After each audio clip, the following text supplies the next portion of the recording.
Guys, today modern AI is quite advanced, except two problems. It is censored and it takes your information. Well, it's hard to find a tech company that don't, but let me introduce you to one. Shout out to my sponsor, Vance AI, which allows you to protect your information and avoid censorship. Now ask yourself, why should a team of programmers at these leading AI apps be the ones to decide what is okay for you to ask and think? Also, would you be comfortable if the presidential administration could govern what AI tells you? Man, I know I wouldn't. But also, while you think about that, did you know that? Let me tell you this, it's gonna be crazy, but ChatGPT has a former director of the NSA sitting on their board right now, guys. And shout out to that man, Edward Snowden. He called this a willful, calculated betrayal of the rights of every person on Earth. And we all know how Alexa is. Alexa listens to us and recommends products based on our conversations. I mean, talk about a violation of privacy. But guys, these are just a few reasons I decided to team up with Vance AI and get you a better options or solutions to your AI needs. Now, guys, you can go ahead and check these guys out with my promo code. So shout out to Vance AI. Now, if you want to use AI without fear of handing over your most intimate thoughts to a corporation or government, you can get 20% off a pro plan using my link, Vance AI SET, and use the code SET. Man, so shout out, guys. So make sure you guys use the code. Put it one more time for you guys right there. Once again, guys, if you guys want to go ahead and have unleashed AI, uncensored AI, go ahead and tap in with my guys at Vance AI, guys. Hey, this is SET and appreciate the support. And shout out to the sponsor.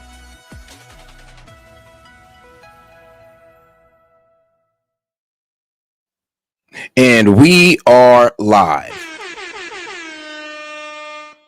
Yo, this is Set with Set Media, guys, and I'm back with another one for you. All right, guys, we're going to get into Trump's gaggle with the press, and then we're going to go ahead and get into JD's Vance interview and then a media analysis because we got a lot to cover tonight. So let's not forget to double tap that screen, like the video, and let's get right into it, guys. I meant to go back and see you on the plane, but some things came up having to do with Hamas, etc., and we're working on a solution that maybe could be very good.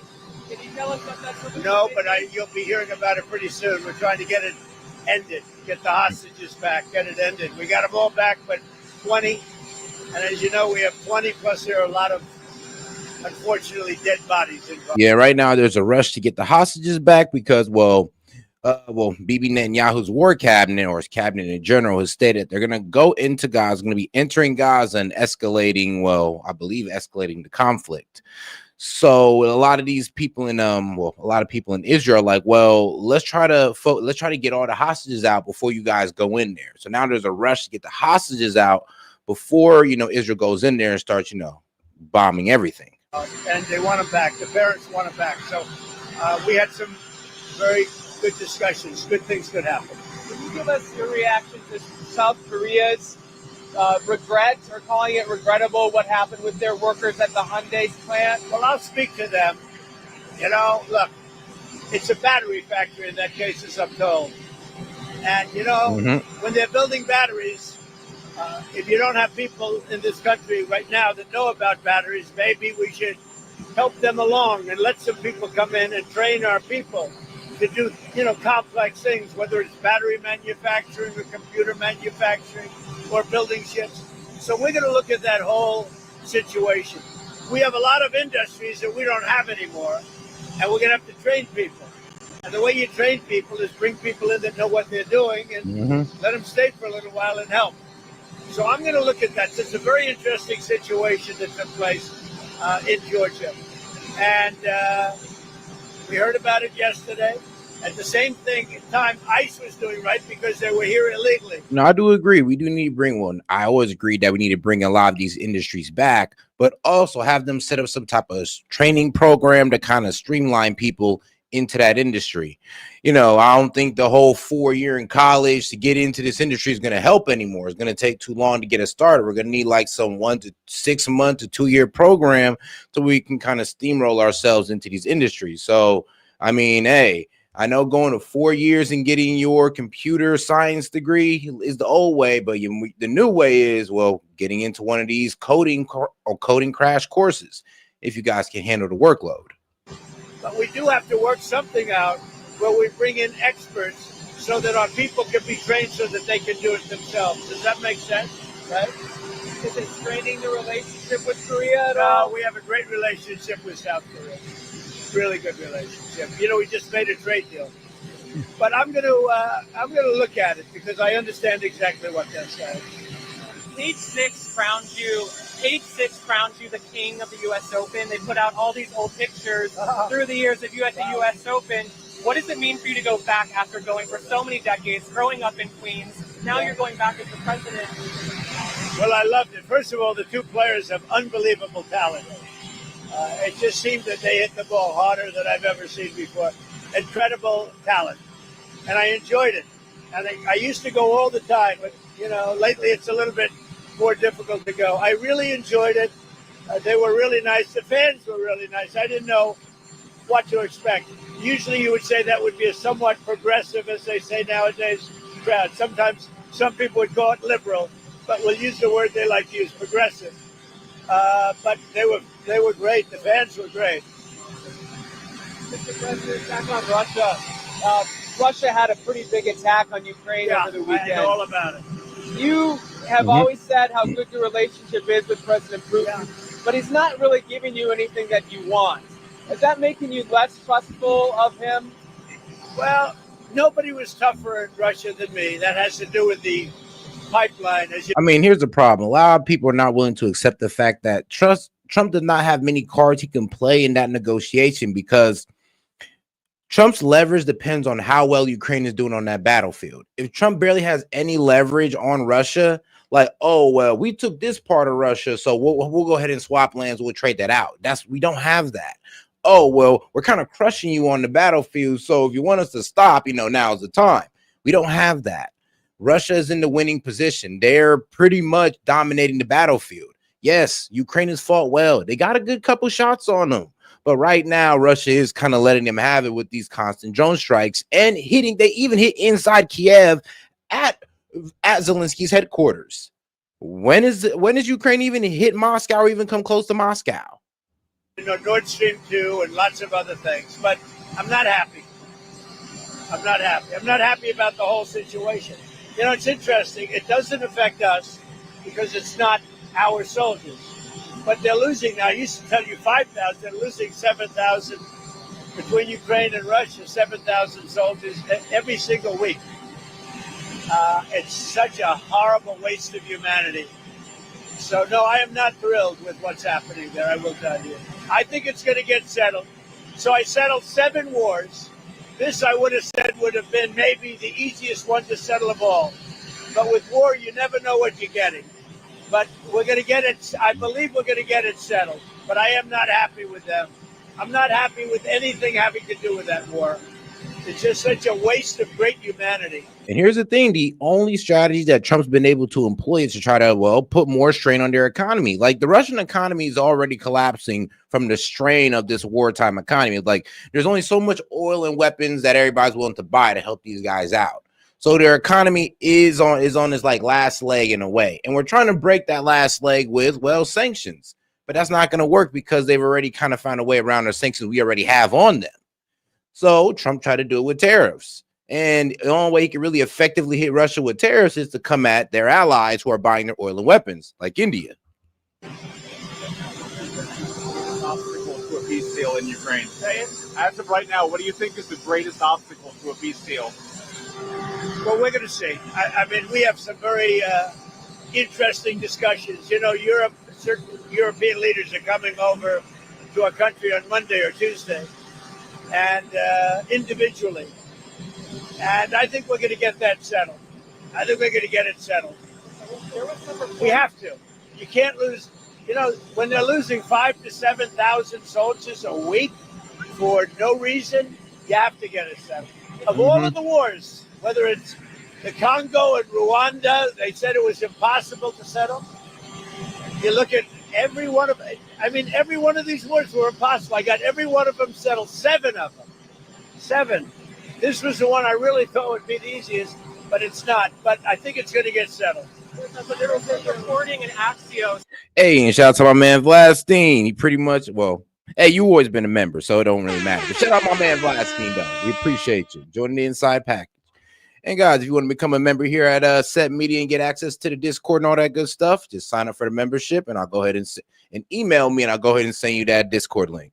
All right, guys, let's get back into it. Let's not forget to double tap that screen. Appreciate the support. But in the last 3 months of the Biden administration, they did about 4,000 pardons. The chief of staff's assistant was sending emails to pardon his own family members. Are you still interested in getting to the bottom of the Autopen scandal? Well, I think the Autopen is one of the great scandals of our time.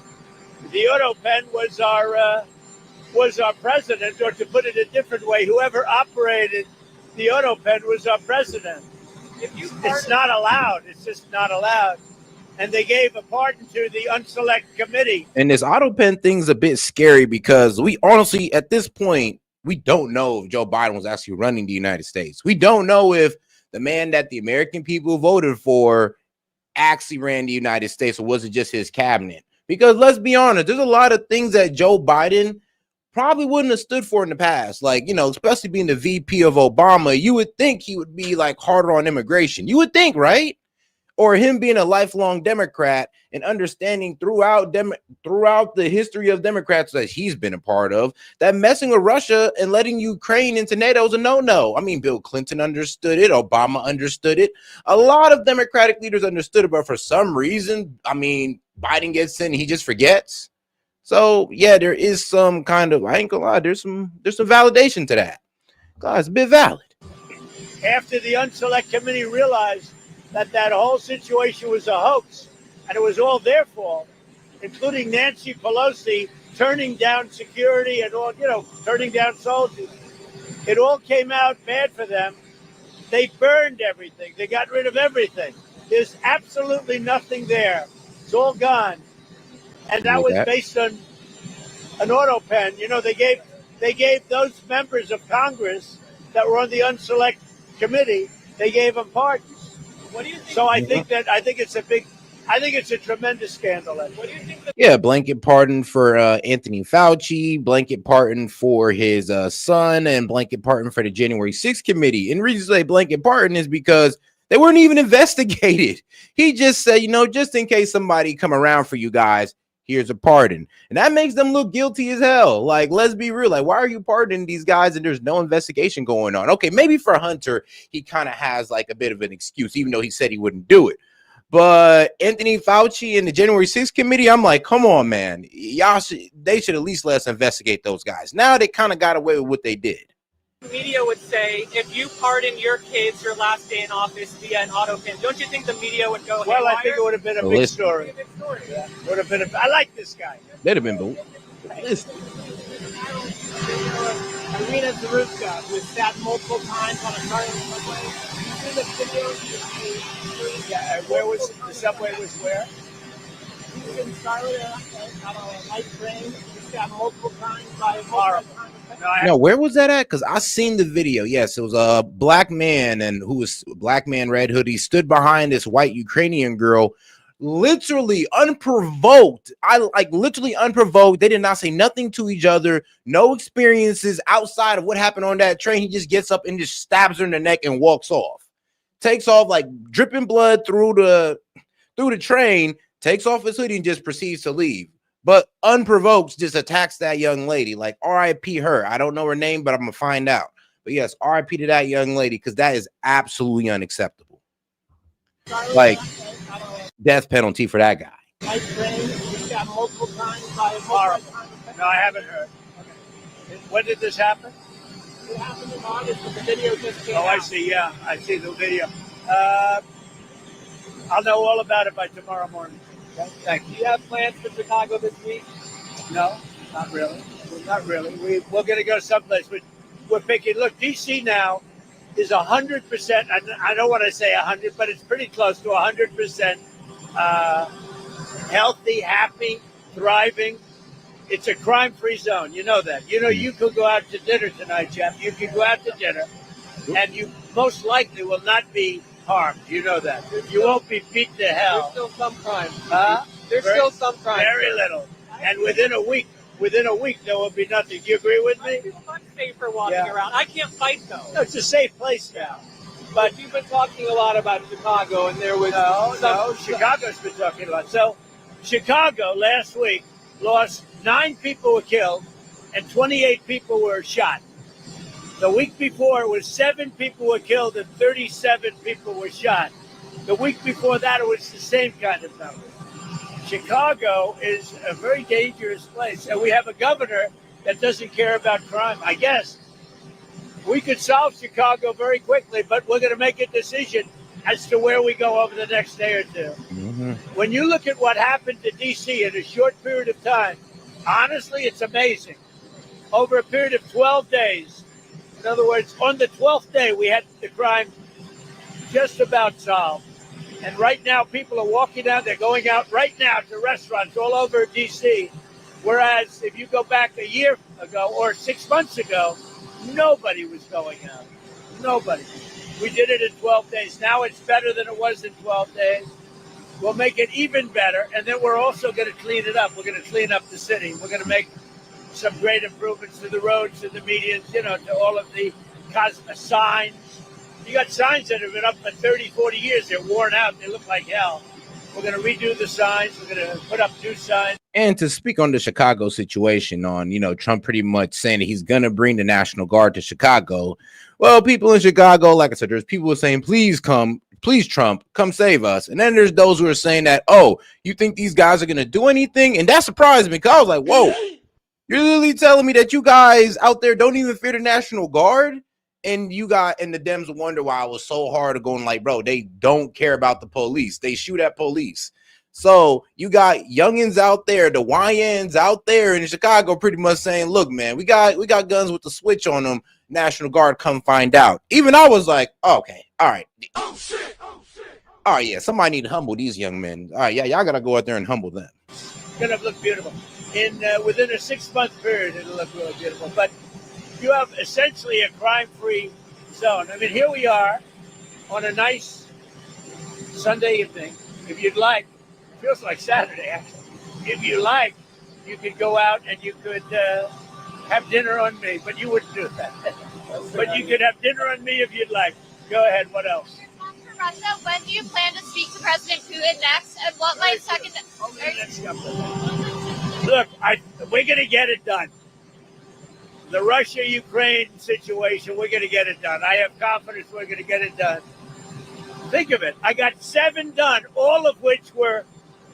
I don't know. He need to get it done fast because it does sound like, I'm going to be real with you, it does sound like Putin is going to end Zelenskyy. He's already hit Zelensky's headquarters, and who knows how worse it's going to get from there. So if he's already striking the presidential building, or government buildings, then what else you think he can do? I mean, they already caught a Russian spy in Ukraine trying to assassinate Zelenskyy. So it seems like, and this is just me taking an educated guess, that Putin don't want to stop until he kills Zelenskyy. It seems like he is full on trying to end Zelensky's life. If you have been looking at the recent reports and all that good stuff, you will see, yeah, he's trying to get Zelenskyy out the game. Impossible to do. Take him out the game, man. If you look at any one of the 7, you know them, I don't have to go through them. Many of them were impossible. One was 31 years, 10 million people killed. One was 34 years with 8 million people killed. How about the Congo? They lost 9 million people, and it went on for years with Rwanda. And shout out to my man Vlad Steen. He says, oh no, Trump is talking. Natural TDS. Retard trigger. I'm done. All right, shout out Vlad. But he says, but here's the thing though. It's going to be so funny. It's going to be real funny when, 1, the economy doesn't sink. 2, he actually get this war stop. But here's the problem, though, with him getting the war stop. It's not going to be to the Dems' liking. I'm going to be honest with you. It's not going to be to y'all liking. You're not going to like how it ends because you expect us just to be able to go upside Russia's head, push them back, make them give up all of Ukraine's land, and make them pay reparations. And you are living in a fantasy land, my friend, because that's not happening. All settled. Everybody happy. The one that I thought would have been for me the easiest because of Putin. And I like how you did the retarded. I like how you did that. Smart. I thought that would have been. It's not turned out that way, but we're going to get it settled. So yeah, that's you brought him in to discuss the Gaza issue and help take peace in Gaza. What's some of the advice he's been into? Why did you bring it back in? I think we're going to have a deal on Gaza very soon. It's a hell of a problem. What gives you Again, it's a problem we want to solve for the Middle East, for Israel, for everybody. But it's a problem we're going to get done. So they have hostages. It could be a little bit less than 20 because they tend to die, right? They tend to die, even though they're young people largely. They're dying. Young people don't die. Young people stay alive. They're supposed to. With this whole thing, they tend to die. But we have, let's say, 20 people, and we have about 38 bodies. Bodies, meaning bodies. Are you confident you can get them all released? Yeah, I think so. I think we're going to get them all. Did you see the turnover of the Japanese prime minister stepping down? Do you have any reaction to that? No, I was surprised because I knew him. I liked him. And he's just now stepping down. Well, Japan is facing a possible economic collapse, which is terrible because they do hold a lot of the world's debt. I mean, they're the number one holder of our debt in terms of, foreign of countries. Now, them going down could honestly F up a lot of countries, including our own. So, and here's the thing. I guess their prime minister wasn't too, keen on handling it. And this is one of the reasons why he's out of there. And also other things as well, like party disruption and all that good stuff. And what was it? Japan first narrative going around. Yes, there's a MAGA in Japan. Well, was it Make Japan Great Again? I don't know how we want to say that one. A little bit surprised. I found him to be a very nice man, actually. We dealt very well together. Mr. President, the price of beef continues to rise and other items keep going up. Is there any way to address the cost of beef? Yeah, once it kicks in, once our policies kick in, the price of beef will be going down, just like the price of eggs went down and the price of a lot of other grocery items went down. Beef will go down. It'll all go down. Energy has gone way down. The price of gasoline has gone really, I think you'll be hitting $2 very soon. And it was $4.50 a little while ago. So energy's gone way down. That brings everything else with it. But beef has gone, as you know, for other reasons. The price of beef has gone up a little bit. It'll be coming down. Before you went to Alaska, in the Oval Office, you said that the First Lady expressed she wasn't too enamored with Putin. You said you came home, you said you spoke to Putin. She said, well, I heard he just blew up a village today. Has she expressed anything since you've come back from Alaska? First Lady actually... Here's the thing. What's the great thing about tariffs? The Dems still, honestly, they still haven't been able to tell us how much do we pay the tariff? How, and here's the thing is, why would these guys pass down a tariff in an overly saturated market where they can pretty much lose out on sales from raising their prices? I mean, these are all things that you do not ask yourselves because y'all have surface level thinking on this topic. Got along great with Putin, as I did.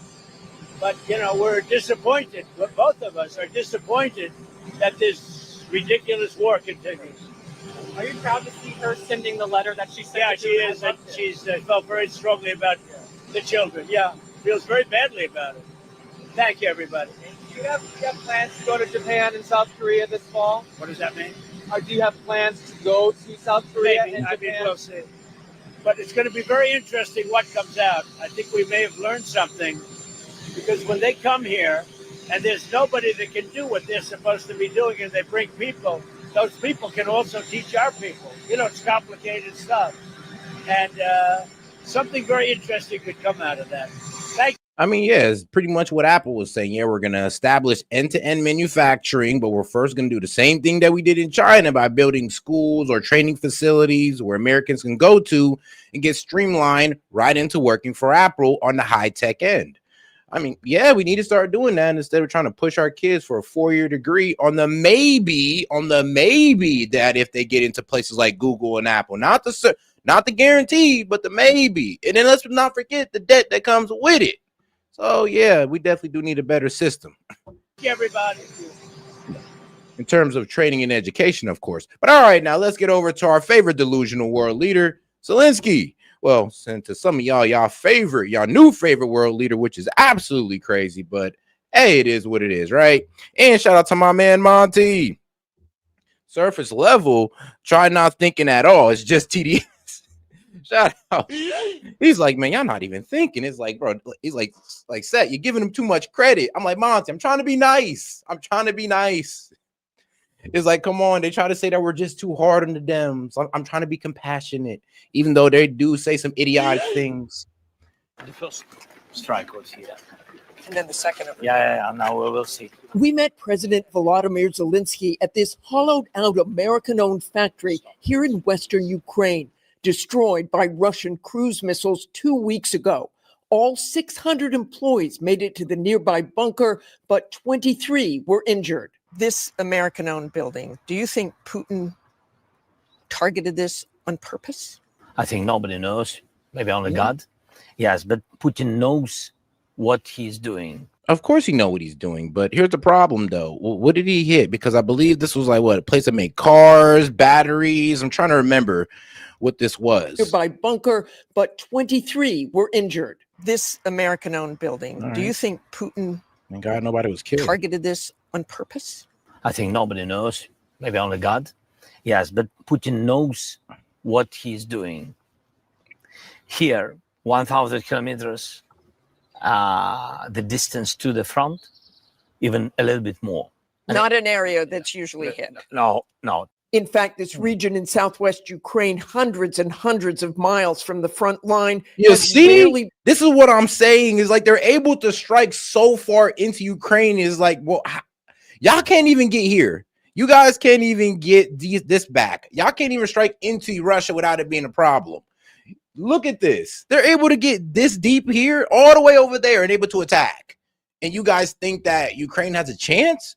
It kind of seems like Russia's kind of wearing, I'm gonna be honest with you, like kid gloves with these guys, because they still haven't used hypersonic missiles. They still really ain't put in all their forces. Let's be honest. They still got about 1 million people in reserve. And I will give you the fact that, yes, Russia has lost more people, but they got more people to lose.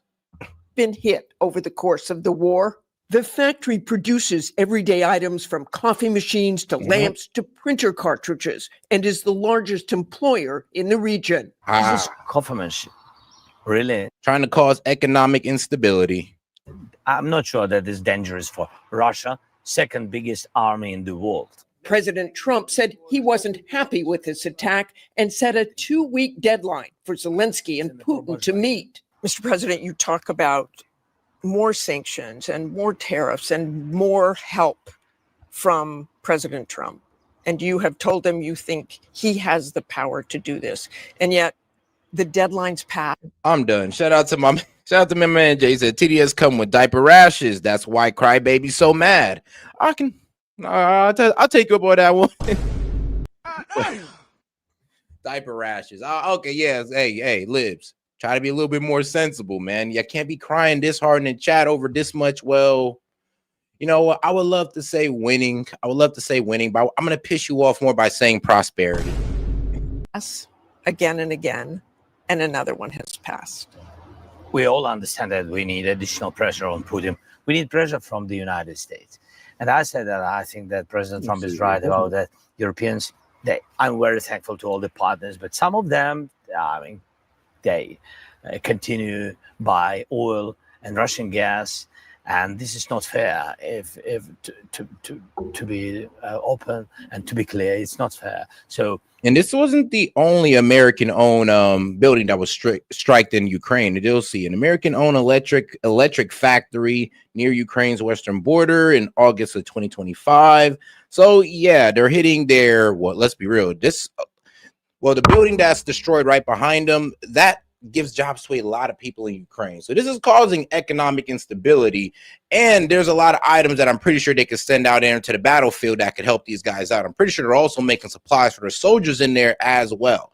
So it being hit, I wouldn't necessarily call it a military target, but it can be a potential military target, which I still don't condone. Like, I don't condone no aspects of the war. I'm just reporting on it. We have to stop buy any kind of energy from Russia, and by the way, anything, any deals with Russia. We can't have any deals if we want to stop them. The most power has White House, and I really count that President Trump will do it with pressure on Putin.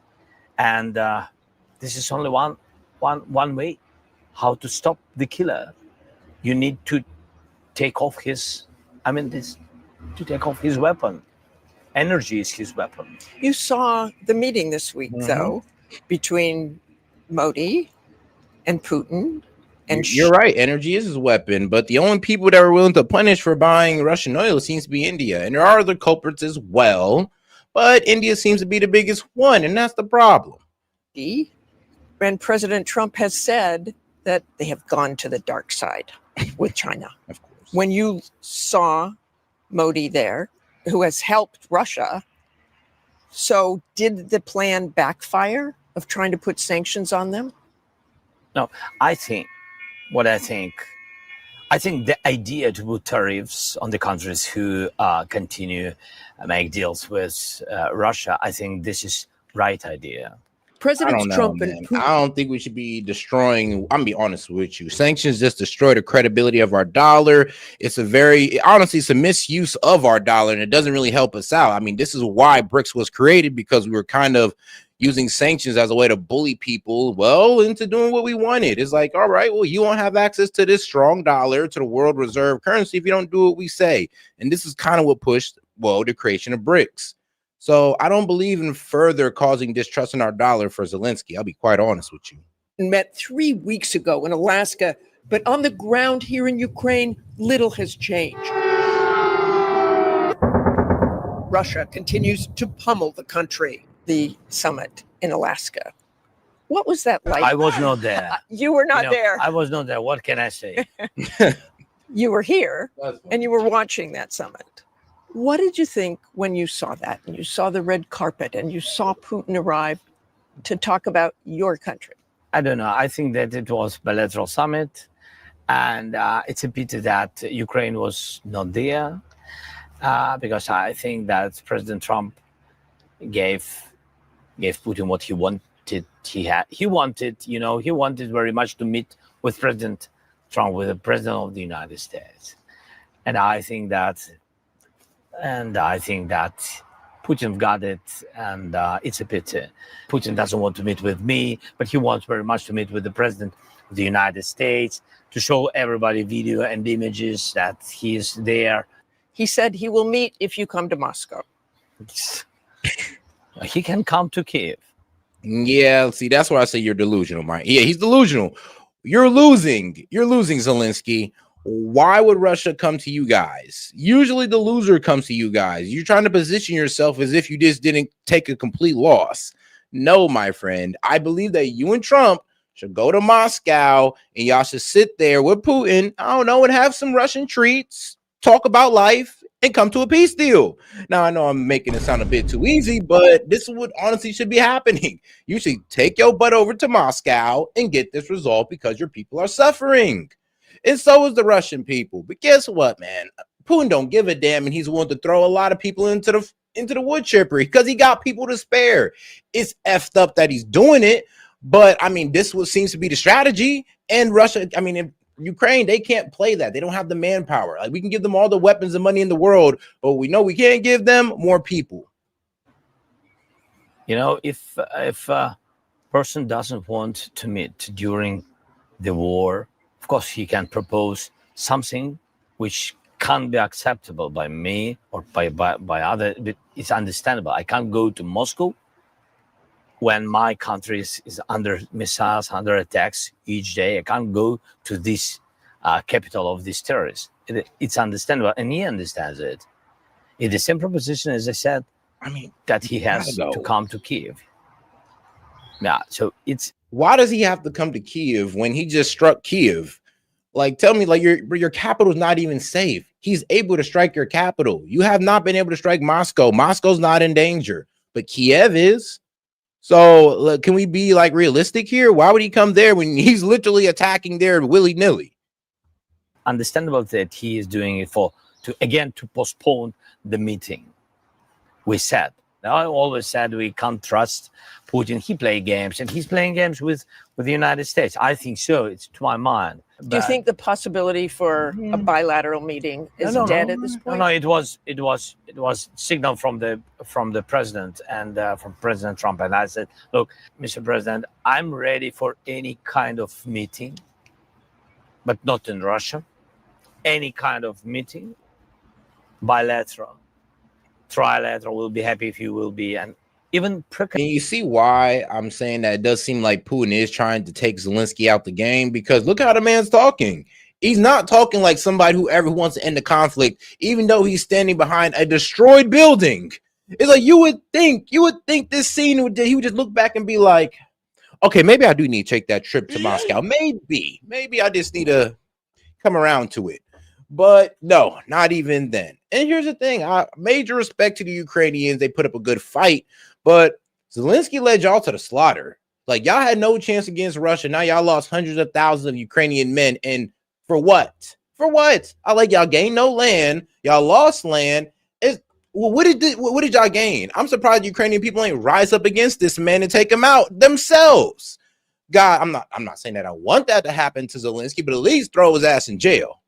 Conditions which we had at the very beginning of the year, that ceasefire and then meeting. Then we spoke about security guarantees and then meeting. By the way, I'm thankful to the United States that if in the Washington, D.C., when we had meeting, the president said that America will be in security guarantees, and hope that it will be. I know you don't want to give any details about what you specifically discussed in Paris, but they have said they will provide security guarantees if there is a ceasefire, if there is peace. Tell us what you can. Does that mean thousands of troops, European troops, not U.S.? The first is a strong Ukrainian army, and I think that everybody understands it. Generals from the EU, United States, they understand that any security guarantees in Ukraine can be based only on our army. Then American weapon, which only United States has. It's air defense, Patriots, priority missiles and HIMARSs, and how about air support? He basically just kind of said that nobody could really give him that same security that American can give him. Like, and he's not wrong. It's like, you're right. Nobody can give you that protection that we can, but we're not willing to go to war or get in a conflict with Russia for Ukraine. I mean, this is where Ukraine kind of overvalues themselves. It's like, look, man, like we love you guys, but we don't love y'all that much now to go to war about y'all, to start a whole World War III scenario. It's not that deep. Like, I'll be honest with you guys. And this is one of the reasons why a lot of us wanted to stop, because you're messing with a superpower, and everybody's been trying to proxy y'all to a dub. We've been trying to get you guys to a win. It hasn't worked. And now people are starting to come around to the fact that it hasn't worked. And here's the thing, people are still selling lies, trying to frame it as if Ukraine is winning. Please tell me how this small country of Ukraine could beat a superpower, one of the biggest armies in the world. Please tell me how that was possible. Like, come on now. The air support. Yeah. And in addition, plus Europeans. And of course, we spoke about air support. We need air defense shield. But shield is not only air defense systems, and it's also about the jets. Jets, we used F-16s. We have old F-16s be open, but they're good. We can work better than nothing, for sure. It's true. We are thankful for everything. Yeah. I mean, better than nothing, but what's that going to do to help you against Russia? That's the problem. That's the problem. What's going to help you guys against Russia? Nothing. We've already tried everything. We gave y'all the Patriot missiles. We've even coordinated that Trojan horse attack inside of Russia. And what did they do? They come back and unleash a fleet of drones on y'all asses. Like, there's really nothing much we can do. And to sit here and try to say that, oh, Trump should have more leverage. No, he doesn't, because Putin's winning the war. Like, Trump only has as much leverage as Zelenskyy can give him with the progress on the battlefield. You guys are trying to say, oh, Trump is rolling over for Putin. No, Putin's telling them the real. Yo, we've taken 10 to 20%. We've breached the front line already. We've hit Kiev. Like, what do we need to quit for? I mean, we're getting everything we want. That's the problem. Are you confident, 100% confident, that the Trump administration will see you through to a realistic peace? No, I think that that. And I want y'all to use your common sense here. If Russia was losing, why haven't they quit yet? Think about it like this. If they was losing and their economy's bad, hold on. One, why haven't they conceded land? Like, why didn't they concede 10 to 20% of the land yet if they're losing? How come Ukraine hasn't taken back all the land if Russia's losing? Usually when you're losing ground, not gaining ground. Usually when you're losing, your ability to attack further inside the country diminishes. It doesn't, like, I'm gonna be real with you, increase. So what are y'all talking about? President What wants to finish this war. Shout out to my man Vlad. He says video in your Discord DM. I got you, Vlad. Shout out to my man James Foley. He says, when you going to monetize past stream, 100K subscribers, like 150K views each, the $ going to be rolling in. I mean, shoot, the past streams, we'll see, man. We'll see how that works out. I am working on some things in the background, create a new format and all that good stuff to see what we can do on that side. But I mean, shoot, look at the new format now. I mean, shout out StreamYard. I'm on top now instead of at the bottom. You feel me? So okay, let's get back to it. But shout out to our man Monty. You get that play button yet? Monty. Nope. Monty, you hurt my feelings. Nope. You hurt my feelings, G. But sadly, no. But all right, let's get back to it. And I think he has all the issues but shout out to do it. It's not simple. But if we speak about just and lasting peace, it's important to finish and not to have possibility that to have aggression again in 6 months, in 1 year, in 2 years. It's not only important only to stop the war. Yes, it's very important, but to have a lasting peace, to have a security. What does victory look like in Ukraine?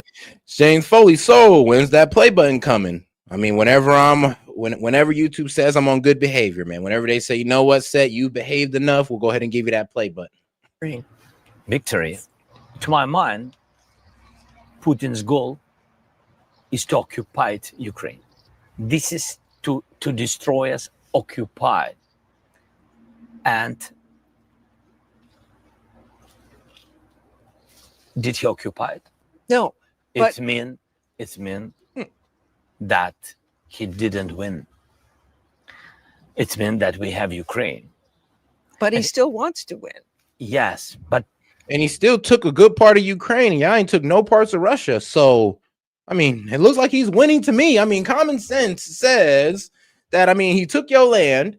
You haven't been able to get back your land at all. And he broke the front line. He's been able to attack y'all capital. I don't know how that's not winning. I'm sorry, but maybe you guys are being a bit delusional. Those are guys say, no, Russia's actually losing. You're being delusional, my friend. Like the fact that you got, I remember when, what was it? I mean, shout out to my guy Sid, who pretty much said that Russia's a paper tiger. They're not really a superpower. It's like, when you got to talk like that, it shows how much delusion you guys have. It's like, you honestly think that Ukraine could beat Russia? Really? Nuclear power Russia. Okay, I mean, you can keep living in that fantasy world, but trust me, reality is going to hit you soon. Till he but at least somebody told you. Us, we win. And I think so, because we have our country. And of course, he understands it. All right. Y'all being dicks, but I respect it at the same time, but you're still being dicks. Shout out to Vladstein. He says, so when are you getting that play button? Soon, my friend. You know what? Soon. I know what?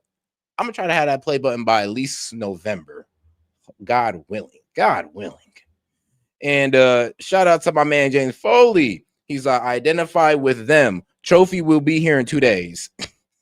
Man. Very clearly. Them. He wants, of course, to occupy us totally. For him, this victory. And until he can do it, the victory is on our side. Very painful in the war because a lot of losses. So that's why for us to survive is a victory, because we are surviving with our identity, with our country. Yes, you're surviving, but you're not winning, my friend. That's the problem. Look, man, we didn't pay you and give you all these damn weapons to survive. We did it to win. If we knew we was giving you this just to survive, we'd have probably let y'all go ahead and surrender. Because, I mean, that's just going to pretty much throw y'all people into the wood chipper. Like, I have hundreds of thousands dead now. So, yes, please, my man, like, stop the war, because we didn't want you to, we didn't pretty much give you all these weapons to just survive. We really wanted you guys to win. But it is what it is. And shout out my man Monty for the baller alert. He said, like and subscribe, help Seth get his play button. Yes, please. The more subscribers, the more likely that YouTube's going to give me my play button. And the more times that I go, and the more days I go without a strike, YouTube also going to give me my play button. How long has it been since I got a strike? What has it been, since March? I should be in good standing by now. With our independence. And George, of course, President Zelenskyy and Ukraine have suffered tens of thousands of deaths and injuries here. And that attack overnight was the largest air attack since the war began. Sirens sounded across the country, including where we are, sending people to the bunkers. But the attacks were largely in the east and the capital of Kyiv. There were more than in the capital of Kyiv. They're hitting the capital, but they're not winning. Set. All right. Has Ukraine hit Moscow? Has Ukraine taken down at least one building in Moscow? Torched at least a blade of grass in Moscow? No, I thought so.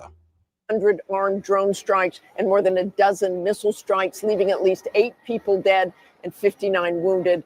Peace here seems a very long way away. George. Thanks to Martha for that. You can see more of our interview in an ABC News Live special, War or Peace, the Zelenskyy interview, tomorrow night on ABC News Live. And that wasn't even the full interview. I mean, we're going to see the rest of it tomorrow. I mean, can't wait. But all right, now let's get over to our man Vance, and then we're going to get into the economics of how things are going for Trump. But all right, though, let's get right into our man Vance. And like I said, Vance has been making his media run. I know y'all like to call him the Palantir boy and Peter Thiel's little asset, but he may actually be a good candidate. All right, let's hear the man out. Celebrating this administration's flagship legislation that ensures tax cuts for working families. How nice is it to have a president of the United States who, instead of raising your taxes, is cutting your taxes by historic margins every single day, as we just did? How nice is it to have a president of the United States who cut taxes on overtime, because we believe that if you spend an extra hour at work, the government ought to keep its hands the hell out of your pocket. Is that right? He's expressed his gratitude for the National Guard troops on the ground in D.C. working to make our nation's capital safer. He's represented America on a global scale, meeting with world leaders as the administration works to end ongoing bloody conflicts. Not to mention, the Marine Corps veteran took time to visit American soldiers overseas. He's been in the Oval Office with President Trump for critical meetings and important announcements, like this week's major decision to move U.S. Spacecom's headquarters to Alabama. I think Americans ought to appreciate, which is a major win for Alabama. But shout out to my man Vladstein. He says, I think YouTube just buys the play button on Temu, which would be extremely disappointing. Yeah, but I think YouTube just buys the play button on Temu now. Be sure to check for the made in China sticker. Bruh, I'll be slightly disappointed. I ain't even gonna lie. I would be slightly disappointed. You know what? There's probably some truth to that. And ought to appreciate the fact that you can't win the battle of the future unless you control the skies. The cyber security, the communications, the entire infrastructure of the battle in the 21st century will be in space. He and the Second Lady just returned from a visit to Minnesota, paying their respects and conveying their condolences to those affected by the tragic shooting at Annunciation Catholic Church. One of the ways that I'm going to try to honor these parents and the children that they lost is by being a better dad and hugging my kids tight tonight and making sure that they know that their dad loves them, because there are 2 families who are not going to get that opportunity ever again. A somber and powerful trip for the parents of 3 as they raise their young children under the world's watchful eye. And 10 years after the release of his landmark memoir, Hillbilly Elegy, the vice president is reflecting on... That's, so crazy. JD Vance gets all the heat in the world from, well, I guess our more white national extremists, like the Nick Fuenteses and all that good stuff, for actually having an Indian wife. Bro, I actually seen stuff on Twitter. They was actually mad at him for having an Indian wife with biracial kids, and they said, oh, we'd rather have Gavin Newsom. I'm like, Bro, really? Is that serious out there for you guys? All right, I guess. I mean, y'all sound crazy, but shoot, I think y'all just looking into it a little bit too deep. All that's transpired over the last decade, from becoming a father to embarking on a life of public service beyond anything he could have. And shout out to my man Monty, says, I'll make you a play button. You got over 100K subs. That's all that should matter. Period. Man, shout out Monty. You would think, but you know what? I was quite surprised too when they told me it's like, oh, nah, it's because, community guidelines, all that good stuff. And I was like, okay, I thought all you just needed was 100K, but it is what it is. And excuse me, shout out to my man James Foley. Vlad, wasn't your wife made in China? Bro. Shout out. Damn, Foley, not all Asians are Chinese. You're sounding like a liberal right now with all that radical ignorance. Yeah. All right, Foley, you deserve that one. I ain't gonna lie. Come on, bro. China. I mean, come on now. There's other Asian countries. Imagined. And tonight we're covering it all in our exclusive interview. Mr. Vice President, thank you so much for sitting down with me. You too. We all know you originally from a memoir, Hillbilly Elegy. Sure. And in that memoir, in the introduction, you wrote, I'm 31 years old and I have accomplished nothing great in my life. I'm not a senator, governor, or former cabinet secretary. So what would Vice President J.D. Vance say to that 31-year-old J.D. Vance, having done all the things you now have today? I don't know. I guess I'd say, man, it's been a hell of a ride the last 10 years because I just turned 41. So it's been almost exactly 10 years since the book came out. Man. And the book was such a great blessing to me because it introduced me to all these people. And really, I think without the book, I probably wouldn't be sitting here today. But, I guess what I wish I could go back and tell my 31-year-old self is, just enjoy the ride because it really has been an incredible journey these last 10 years. We've had 3 kids since that time. And I became a senator. I became a vice president. I obviously got to get a really front seat to some of the incredible things that your father-in-law is doing and has been doing over the past 7 months. So it's amazing. And I have enjoyed the ride, but I might go back and tell myself enjoy it a little bit more because you never know what's going to happen. Yeah, well, you're proof of that for sure, right? I know. It's amazing. In the book, you talk about the tremendous adversity that you faced. Sure. You, in so many ways, are the epitome of the American dream and what's possible in this country. So in those moments, in those times when it really felt probably impossible and you weren't sure what the way out would look like, how did you keep going? What was it that ultimately inspired you? Yeah, well, I appreciate you saying that. If I could go back and ask myself, what's different about me now versus the 31-year-old who wrote it, is I was probably a little bit more resentful when I was 31 years old. I sort of looked at the way that I grew up. I went to Yale Law School and I didn't have the same advantages that other people had. And there was probably a little bit of that. And shout out to Monty for the baller alert. He says, open the lines. I got you, my friend. I got you. Give me about 5 minutes. Like a victim mentality that had seeped in even to my 31-year-old self. And now I look at it as such a blessing because it gave me such a different perspective on, adversity. It gave me an understanding of people who are struggling. So I really do think it's such an incredible blessing. And I never take this for granted, right? When I sit in the Oval Office with the President of the United States and we're on the call with some foreign leader, I constantly remind myself, I wasn't supposed to be here. I'm here by the grace of God and a lot of really good relatives. And here's the thing, though. J.D. Vance was definitely a prize pick for Trump. And the reason why I say he was a prize pick for Trump, because, yes, he does have that rags to riches story that the American people love so much. But you know who didn't have that rags to riches story? Well, Kamala Harris didn't have it. Joe Biden didn't have it. I mean, these are all people who grew up in very affluent ways. I mean, Kamala Harris went to a private all-girls school. I mean, J.D. Vance was out there slumming it in the hillbilly fields, or what was where was he at again? I'm trying to remember. Was it Centerville, Ohio? I'm trying to remember what city he was in Ohio, but I forgot. But yes, he came from it used to be a rich place in Ohio, but the factories moved, all the jobs left, pretty much the city went destitute. And that's where he had to grow up with all the drugs and crime going on. Well, done by the white people. Hey, you couldn't even blame the black people at that point. There's a lot of places in Ohio that has high crime. There's only white people. And the fucked up part is because the jobs left. And the jobs left, but you know what replaced the jobs? Crack and meth. Yeah, I know. For every job that left, about a pound of crack and meth replaced it. Those people who stuck by me. And you ask, how did I get through it? I think that the one thing that really helped me, I'll say two things. First of all, I was always a person of very strong faith.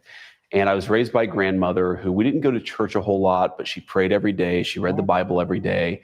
And she gave me this sense that there was some purpose to this. We might not understand it. God works in mysterious ways, but there was some deeper meaning to what we were experiencing. And that gave me the perseverance to go through it. But it also just this feeling of gratitude. You know, when I thought about my... And shout out James Foley says, all couldn't take a joke then and still can't now. Now, all libs are bad. Don't be sensitive. It's the first symptom of gender dysphoria. Okay, guys, come on. Come on, guys. Play nice here. Grandma, who should have been enjoying her golden years, retiring, taking things easy, but she was taking care of me. She was dealing with the various addictions and problems that were going on with her kids. I just remember thinking, even when I was a little kid, Mama she makes it possible. Like, she's the person who puts food on the table. She's the person who puts clothes on my back. And it's one of the great blessings is that I had enough insight even as a teenager to recognize that I owed this person a lot. And I think that feeling of gratitude is probably one of the great gifts that I had growing up, the recognition that I needed her, that I relied on her, and that without her, I wouldn't have been anywhere. And that's the one thing when I meet kids who suffer from adversity, who have tough homes, sometimes, like a lot of times, much tougher lives than I had. I always remind them, try to feel gratitude, because even if you're in the toughest possible circumstance, there is somebody in your life that is going that extra mile. If you feel gratitude towards them rather than resentment at all the people who didn't give you what they were supposed to give you, I think that makes it much easier to get through the day. Was there one specific moment? Like, can you go back and identify any moment where you said, you know what, I'm going to choose this direction? Yeah, I would say a lot of Americans don't have that gratitude. I would say this, even on your worst day, I mean, trust me, there's people that would still trade for your life. I mean, especially in other countries. I mean, you start thinking about other countries and all that good stuff, you really start feeling grateful, or at least you should. And then when you start thinking about less fortunate people in America, and let's be real, I mean, if you think there isn't somebody less fortunate than you, you are lying to yourself. I'm going to choose to pursue something greater than, rather than kind of. And shout out James. I mean, he says, miss you, Vlad, love you more. Okay, see, that's what I like to hear. That's what I like to hear. I like to hear the brotherly love. Shout out to brotherly love. Yep, that's what we like to see right there, guys. All right, let's keep it going. You know, a victim mentality of sorts. Sure. It definitely built slowly over time, but it was definitely in high school where, you know, my grandmother would talk a lot. She was very sick. And there was this recognition that if Mama was the person who kind of held the family together, when she was gone, that was going to have to be somebody. Like, somebody was going to. And shout out Monty. He says, shout out to the first Marine president. The E4 Mafia has already taken over. Man, I mean, Well, no, first off, yeah, shout out to Vance, though. Because here's the thing. There's people talk a lot of ish about Vance, but I respect him. He keeps it real. He has a good background. I mean, he comes from poor to rich.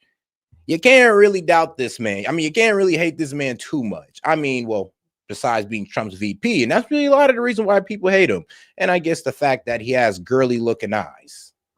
Have to step up. Somebody was going to have to be the person who took care of people. I mean, no man's eyelashes should be that long. I'm just playing. But all right, though. Oh yes, and I did post in the call. I did post the call-in link. It's in the post tab on the main page. If you donate at least $1 to the stream, or if you're a member, go ahead and hit that call-in link. People, and I kind of wanted that person to be me. I wanted to be the person in my family that other people could rely on, that other people could pick up the phone and say, "Hey, I need your help. Can you help me?" And that was a very powerful motivator, just this recognition that, you know, I was transitioning from being a person that relied on Mamaw to being the kind of person who other people could rely on. And wanting to be that kind of guy was a very powerful motivating force for me. And I know you credit the Marine Corps with giving you purpose and discipline. Sure. I imagine you still in this big role. And shout out to Monty, says Paul P. Every Marine is a rifleman first. Yeah, even though he was doing photography, or what was he doing? Photography or press or something like that. So yeah. What did somebody say? Oh, was he being real when he called Trump Hitler? Well, he was being real when he took it back. And when he said, you know what, he's not Hitler. We're cool now. You know, I got in a room with him and Peter Thiel. He's a good guy. So shout out to Peter Thiel for making that connection, if you trust it. It is what it is on that note. But shout out to my man Vance. He says, too many people think like that. So sorry I didn't laugh at the lack of context. $5 or more would have had the deaf to understand better. It's like telling a joke in 50 words or less, which is good point. Good point. I know, right? When you don't have the full context of a joke, it's like, hey, you can get offended. I mean, let's be real. But shout out to my man Vance for taking it on the chin and being a champion about it.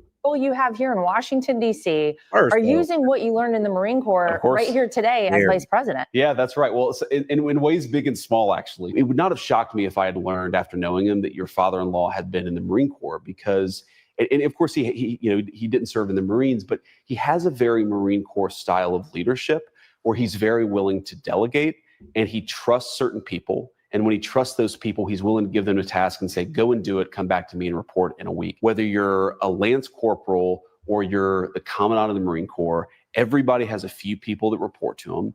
Everybody has a critical task that they have to do. And everybody is a critical part of that chain that connects us from the lowest of the low to the highest of the high. And I think that it's funny because the president really does have this attitude of, I'm going to surround myself with good people. I'm going to give clear directives. I'm going to check in, certainly, but I'm going to let my people go and do what I tell them to do and what I encourage them to do. And that sort of, I wouldn't call it a hands-off leadership style, but a leadership style that trusts the people around you very much is something I learned from the Marine Corps. And I think the greatest leaders that I've served under, that I've served with, they all have this ability to set clear guidelines, to inspire people, but also to trust people. And I think it's very hard to inspire people if you don't trust them. That's sort of two sides of the same coin. I learned that in the Marines. They say beside every great man is a great woman. Of course. And I think that would apply very much to our second lady, Yes, to your wife, Usha. Absolutely. So many people look up to her. I think she's really incredible. So tell us. And shout out to my man Monty. He's like, are you really trying to shit on journalists? Sounds pretty authoritarian to me, Semper Fi. I mean, hey, man, a little bit. If a journalist don't say what a lot of people, the preconceived notion that a lot of people already have, they'll pretty much say, oh, they work for a terrorist organization, or they're not a real journalist, or they're a hack. It's like, oh, because they said something you don't agree with? Okay. I mean, so you only listen to the people that says that what you agree with. So if they don't tell you or they don't pair what ABC or CNN said to you, you don't want to take it into account? I mean, okay, man, you always going to be ignorant that way, though. It's about her as a wife, as a mom, as our second lady of the United States, and how all of this has been for her. Yeah, so it's funny. I think she's hitting her stride a little bit because she's finding some projects that she's getting involved in. She's been very involved at the Kennedy Center. She really cares about child literacy. And so she just sort of came off the summer reading push that she's been doing for kids all across America. So she's really starting to enjoy it. But it's interesting. You know, Usha is like such, she really is kind of the anchor in our family.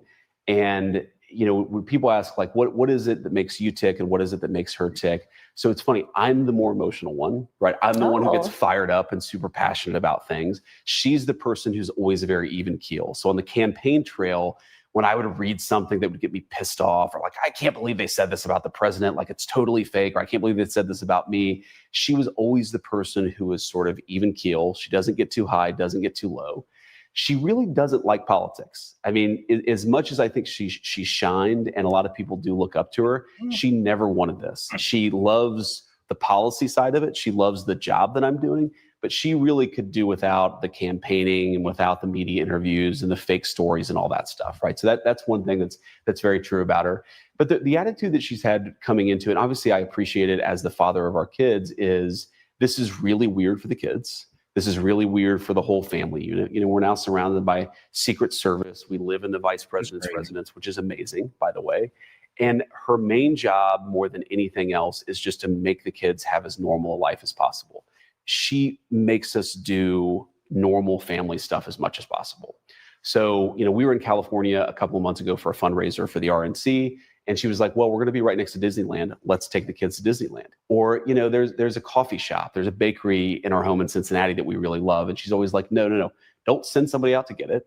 Let's go as a family so the kids get to experience this thing, this ritual of our family that we really loved before politics, and they should continue to enjoy it afterwards. And that's how we make this, tolerable for the kids.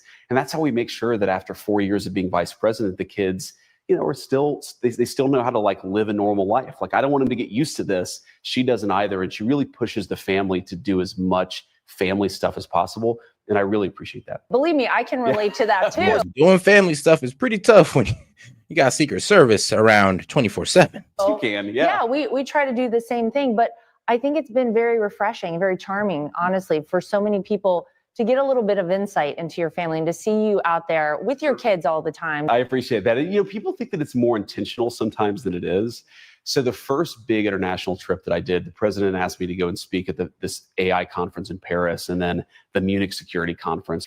And we decided to take the kids. We're going to be gone for 5 or 6 days, so might as well take the kids with us. And, we land in Paris and there's this kind of what's become a famous photo of the kids in their pajamas. And they're all getting off the plane in their pajamas and everybody's like, oh, look, the Vances are, they're letting the kids be kids. And we really appreciate that. The reality is that we had these fancy outfits picked out for them. They were on the plane, and anybody who's ever traveled internationally with kids knows they were completely zonked out. You have the French foreign minister waiting on the tarmac for us. It's cold outside. And we're like, it's going to take us 45 minutes to wake these kids up and get them off the plane if we have to dress them. So let's just put them out there in their pajamas. So sometimes it's just, again, Usha's very good at this. It's just let the kids be kids. We'll deal with the consequences and we'll just have as normal of a family life as we can, of course, within the confines of being vice president. Our interview with the vice president continues in minutes. And we're getting down to business, from the successes of this administration to what might be in the cards for the future. I think if I do end up running, it's not going to be given to me either on the Republican side or on the national side. So I'm just going to keep on working hard. I think this is the most important job that I've ever had.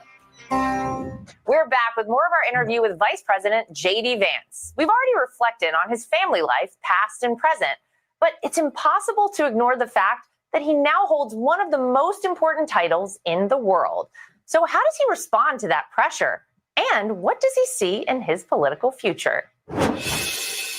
There's so much to talk about with this administration. You could argue that already you have been the vice president for the most consequential administration in American history. So give people a little bit of insight to how it is to work with President Donald Trump. What's been the most surprising part of being his vice president for you? Oh, there's so many surprising things. I mean, I would say the most surprising thing, because obviously the president and I were close before I became the nominee, but the campaign was actually more parallel tracks. And I was doing my thing and he was doing his thing. And that's the nature of the beast, right? Because if he's going to be at a fundraiser, why not have me at a different fundraiser as opposed to the same one? Or if I'm going to speak to a crowd in Michigan, he's going to be speaking to a crowd in Wisconsin, right? You divide and conquer. And so even though we were doing this together, it felt a little bit more like parallel tracks. And so one thing I've learned just working with him every day is he doesn't have an off switch. Sometimes the president will call you at 12:30 or at 2 in the morning, and then he'll call you at 6 in the morning about a totally different topic. It's like, Mr. President, did you go to sleep last night? What is going on here? And, he says that's been one surprise. I think the second, I don't know if I'd call it a surprise, but certainly something that I've learned is a little bit related to what I said earlier. He really does empower his people to do things. Right. And that's the vice president's the weirdest role in the government, because the president's clearly defined. The cabinet secretaries are clearly defined, House and Senate members. The vice president is very. And shout out to my man Vlad Steen. He says so many people here are jealous of Vance. Yeah, they're pretty jelly of Vance. Yeah, I can see that. Well, not a lot of people want to sit there in that victimhood mentality and feel like, oh, I can't get out of this situation because I have the world against me. Well, Vance was in a pretty much either the same or worse situation than a lot of people, and he got out. And then also, oh yeah, what's going on? They're just mad that they're still hillbillies and he's not a hillbilly anymore. Oh yeah. Oh, and the eyelashes as well. Like Leave the man's eyelashes alone. He just has a fat face. I know. It's like it's kind of funny though. It's like he's wearing eyeliner and all this. I'm like, No, he's not. He just has sunken in eyes. Like yeah. he So doesn't wear eyeliner. Yeah, so his eyes just look extra. I mean, like I said, so his eyelashes look extra on fleek, as they used to say back in the day. Are you trying to say that the vice president of the U.S. is gay or somehow feminine? Yeah, that's what I'm pretty sure that's homophobic. Yeah, here's the thing. It is funny how they do try to like call people gay, but then there's the same people that say that we hate gays. I'm like, but y'all make fun of people for being gay all the time. Y'all questions people's sexuality as an insult all the time. It's like I thought it was okay. It's like Dems. Is it okay to be gay or not? Like, I just want to know because is it? I don't understand what all the hate about Vance is, other than it's a Trump appointee. That's really all they need. Is that's all it is. It came from Trump, so it's automatically Trump derangement syndrome. Completely forget the fact that he graduated from Stanford, or sorry, Harvard and Yale. Yeah, Harvard and Yale. but yeah, he's stupid. I mean, shoot. Like, show me your Ivy League degree. Yeah, right. Much at the discretion of the president. Like if the president wants to empower the vice president, then he can do that. If the president wants to not talk to the vice president at all, he could do that. And what's made this so much fun is the president all the time is just saying, JD, you go and do this, or JD, you go and talk to these leaders about this particular issue, or oh, you really care about this? No, you can do it. I'm not. You don't have to have me looking over you all the time. And there is this trust, and you see it with the president, Secretary Rubio. You see it with the president, Susie Wiles, with Steve Witkoff, our special envoy, who's done such a good job. Is he's very willing to say, "This is what I want done. You go and do it. Report back, or ask me for help if you need it." But that ability to delegate and trust his people has been really amazing. And the last thing I'd say, it's not so much a surprise about the president, but certainly maybe a surprise about the administration as a whole. Is the first administration, what the president says is there he had some people around him he just didn't trust, right? And he had never done this before. Like he had never even, he's the first person who had never served in the military or been a previous politician. He just completely came from this super successful business career into the president of the United States. And the second administration, we just trust each other. And I think that it's made us so effective and so cohesive because we just are able to divide and conquer a little bit when you actually trust the team and obviously trust the man in charge. Everyone's talking already about the midterms. Sure. Give me your take on the Democrats, where we are overall with the midterms, and as we head towards 2028, some of the people that the Democrats have potentially floated. Yeah, we got to laugh at it, Mr. Vice President, as potential AOC, Pritzker, Westmore. Let's see, who else did they try to throw? Of course, Gavin Newsom, who's honestly polling has actually went up, so he's looking like the more likely candidate, sadly. But if they do throw him in there, man, I mean, I'm gonna be honest with you, Gavin Newsom, if y'all run this man for 2028, he's gonna be the most easiest politician to run memes on. I was about to say the political ads against him is just going to be a drive down some street in California. Literally, or you don't even have to say anything. Just put your camera out the window. Or Gavin Newsom slept with his best friend's wife.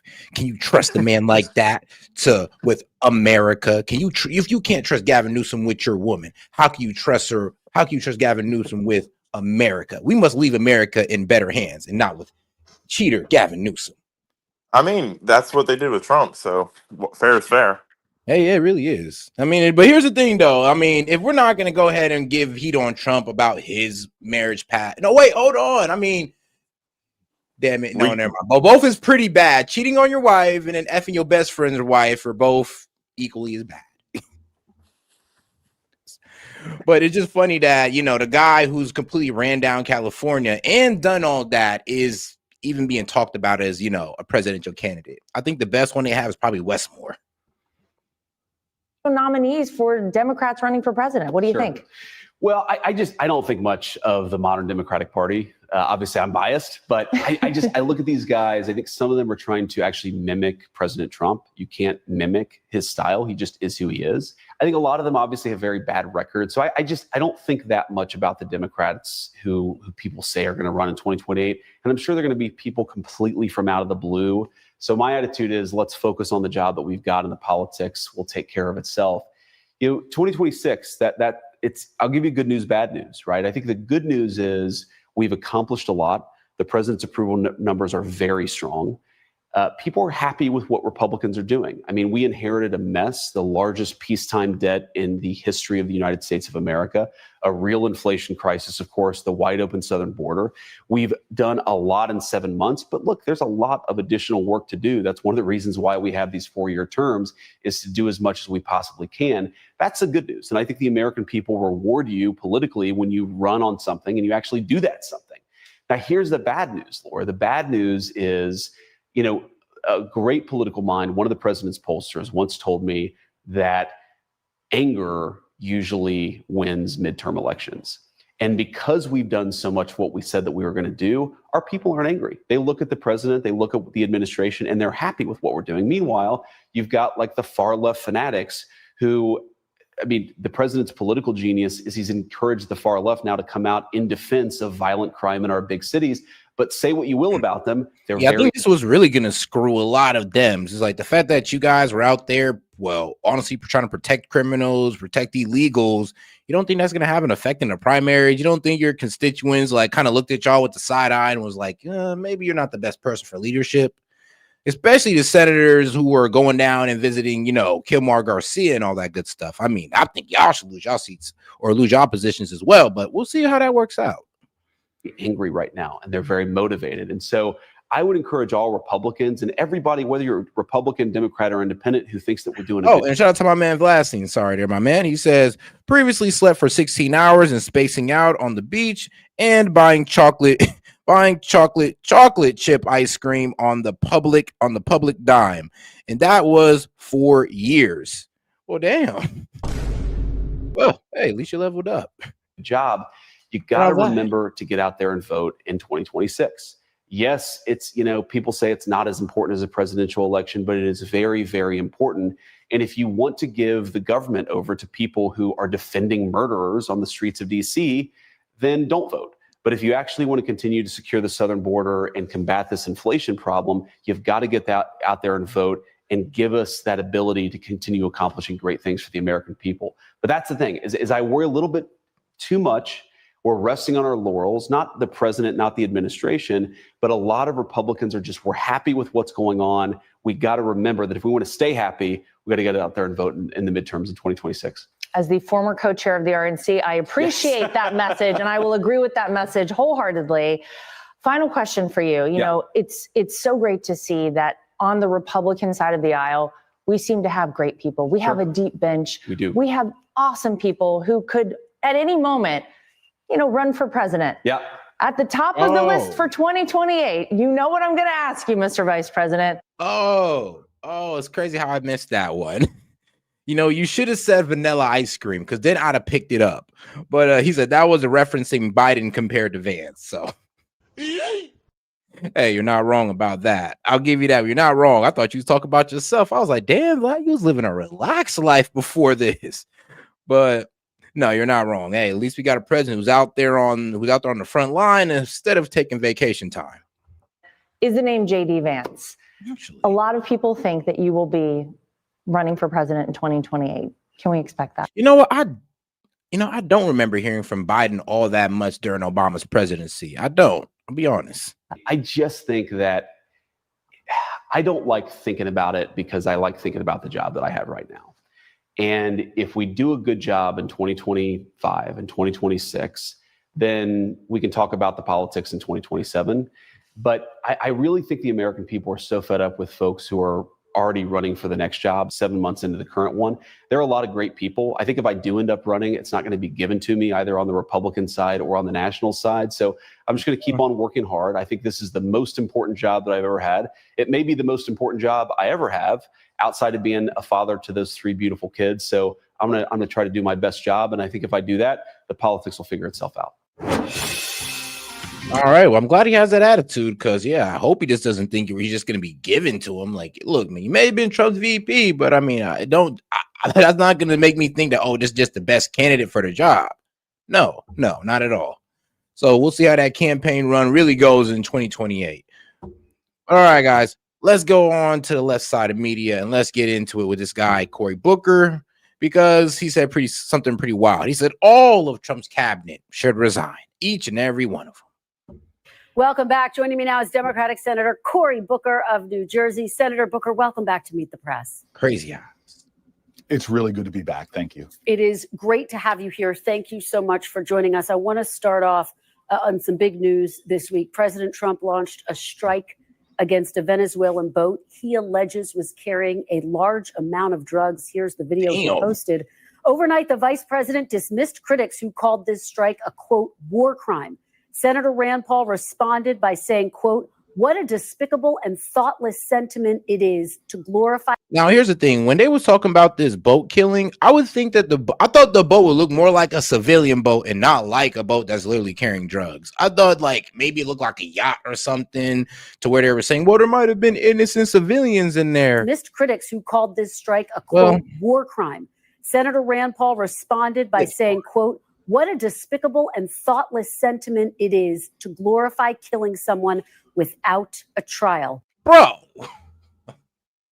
Monty, what you think about that one? Because it's a little perplexing. They're enemy combatants.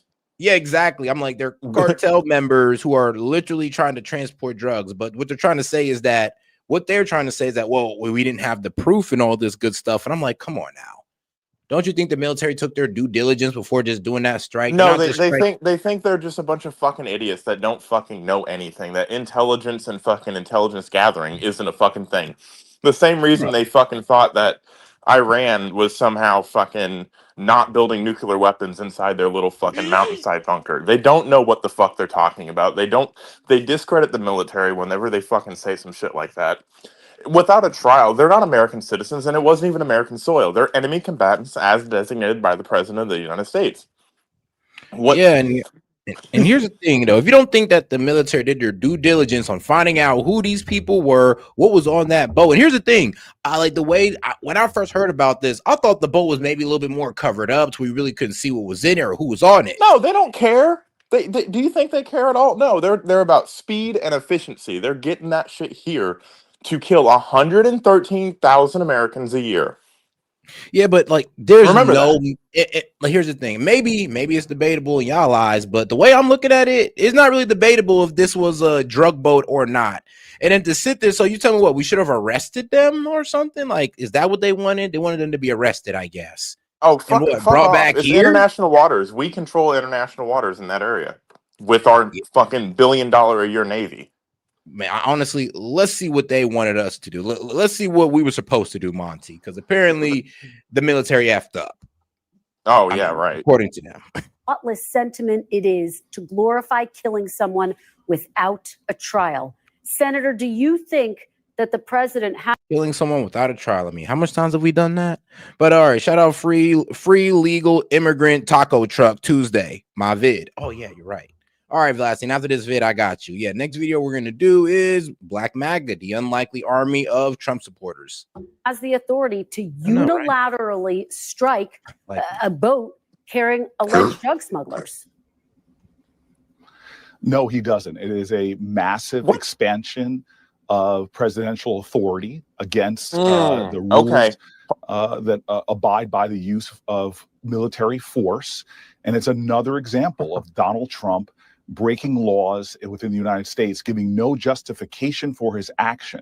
All that we've heard so far is that he might be relying on the 9/11 authorization for the use of military force. And that is outrageous. And folks need to understand, as the president continues Really? That's to outrageous? expand his authority in a way that is very authoritarian, that we all should be concerned. The rule of law matters. I mean, here's the thing. This is why I say Cory Booker. I mean, Trump had the authority to carry out the Iran bombing. What's the difference between that and this? Actually, There is no difference. The difference, you know what's funny is there's hooting and hollering about this, and the only person that's actually been consistent in this is Rand Paul, because you remember like what 2012 when Obama fucking drone strikes 2 American citizens without a trial, without any due process, just fucking killed them. Yeah. These aren't American citizens. These are designated as enemy combatants. The Navy positively identified them. I promise you, before they fucking just rained hell down on them, they made contact with the boat. They hailed the boat. They said, hey, this is U.S. Navy. Fucking heed to or be fired upon. Very fucking clear, universal instruction. They didn't fucking heed to. Who knows? Maybe they were coming within 100 yards of a military ship, which in fucking military doctrine is reason to fucking fire upon them. So this idea that it's like they're not fucking fishing fucking with 4 outboard motors. They have one goal: to get that shit to American soil so that they can sell it for a huge profit and kill 113,000 Americans a year. That's what their goal is. And the form of government we have mandates a president work within those bounds and does not just take these kind of actions unilaterally. I want to talk about one of the big developments. Pause. Unilaterally would mean that he went over there, flew the drone over, and blew it up. No, he had the entire military chain of command that could have disobeyed his order if they're unlawful. But it's actually their duty to disobey orders that are unlawful. So if it were an unlawful order, it wouldn't have been carried out. Period. That's the military's check. Think about it, Monty. People have this misconception that the military just follows orders blindly. That they're just a bunch of fucking robots pushing buttons, and they're not. The last time I checked, these are American people who care about the American way of life so much that they're willing to put their lives on the line for it. Can we not forget that part? Yeah, no, they completely forget that part. They think that the president just fucking pushes buttons like it's a game of Risk, and people just blindly follow, whether it's legal or illegal. You do realize to captain or to be a commanding officer of a naval ship or squadron, you have to understand the legality of orders. You have to understand what's legal and what's not, because, oh, sorry, I was just following orders is not a legal defense. Yeah, you're going to get brought up in that war crime as well, too, or that trial as well. So this idea that this was somehow a war crime, no, it's not a war crime. These have been designated as enemy combatants and people that wish to do Americans harm, which I think we should all agree that they do Americans harm, domestically, not just internationally, but domestically, and they were taken out with extreme prejudice, as they should have been. Yes, guys. Yeah, and yes, fentanyl, bringing fentanyl and cocaine does hurt Americans, guys. Capitol Hill this week, that explosive hearing with HHS Secretary Kennedy grilled by Democrats and Republicans for his vaccine policies, his vaccine skepticism. As you know, a number of Democrats have called for him to resign. Do you, Senator, think that Secretary Kennedy should resign? Well, let's be clear about what's happening to America's health. Donald Trump and his agents right now are making healthcare inaccessible to millions of more Americans. They're attacking the science that guides our decisions about healthcare policy. They are making it more difficult to access vaccines, and in many cases are life-saving. He promised to make America healthy, and we're seeing that his policies are actually creating more healthcare crises in our country than not. Now, I'm one of these big believers that when I see Justice Department officials and State Department officials and many other people resigning because the President of the United States is doing things that are immoral and dangerous, I believe, frankly, that all of his cabinet should be taking a moral position, especially those that are parts of agencies like Health and Human Services or the Justice Department. When you have a president that is acting in the way that he should, that all of them should be stepping down, especially those that are part of an agency that should be protecting Americans' health. So you're saying, yes, he should step down? Yes. Okay. In the past, You though, you know, have expressed a is in willingness regards to. to healthcare set, in regards to healthcare, we did have cheaper healthcare and cheaper insurance rates and cheaper premiums before someone named Barack Hussein Obama got up there and passed the Affordable Care Act, which has destroyed the healthcare economy. I mean, ain't that the truth? You know what? We used to have, we used to have pretty reasonable spending on healthcare until somebody named Joe Biden came into office and just upped it all the way to $1 trillion in spending. Yep. So, hey. So fuck all the way off with your stupid fucking ideas that somehow Trump is making medicine less accessible. You're dumb. Yeah, And like once again, and hold on, my bad. And here goes the Dems with all the complaints in the world, but no alternative on how to solve these crimes that the cartel are doing. The fact that they're bringing in drugs, people, etc., and weapons into the United States. Like, what do you expect us to do about that? And here's the problem: the cartel, they're not just somebody we can just tackle with just regular law enforcement. Like, these guys are these guys are like damn near are their own terrorist group. They have as much capability. They are a terrorist as most group. terrorists. Yeah, they have as much capability as Hamas or ISIS. Or ISIS or Al Qaeda. Seen, like, they literally manufacture their own weapons. Exactly. So it's like, why is it wrong to handle these guys like a terrorist organization? Oh yeah, and let's remember here, Trump already designated all these cartels as terrorist organizations. They're enemy combatants. Like, it's very, very simple. And to the idiots that are talking about declaring war in Congress, there already is a war on drugs. Bruh. It's already been declared by Congress. So yeah, you got declared in the 80s.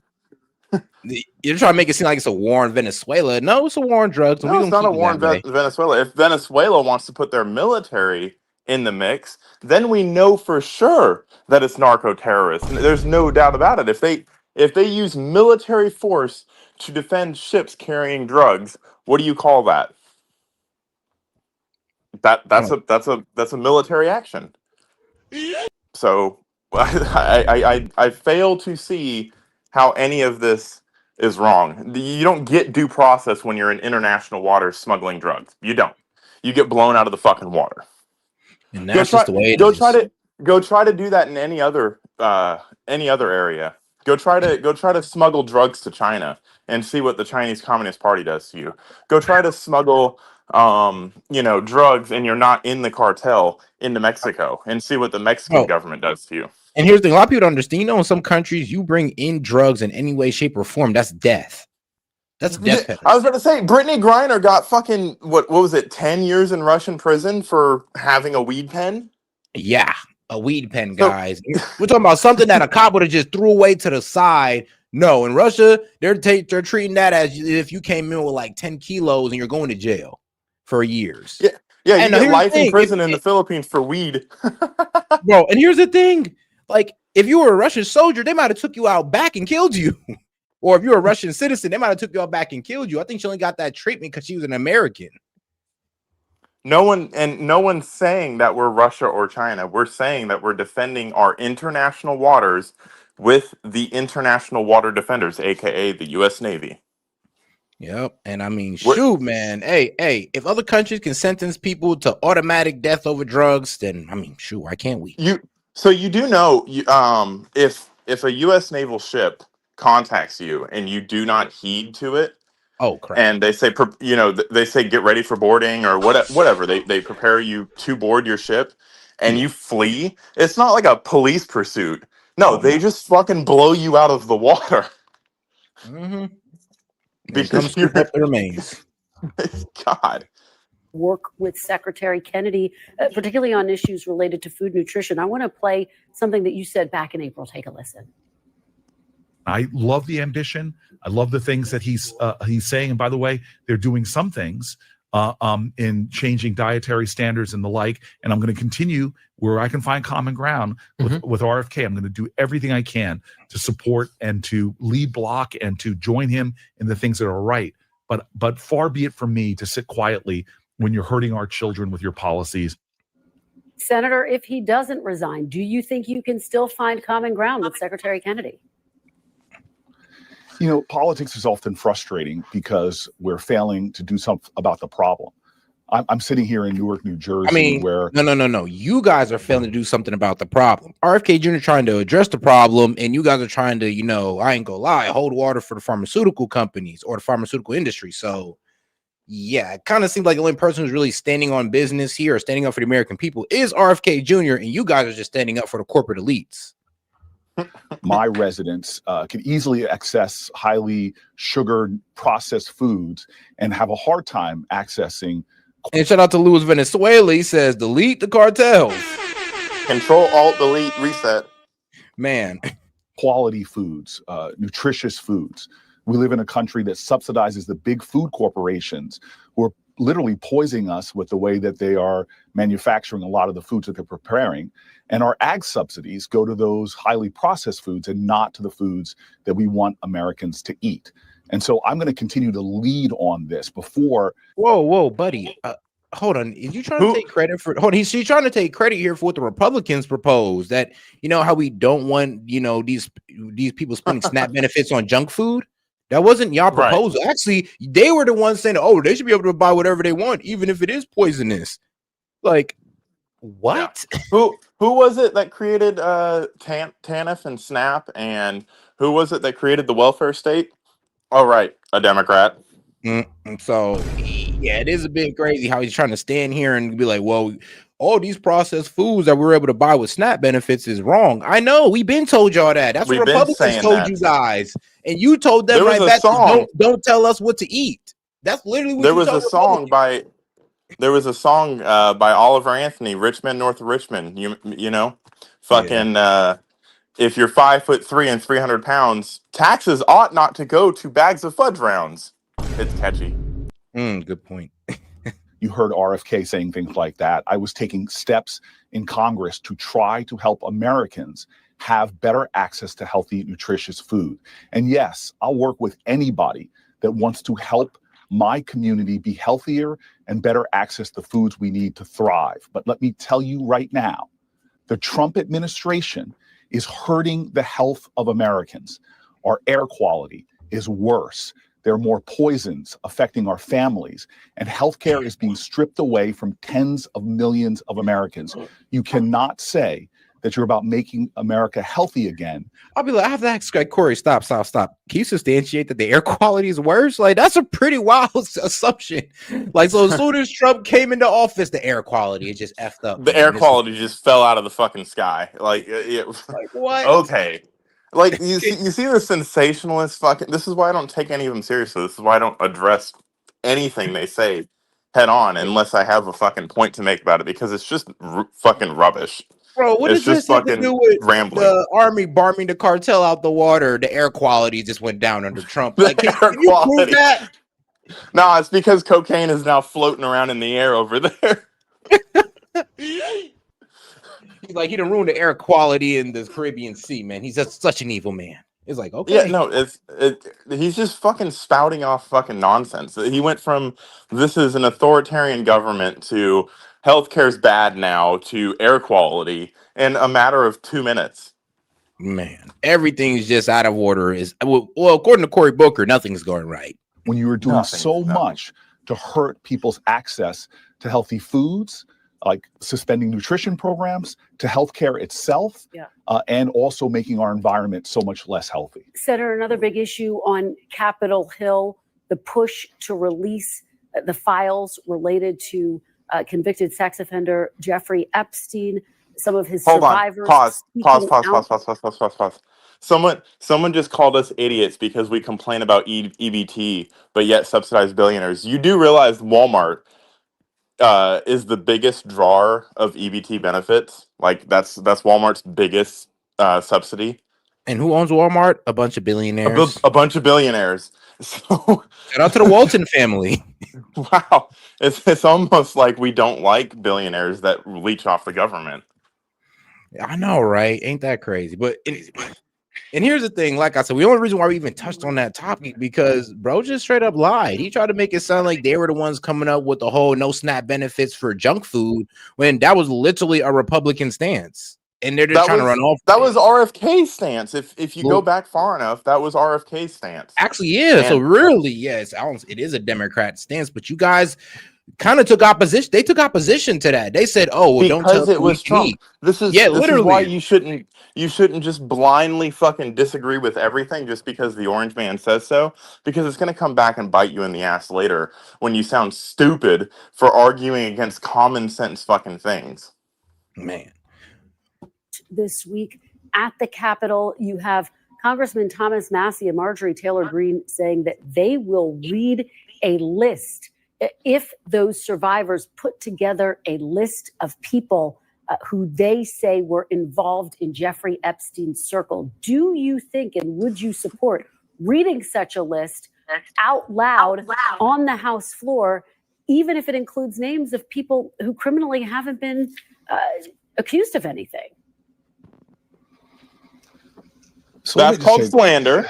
This is a really another painful example of Donald Trump looking America in the eye and lying over and over again. He created this crisis. He told the American public that what's going on here has not been fair, transparent, or having any accountability. And now that he's in office, he is not providing transparency, accountability, or honesty about what's going on. Thank I'm God pretty there's sure he's some released like Republicans 100,000 finally getting enough of pages. a backbone to criticize Donald Trump's lies. I hope that continues in other areas vital to Americans' well-being. So I firmly believe that Congress should be taking action in a bipartisan way to create accountability and transparency here. As you heard me discuss with Secretary Bessent, we just got that jobs report, lower jobs than expected, created last month. And it comes as Congress is now just over. Yeah, they were trying to say, oh, the manufacturing jobs and all that good stuff. And then here's the thing, a story that just came out about how a lot of manufacturers been getting, well, ICE raids. Yes.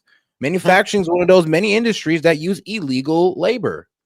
Hey, guess what? There's going to be 450 new jobs at a Hyundai plant in Georgia if anybody's looking.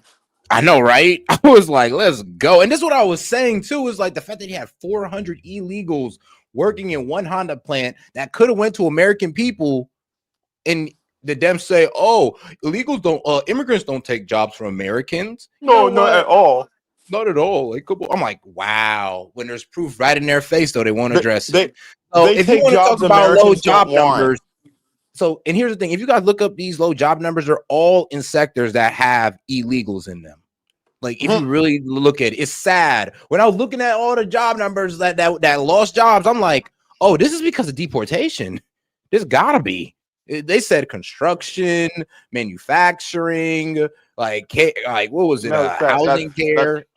That's the wrong way of looking at it. So if the job has been vacated, that's a job opening. So that would be a job not created, but it would be a job opening. So but here's the thing: if you fill that job, the job, like, it doesn't show as a job created because it's not a new job. Yeah. Okay, well, Americans are going to work in these jobs because the economy hasn't come to a screeching fucking halt. Shoot, I mean, there's, like you said, there's 400 new positions opened up at a Honda plant somewhere. So Hyundai in Georgia. Hyundai in Georgia. Yeah, in Georgia. All right, man. That's what the rate was. Hey, y'all heard it here first. Make sure y'all go down there and apply, man. They got them up out of there. The battery technician, plant worker. Man. 3 weeks away from a potential government shutdown. Here's what your colleague Chris Murphy says about it. He says, quote, I don't know how Democrats vote for a budget that doesn't roll back Trump's corruption and his lawlessness. Senator, are you willing to shut down the government to defend Democrats' priorities? No. I'm willing to fight for Americans. A budget is a moral document. It reflects your priorities. But will you shut down the government, first 8, Senator? 9 months. Will you shut down the government over it? The government, I swear to God, it's like these guys are literally trying to be insurrectionists at a certain point. It's everything to go against Trump in every way, shape, or form. Stop his agenda, like grandstand, like with 9-hour speeches in Congress. It's like y'all are doing too much at a certain point. Like, can y'all actually start creating policies? No, they can't, because their only policy until they get power again is bash Trump, impede Trump, slow Trump down, so that later on, when Trump's plan to do things is fucking derailed 8 ways to Sundays, you can say, oh, look, he failed. he didn't pass any legislation. Maybe because there's a bunch of dumbasses where that is the fucking topic. I Are would you think the willing to most, shut down the government? yeah. I think the most dishonest thing is when, all right, let's say that Trump's tariffs get struck down by the Supreme Court. I would literally say, well, our trading failed because of Dems, because they just did not want Trump to do any type of negotiating or have any type of leverage with these countries, and they struck down our leverage.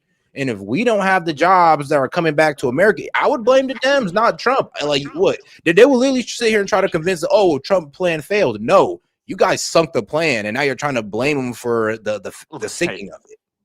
It's like when the fucking quarterback on the football team just sits down after a play starts, and then you fucking, or sorry, Trump is the quarterback in this situation. It's like the fucking wide receivers all just sit down on a pass play, and you blame the quarterback. Like, well, I guess I have to fucking run the ball then.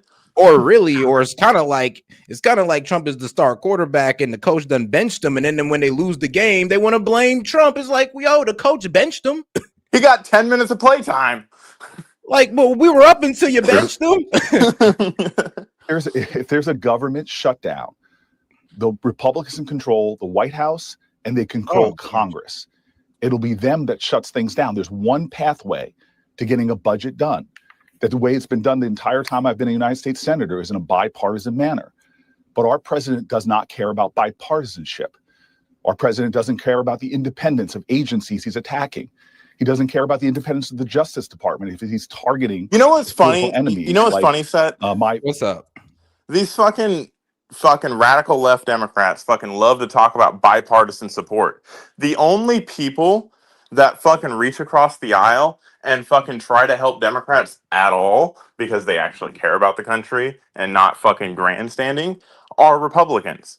Democrats don't ever fucking say, oh, this is a good idea. Maybe we shouldn't have criminals fucking running our streets. Let's fucking have bipartisan support for this.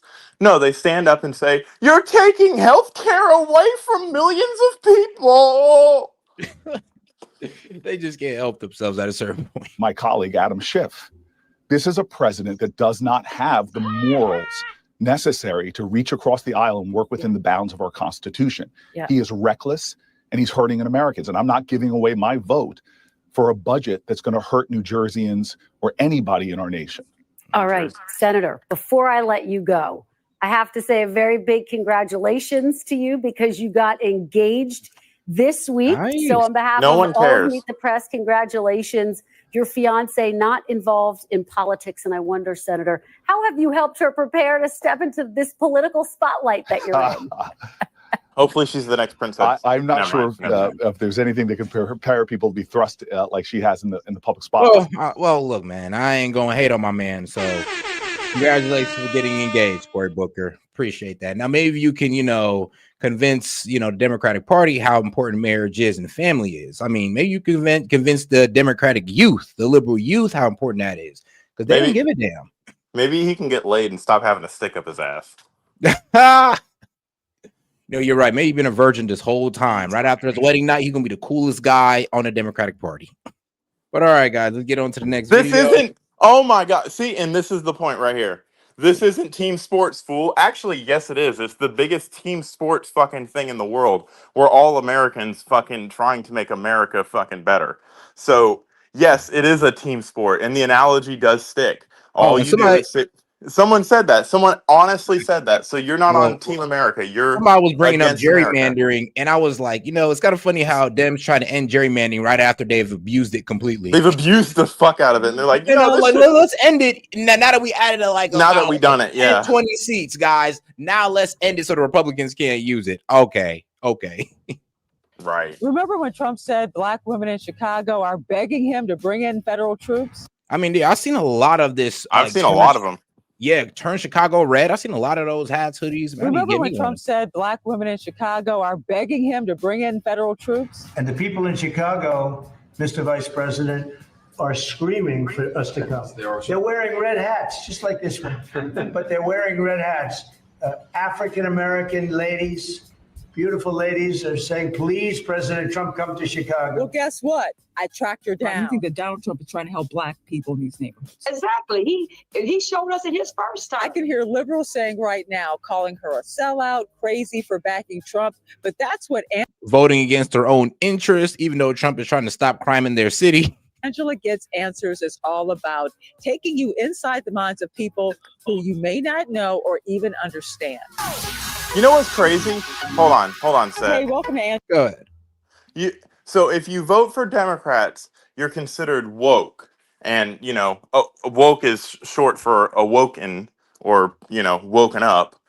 And if you vote for Republicans, somehow you're a sellout. So who's the one that's not open-minded, that doesn't have freedom of ideas in their party? Oh, the Dems for sure. I mean, bro, it's like I said, regressive tolerance. They accept all ideology that's liberal or leftist, but they accept no ideology that comes from the right or that's conservative. It's like you can have any color you want as long as it's black. Man, I mean, here's the thing: like Black people, you could think whatever you could think however you want, but as long as you're a Democrat. As long as you're a Democrat, yeah. Really? Okay. Right. Gets Answers. The goal is not to attack Danielle Carter Walters. She's not a member of the 92%. She started Chicago Flips Red, but to find out where Black MAGA is coming from, why she backs Trump, and why she supports Trump sending troops into her town of Chicago. But first, I need to find out, is she? I mean, Black MAGA actually comes from the same cities you guys neglect. These high crime Democratic cities. That's where Black MAGA is honestly proliferated. When we see how bad you guys do us for years, and when you guys do not fix it, all you do is tell us how bad Trump is while letting the city fall apart. We got tired of that shit. I'm gonna be honest with you. And you don't get to have an opinion if you live in your mom's basement and you're typing this comment that you're typing right now from, if you haven't touched grass in the last week. From Chicago. Do you live in Chicago? Do you still live in Chicago? Yes, born right here in the hood. So you can't, born and raised. So I grew up on 75th and Exchange. They called that Terror Town back in the day, and they still call it now. Oh yeah, that's where that is Terror Town. Yeah, 75th to 79th. Yeah, that's Terror Town. Because it was so bad. So here's the rest of the interview. Hear her out and tell me on the other side which thing. Don't ask why I know that. We have been the ones calling for President Trump's help. Even before the election, we were calling to get him elected. So we definitely want him to come in. The streets are not safe. It's a mess here, far as this administration, with the governor, with the mayor. So we need help, and we're crime. Crime is up high. We can't even walk out the streets without knowing that it's a chance we're not going to make it and see our loved ones to come back home. We know that. So we need help. We are definitely in support of President Trump coming. Now, what's your response when Chicago leaders say, listen, the numbers are going down in the city in terms of some of these violent crimes? Well, we know that's a lie. We know that they are manipulating the numbers. Well, here's the most recent crime data, according to the mayor's office coming out of Chicago. Overall violent crime down around 21.6%. You have homicides apparently down 32.3%, robberies over 31%, vehicular hijackings around 49%, and you have aggravated assault down 18.1%. So crime statistics from the Chicago Police Department. And here's the problem with giving out percentages. Let's talk about the number. When you talk about the number, you compare it, numbers from last year compared to numbers this year, it doesn't look like that big of a difference. When you talk in terms of percentages, it makes it look like it's such a big step down. Right. They manipulate the hell out of all of it, so it makes it look the way they want it to look. Yeah, it's like you're shopping for experts at this point. You're like, which way statistically can we look at it so that it doesn't look as bad? Oh, crime's down 30%. Oh man, it went from 130,000 deaths. It's not actually 130,000 to 100,000. Oh man, that's 30,000 deaths we just prevented. Shut the fuck up. It's still. And if she voted any other way, they wouldn't have a whole news article about her, like saying, this random, strange, rare bird that we found today, she speaks with us. Maybe we could see why she's so different. She's not that different. There's not a lot of people in them neighborhoods that enjoy living like that. It's just asinine the way they spin it. Facts. Oh, shout out Cumid. have been criticized as being potentially inaccurate and even misleading in the past. So experts are quick to point out any large-scale national manipulation is very unlikely. So what about the concern from some residents this could lead to over-policing in Black communities? The black people are the ones doing the crime. So who's really not criminals? If I was a criminal, would I want the National Guard or people, police to come in to arrest me? No. No, but that's what I'm saying. And like anybody who's going against this, they're most likely a criminal. Like, why would you want the police coming in? We're having such a great time jacking people out of cars, committing murder in broad daylight, stealing people's jewelry in the middle of the street. Like, why would you want the police to come? We're having such a great time being a criminal. Why would you want that? Why would you want your mom and dad to come take the candy bowl away from you? That's also a good one. Law-abiding citizens. I mean, a citizen. I don't, and I'm speaking for the law-abiding citizens. I don't have a problem with the police because guess what? I'm not out there breaking the law. When I go, I'm not committing crimes, so I'm not worried about being harassed by the police. And if the police do stop me, hey, officer, what's going on? Well, you know, you did this or whatever. Your tail light is out. I didn't know that, officer. Oh, thank you for. Now, if I broke the law, they're gonna give me my ticket. I'm going to take my ticket. If I want to refute it afterwards, I'm going to do that or pay it because I broke the law. But the only people that have a problem with this are the people who are committing the crimes, because the ones who are losing loved ones, the ones who kids are dying in the streets. And that's why I'm looking at this, the mayor of Chicago with the side eye right now. Cause I'm like, bro, how much money is he making off this? Cause yes, there's heavy drug trade, arms trade, a lot of bad things are going down in Chicago, especially when it comes to the black market. Would you getting cut off that? Because the fact that you're trying to even stop Trump from doing this makes you think that you're in on it. And I'm not saying I know for sure, but he does make himself look sus. You can't even go. You can't even go to mourn at a funeral without losing your life, being scared. They're shooting up funerals, so you can lose your life at a funeral. This is how bad it is. So the residents who we just want to go to work, come home, provide for our family, do what's right. We are welcoming help because we're the ones that's hostages in our own homes, not the criminals. Well, there's some people worried about, when you think of policies like stop and frisk in New York City, where you have maybe random people getting stopped and their civil rights being violated. That's what some people are concerned about when they see federal officers on the streets, maybe taking it to that level. Well, we know that. First, let's say this, Prisker. During the DNC, we just had the DNC here this summer.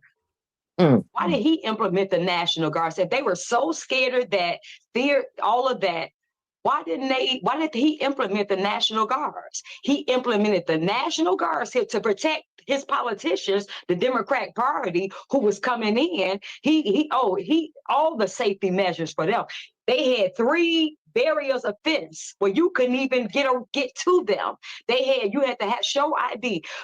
Those encampments. We talking about the homeless encampments. Oh, you didn't even see them. They made sure they got rid of them. You didn't see not one illegal alien in the street selling candy out there, just out in the street. You didn't see none of that. They cleaned that up. Why did they do that? Why did they do that when the DNC convention was coming here? So that lets you know they know this is not a good look. They know this is not good, but they want us to deal with that. The black community, the ones that they say they're for, they want us to deal with the lawlessness. And here's a problem. It seems like the Dems are more concerned with impressing their homies, impressing their Democratic homies, than impressing the people that voted them in. That seems to be a sad reality. I mean, well, and then we can also point to Gavin Newsom, who cleaned up the streets for Xi.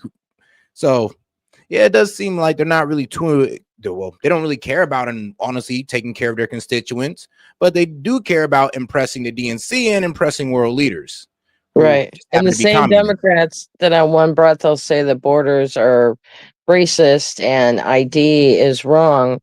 are the same Democrats that you had to present ID in order to even get into the DNC when it was in Chicago. Like, get fucked. Man. Sorry.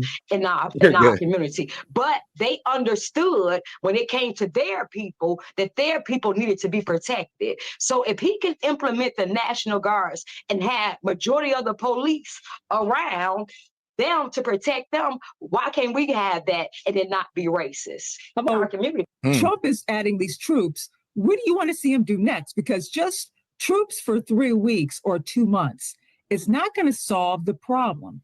So what needs to be the next step from the Trump administration? Well, with the next step, the Trump administration that we've been asking him even before he got elected, we need a forensic audit. I hear what you're saying. I get you. Believe me, I do. But why Trump? That's why I keep, because this thing with the National Guard is only going to be for a few weeks. And why do you believe that Trump is the person to do it and even cares about our community? Oh, Trump. I mean, because our own people don't like this. Our own black leaders don't care about our community. They're the ones who are running the community into the shitter. So you can't sit here and say, "Oh, but why Trump? Why Trump?" Because that's our only fucking option right now. I'm sorry for the like harsh language, but yeah, that's our only fucking option because our own black leaders have failed us. So don't ask, "Oh, why Trump? Why Trump? Why not Trump? Why not?" Here's, let me tell you something. Trump always have, see, the media made Trump out to be don't like black people. Trump always have been around black people and help black people. My mother used to volunteer for Operation Push back in the 80s and things like that, right? I remember. Trump used to help Jesse Jackson with our communities, give for our communities. We known Trump back in the 80s. He was everybody loved Trump. My mother, everybody in the black community, he was the great white hope in our community. So we're helping. Jesse Jackson praised him. Everybody praised him. Now when he run as a Republican, now y'all want to tell us he's racist. What Jennifer Hudson, why you didn't say that when your family got murdered here? Like, bro, Trump literally went from being the most generous man. Like, they used to talk about, like, he's just the most generous guy. He's always giving and all this good stuff. As soon as he's a Republican candidate, oh, he's the most selfish. All he cares about is himself. You think he cares about you? I mean, he has more community work than most of you people who judge him. Trump has done more for the black community than black leaders. Let that sink in. Trump has given more money to the black community than most of the black leaders that y'all champion. HBCUs, that's all I'm going to say. Thank you, Monty. Thank you. In Chicago, and Trump was the one who reached out to you, made sure you were straight, put you in the hotel, made sure you were good. All the rappers he helped, everybody he helped get the loans. Well, let's talk about when Chicago on his first term, when everything we asked him for in the black community, he did. What about, let's talk about when Ice Cube met with him. Biden and Harris and them didn't meet with him.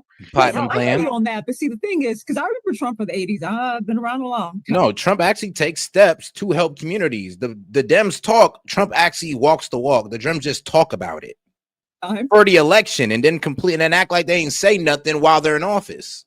But the whole thing with the DEI, and you see 30,000 black women losing their jobs right now, and the whole thing with the museums and courting this type of low-key racism, that's what black people are looking at, some of the terminology. That's not low-key. That's not low-key race. See, they have a problem with it because it's a white man doing it. Because let me say this. The first thing I would do if I got in office was fire we got 250 black faces in high places in Chicago. I'm talking about from the Department of Buildings, the deeds inspection. Every last one of them would get fired. Yep. I would do it as a black woman. So, and y'all, they'd be crying. It's 250 black people that need. Bro, I would call for most black mayors and black governors, in my opinion, need to step the hell down. In my opinion, I'll be honest, I feel her when she says that. Like, a lot of these black leaders have failed the communities that they run, and all they do is see it as a fucking paycheck. That's it. That's fire. Yes, I did. So imagine if it was a white man doing it. It has to be done. What's doing? See, with the DEI stuff and all that, the DEI. The DEI never benefited us. You gotta understand. I've been saying this. The white liberal women been benefiting, and they brought All these illegals in. We're in Chicago, so we're a sanctuary city. Thank you. Because I was going like, bro, when I heard black women get offended about DEI, oh, it's closing down. I'm like, that really benefits y'all. It mostly benefited, like different sexualities, like trans, gays, liberal white women who wanted to be around, who believed that were misogynist for not having a woman in a mostly male dominated area. It was mainly for them. To be quite honest with you, they were really the ones benefiting. Sure, y'all got a little bit of straggles, but to be honest, it was mainly for them. I like this black lady. She's legit, boy. She is legit.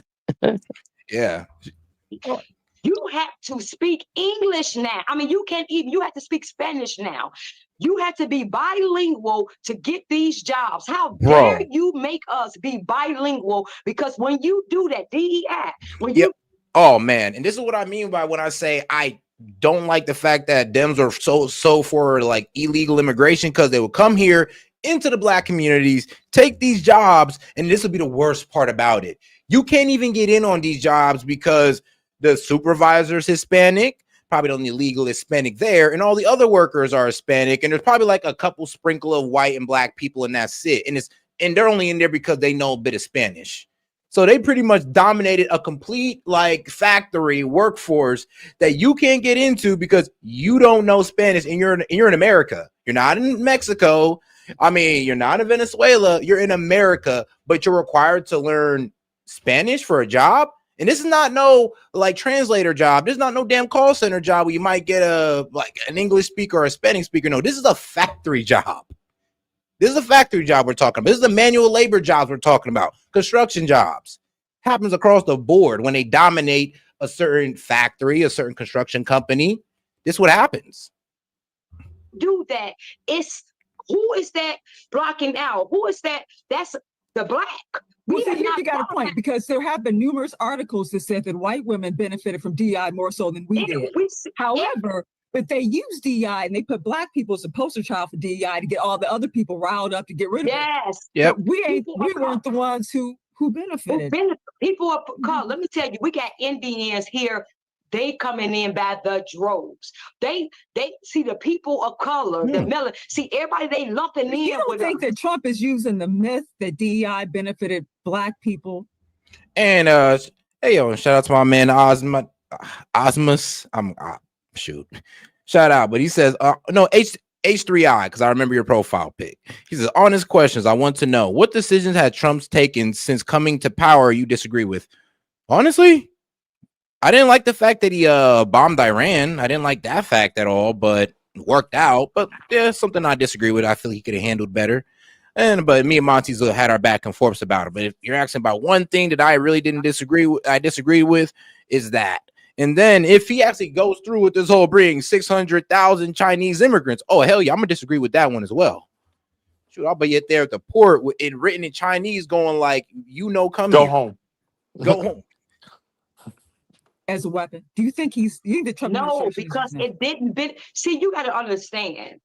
Just like the Jewish people, you cannot lump nobody in with them, right? Because they need what they need.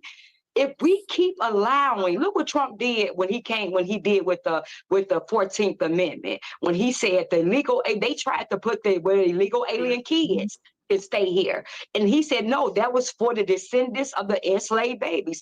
The Democratic Party tries to lump affirmative action. They try to lump everything in on our plight. And so we up here, when they lump everybody else in on our plight, we're being pushed down here, and everybody else is benefiting for what we did. We don't benefit from there. So I say separate us.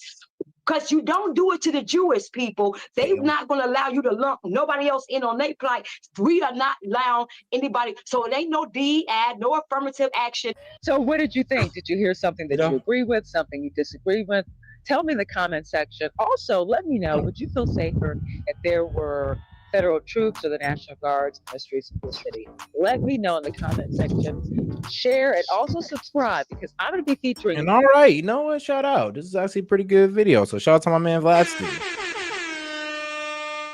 Actually, the first time I heard one of these Chicago turn red people actually speak out like in long form. So hey.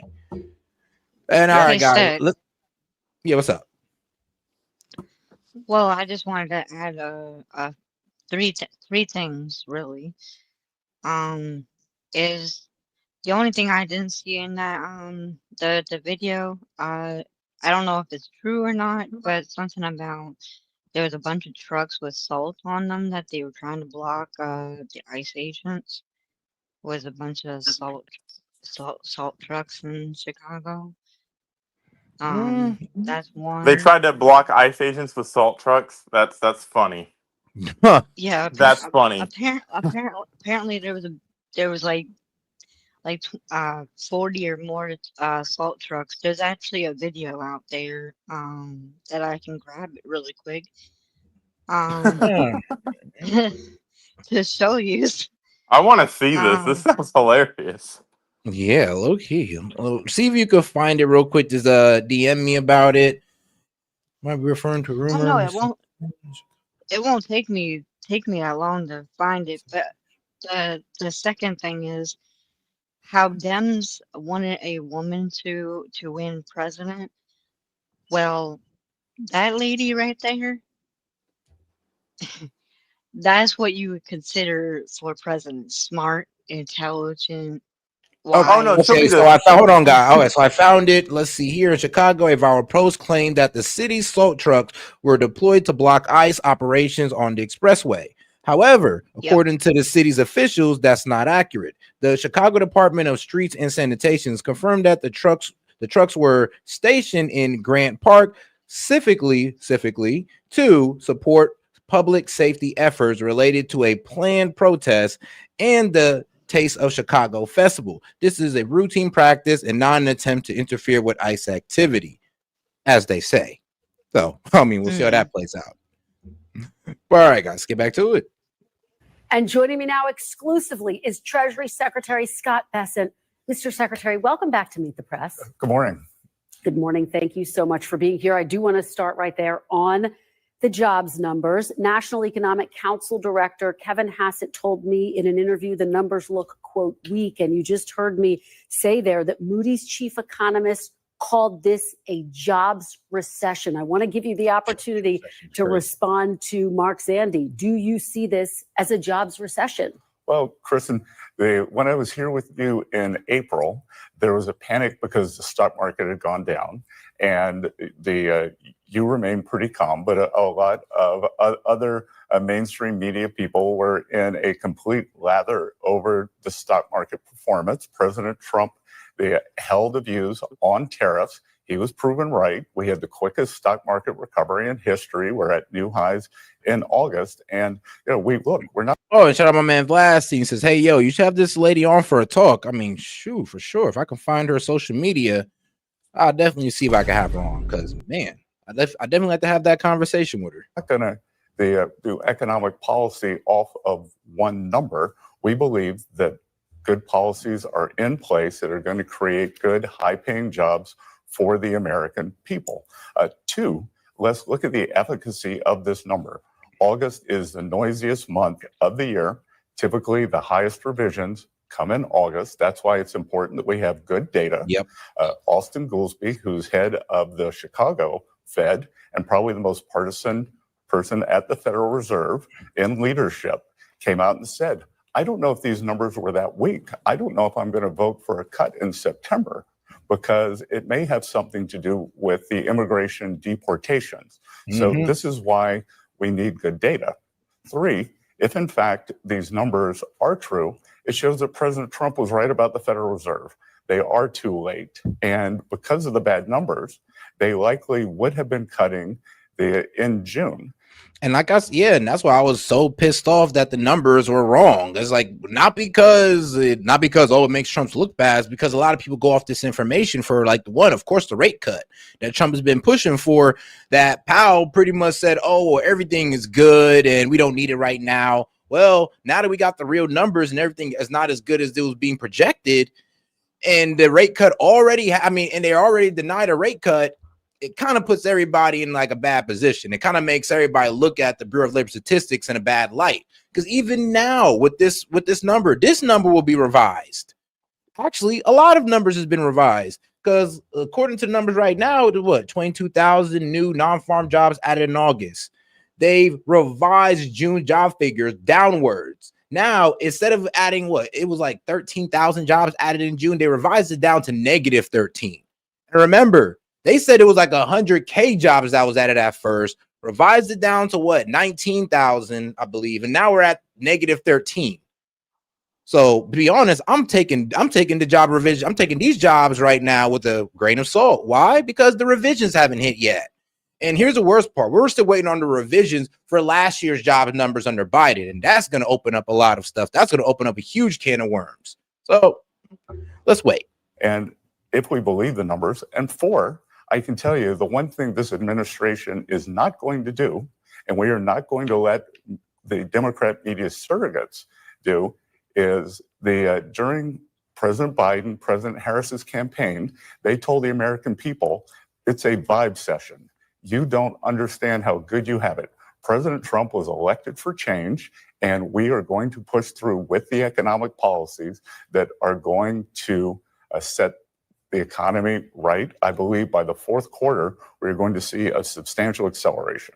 Okay, well, we'll have you back definitely to check back in with you then. But let me drill down a little bit more on these numbers, Mr. Secretary. The president said that these tariffs are going to spark a manufacturing renaissance, he called it. But since he announced them in April, the U.S. has actually lost 42,000 manufacturing jobs. Are these numbers proof that the tariffs are failing to produce the manufacturing jobs that President Trump promised? Again, Kristen, it's been a couple of months, and with the manufacturing sector, as you know, we can't snap our fingers and have factories built. So what we are seeing is a record amount of investment intentions. We've seen a capex boom in the first half of the year, and I think that was actually held back. The One Big Beautiful Bill, which has full expensing for factories and equipment, was passed on July 4th. Many companies were holding back then. So we are going to see construction jobs and we're going to see manufacturing jobs. So, Mr. Secretary, the economy did add nearly 500,000 manufacturing jobs under former President Biden. In this case, since April, again, you're actually losing manufacturing jobs. Is that problematic for your policy? Well, a couple of things, Chris. Have they come out with any dates where they plan on breaking ground or starting any of these new factories? Actually, yeah. Yeah, but you would have to look up each state though, because we're talking about one for the chip manufacturing. They started places. We're talking about for cars like Ford and GM. They've started, or they've brought manufacturing back to. Well, they brought certain cars that were manufactured in another country. They brought it back here. So yes, but if we're talking about the data centers and all that good stuff, and the new factories that were promised, those probably won't be up and going probably until 2027 at least. Because they're building those data centers go up pretty damn quickly. Yeah.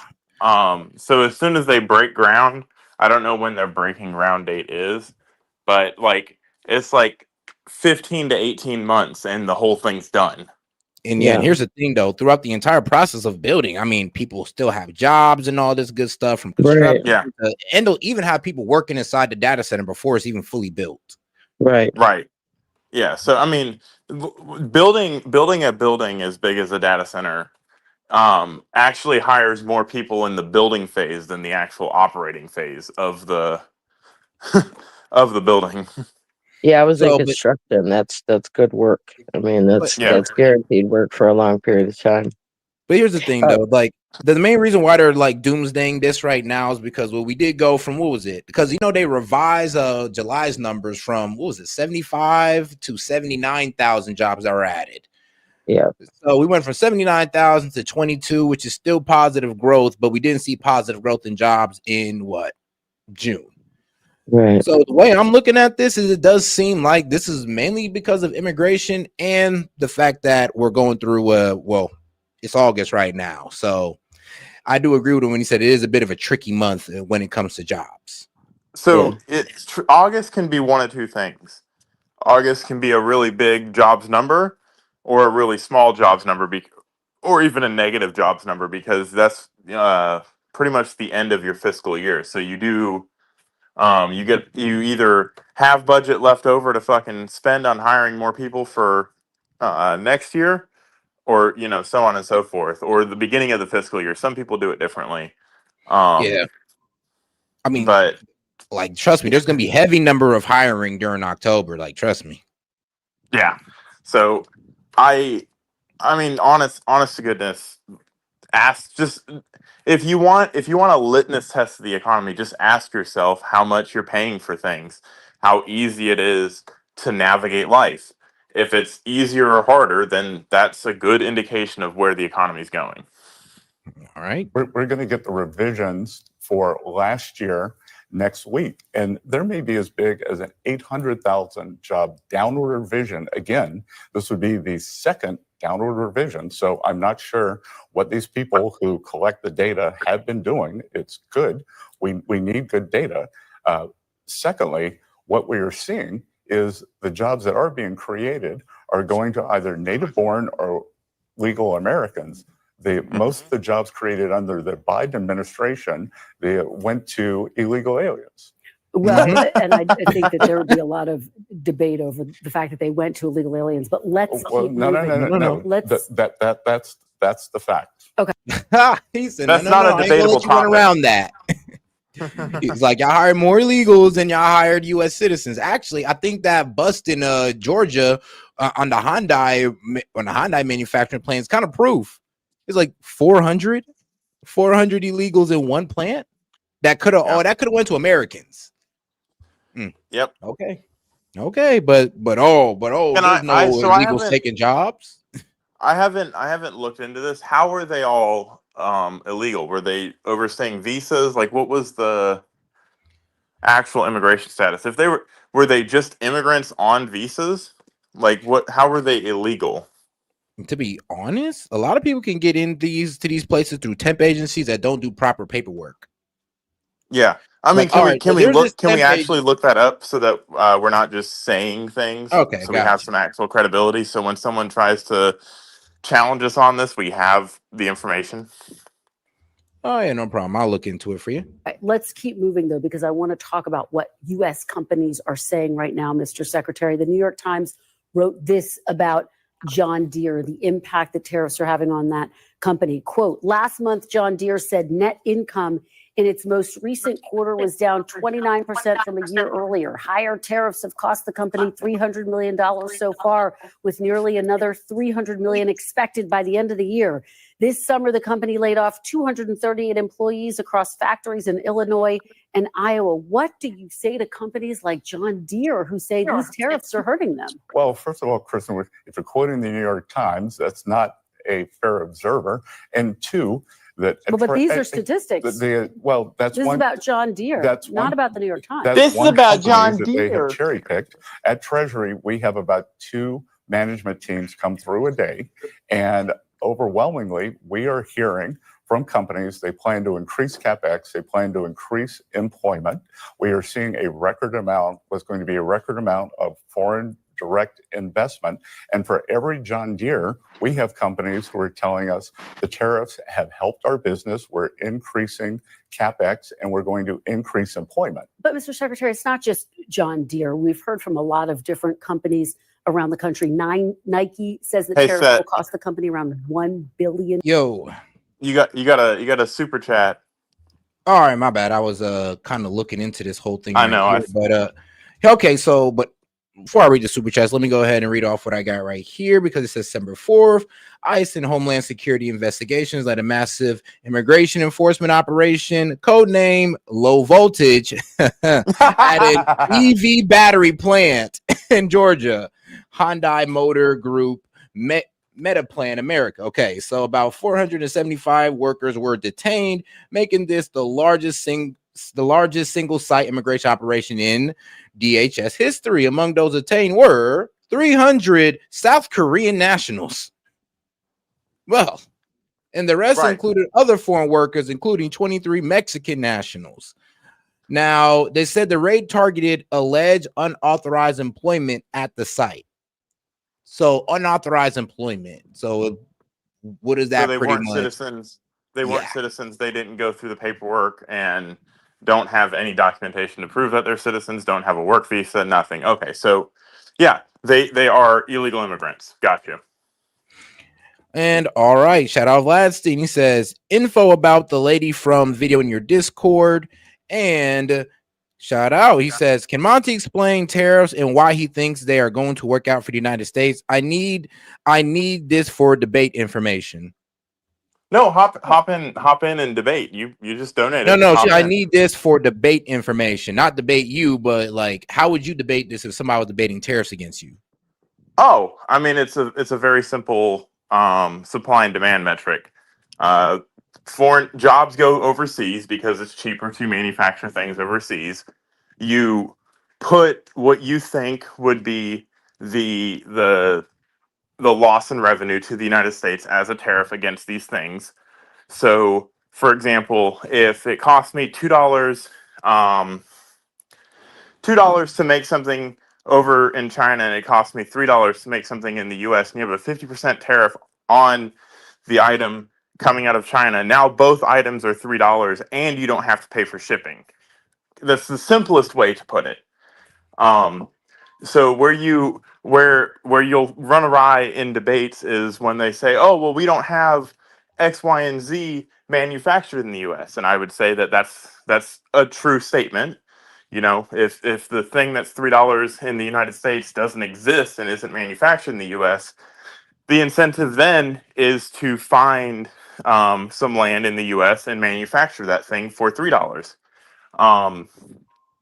It's literally all about supply and demand. And if you can create a artificially inflated price for cheap labor, right? Because they're not paying their people. This is slave labor that they're getting away with. You know, they make $6.85 a day and they're above the poverty line.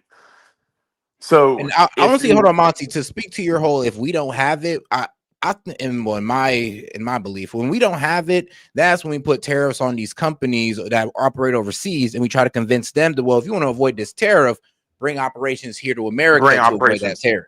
Yeah. But you need to make the tariff high enough so that what it would cost to make in the United States is either even to or less than what it would cost to manufacture it, ship it, and pay the tariff on it. Mm-hmm. And that's how. And for everybody that's gonna fucking jump on me right now, when I'm talking about it costs $2 to manufacture something, when it costs $2 to manufacture something, they usually sell it for $10 to $15. That's just kind of how how it works. So it's not necessarily you're going to see a 50% increase in the price of goods. You're going to see maybe a 5 to 10% increase on what it actually costs for the end user, because I mean, or you'll have what Brazil did and they'll just subsidize the tariffs. Yeah. And so this idea that consumers pay the tariff is on its surface level correct, but when you dig deeper into it and look at macroeconomics, that's not the way it works. Now I have debated some liberals that will say that the price of everything going up will increase your insurance premiums, because if it costs more money to manufacture all your car parts, the cost to repair cars is going to go up, so your everybody's insurance is going to go up. It's a valid argument, but my counter to that is that whenever you have growth in an economy, prices going up does not feel as bad as prices going up and then having no growth in the economy. All right. Now, if I was to just throw how I tackle these arguments, when they always sit there and say it's a cost on the American consumer, I kind of flip it back on them. All right, if there's a 10% tariff, how much do we eat? And if they can't really tell me, I'm like, okay, then. So why do you assume that we just pay the full cost of the tariff? And then I also like to inform them that, well, there are ways to where the importer don't pay the cost of the tariff if the supplier lowers their prices. Like, they kind of imagine tariffs as just a stick price on the importer when it can be worked around. And like, we've seen importers take it to the profit margin where they're just like, oh, we'll just make less money on the product, but not raise the price because of an But we're still oversaturated making market. money on the product. Yeah. Yeah. And I And mean, if so y'all want to the sit here and, complain about corporate elitist profit margins, go ahead and be my guest. But, and if I'm not you really if feeling too you bad about it. if you take the next argument and say something like, oh, Walmart has a 1% profit margin. Yeah, Walmart itself reselling goods as a distributor takes a 1% profit margin. However, the company that makes the doohickeys that Walmart sells is also has a profit margin that can be cut into, and it's a lot more than 1%. Man, trust me. I mean, they probably profit 3%. Well, if 3% is $14 billion, they'll be just fine. No. I'm talking about Walmart. So Walmart is a distributor. Walmart doesn't have anything that they make. Yeah. They resell goods. Oh, They no, I'm buy talking about things. when they talk about, well, their profits are like 3% and all that good stuff. And I'm like, you know how much they make in total? Like, what's the dollar amount of what they profit?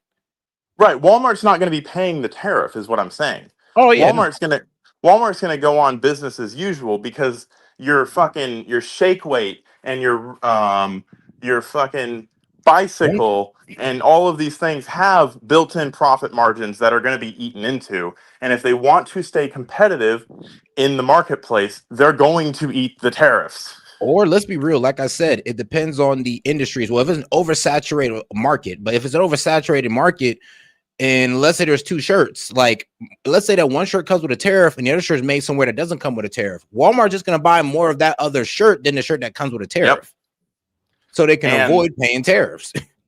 And if it costs you, $5 to make the shirt in China with a 50% tariff, so that makes it $7.50 minus any shipping costs or plus any shipping costs, and it costs you $8 to make it in the U.S. with no shipping costs. You kind of see where it becomes the same, if not cheaper, in the U.S. to manufacture it. So to sit there and say that, oh, customers pay the tariffs is completely incorrect in my eyes, because it's like, hold on now. To sit there and say it just goes straight to the customer is wrong. Can it go to the customer? Yes. But saying that, Absolutely. it only goes to the customer, wrong. And then how much of that percentage of the tariff goes to a customer? If there's a 10% tariff, does the whole thing go to the customers? Is 3%? Right. Okay, then. So that's saying it's a deeper conversation than these guys are honestly willing to take on.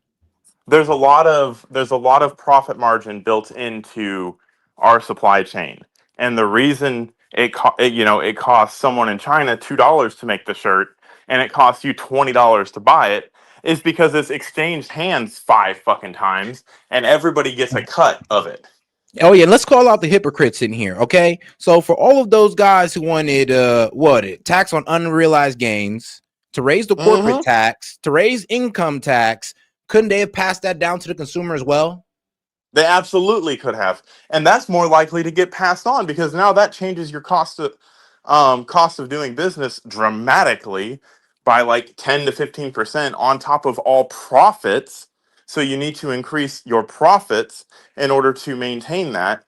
But when it's getting cut out of your profits, you can make a decision. You can say, "Hey, I'm going to take a smaller profit so that I can stay in business and continue doing it," or I'm going to try to compete with fucking XYZ shirt company that's not going to take a smaller, or that's not going to take a larger profit and is going to undercut me. Like that's yeah. So it's kind of like it's kind of like an unfair argument because it's like they're picking and choosing, and because Trump is imposing this tax or a tariff, they kind of it's going to be passed on to the consumer. Well, where was that argument for Kamala Harris? Like, yo, if you put tax on unrealized gains, what's going to keep them from passing that down to us? If you raise, think about it, you're going to do both. You're going to put tax on unrealized gains and raise the corporate tax, and you guys are going to sit here with a straight face and say that wasn't going to get passed down. You know what's crazy? Let's take that unrealized gains argument, because I've debated this before. The unrealized gains is ownership in a company or the appreciation of an asset that you haven't sold yet. So you bought asset for $100,000 and now asset is worth $500,000, and you want to take 25%. You want to charge them $100,000 that they haven't made yet just to continue owning the asset. That's what they paid for the asset. I mean, why because not the pass that 400 100,000 on to the consumer, Monty? What and ethic? that's exactly what they're going to do. Oh, okay, we need to raise revenue by $100,000 because we have to pay this tax. How do they raise revenue? The only way they can raise revenue is if they sell things at a higher rate or sell more things. And when they, you know what's crazy? It's a death spiral, because when they sell more things and they sell things at a higher rate, their stock value goes up. So they have more unrealized gains they have to pay taxes on. So you're just shooting yourself in the foot by arguing for that. Exactly. So, like I said, if y'all want to have that argument for tariffs, I mean, I'd hope y'all have that same argument for Kamala Harris and her plan, or the plan on, the plan in general, her tax plan in general. So, like I said, when they want to talk Raise about taxes everywhere tariffs, across ask the board. them, well, what do you think was going to happen? And here's the thing, though, tariffs, that's less likely to get passed on to the consumer, because when it comes to corporate tax, who's that going to hit? The business. When it comes to unrealized gains, the business. But when it comes to tariff, that can at least be taken on by the supplier. They can cut their price by whatever the tariff cost is. If it's 10, 20%, cut their price by that. The importer don't pay no damn tariffs. With corporate and the unrealized gains, there's nowhere else to go. It's all on you. Not to mention, even if the corporation that's importing the good is paying the tariff on it, guess what? They just got their corporate taxes lowered. So their wiggle room to make economic decisions has just increased. So they can say, well, we were paying corporate income taxes. Now we're just paying tariffs. This is assuming that they don't lower their prices at all to stay competitive at all.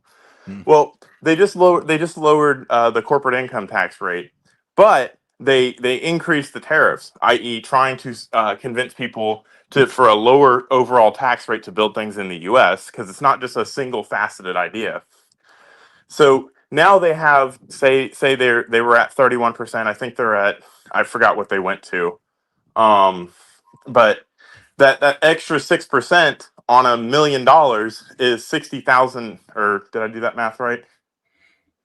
I mean, yeah, $60,000. Look, Monty, here's the problem, though. Like, we'll still have people who have arguments like, these right here.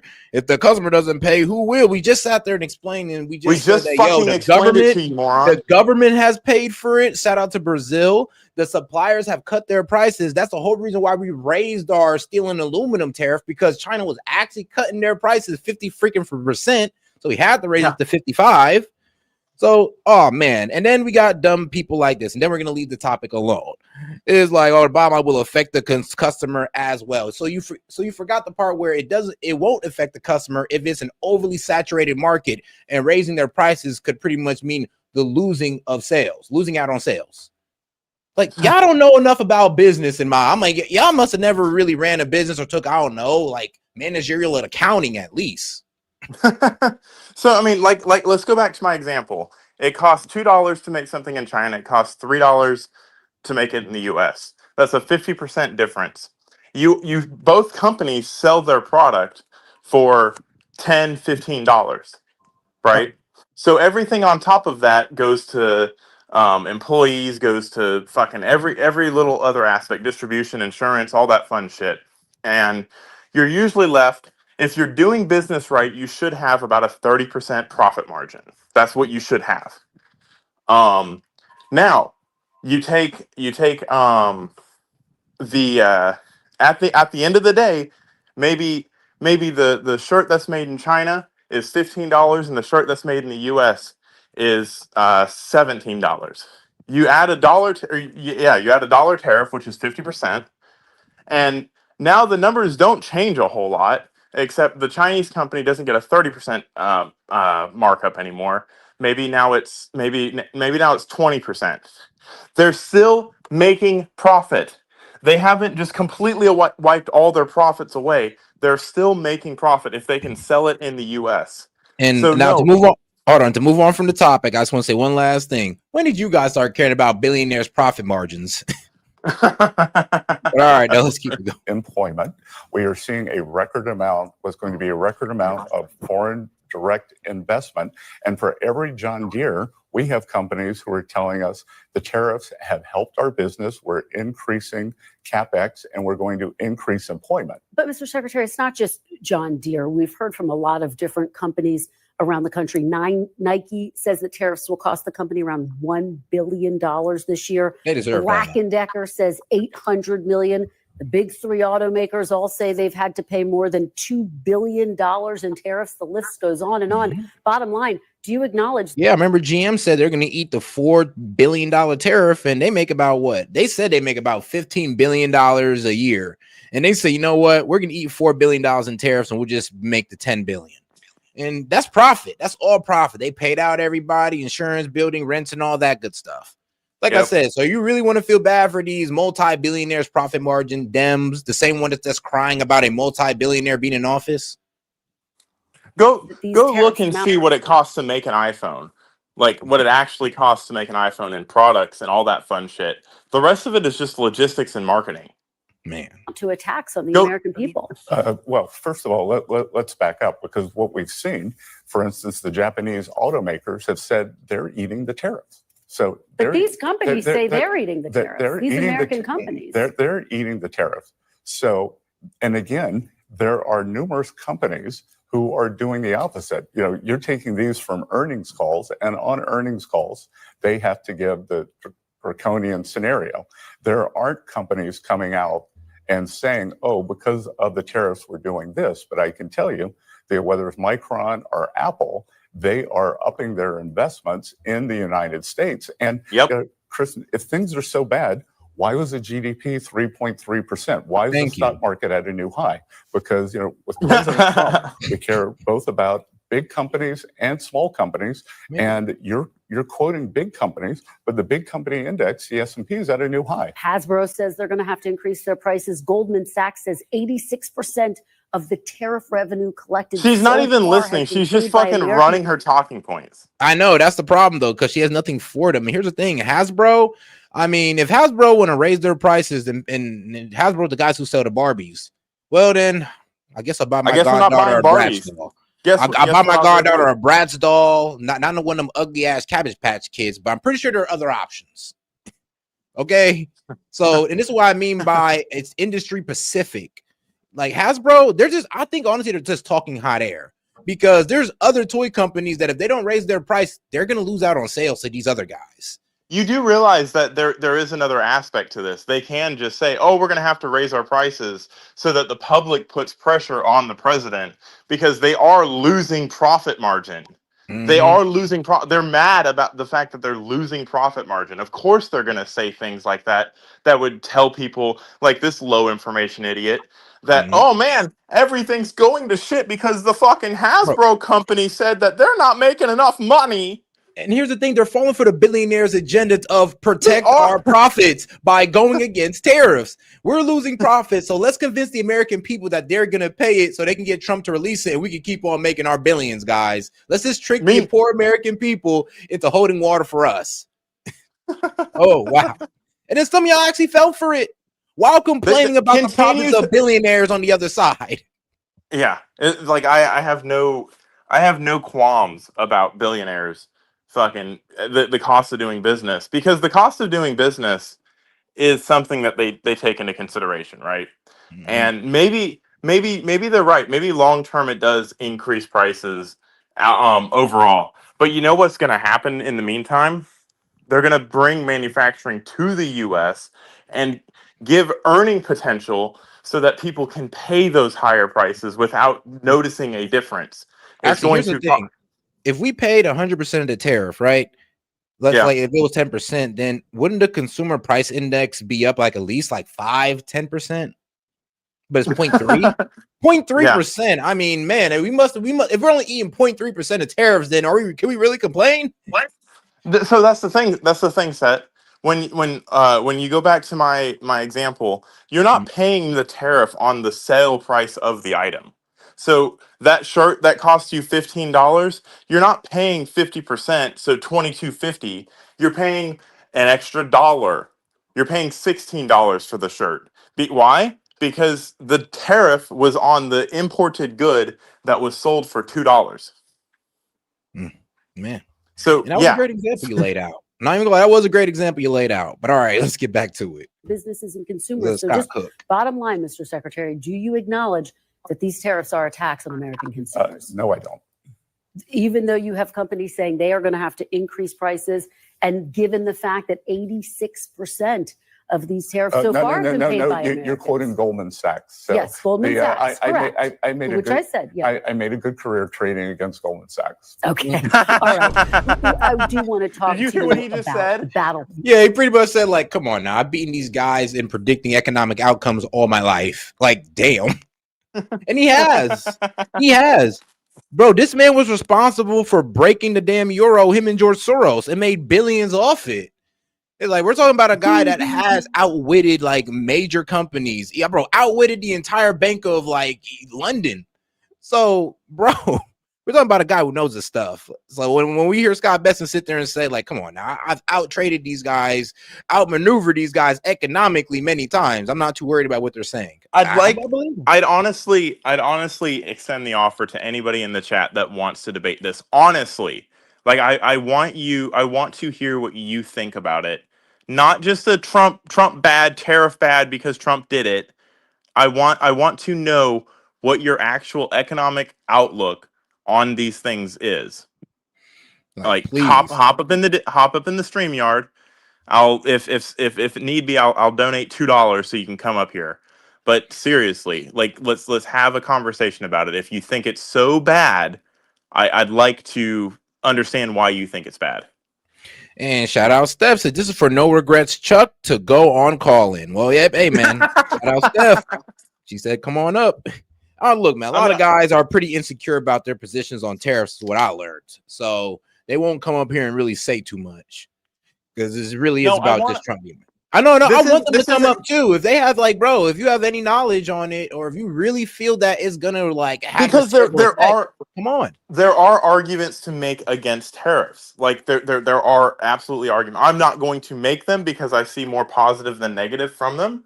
But if you want the negative side of tariffs to be shown, honest to goodness, this isn't about bashing you as much as it shouldn't be about bashing Trump. This is about the good of American people. This is our dollars that we have to spend on these policies. So if you disagree with the policies, you should have a voice in that matter. Here's the thing, though. Yeah, and let's be real. We can't sit here and say that the tariffs haven't been used incorrectly before, but in this time right here, in the way Trump is using this is the best use for them. We agree. I agree. Yeah. This is the great way to use tariffs. All right. Playing out in the courts. I know you've been deeply involved in this. The so-called reciprocal tariffs suffered a big setback when an appeals court ruled they were illegal because tariffs are a tax and only Congress can impose taxes unless it explicitly gives that power to the president. You're appealing the Supreme Court now. What is your plan if President Trump's tariffs are struck down by the high court? Well, there's a lot to unpack there, Kristen. So let's do it in a couple of segments. One, the president is using something called IEPA, the International Economic Emergency Powers Act. And thus far, we have two kinds of tariffs. There's the fentanyl tariffs and the reciprocal tariffs. So I'm not sure on what planet this fentanyl crisis with 200,000 Americans being killed every year, this poison coming across the border, why can the president not use tariffs to stop that? Two, on the reciprocal tariffs, we have reached a tipping point in terms of our trade balance. That is what has created the emergency situation. And we are trying to bring the trade into balance. But Mr. Secretary, I hear you talking about fentanyl, but these tariffs apply to practically every single country around the globe. But let me ask you. I mean, you're damn right they do, because other countries like to send their goods to other countries so they can send it into America tariff-free. Like, that's exactly why we tariff the world. Necessary. If the Supreme Court rules against you on these tariffs, is the administration prepared to offer rebates? So, Kristen, I am confident that we will win at the Supreme Court, but there are numerous other avenues that we can take. They diminish President Trump's negotiating position. But hey, Seth, let me say something real quick. Go ahead.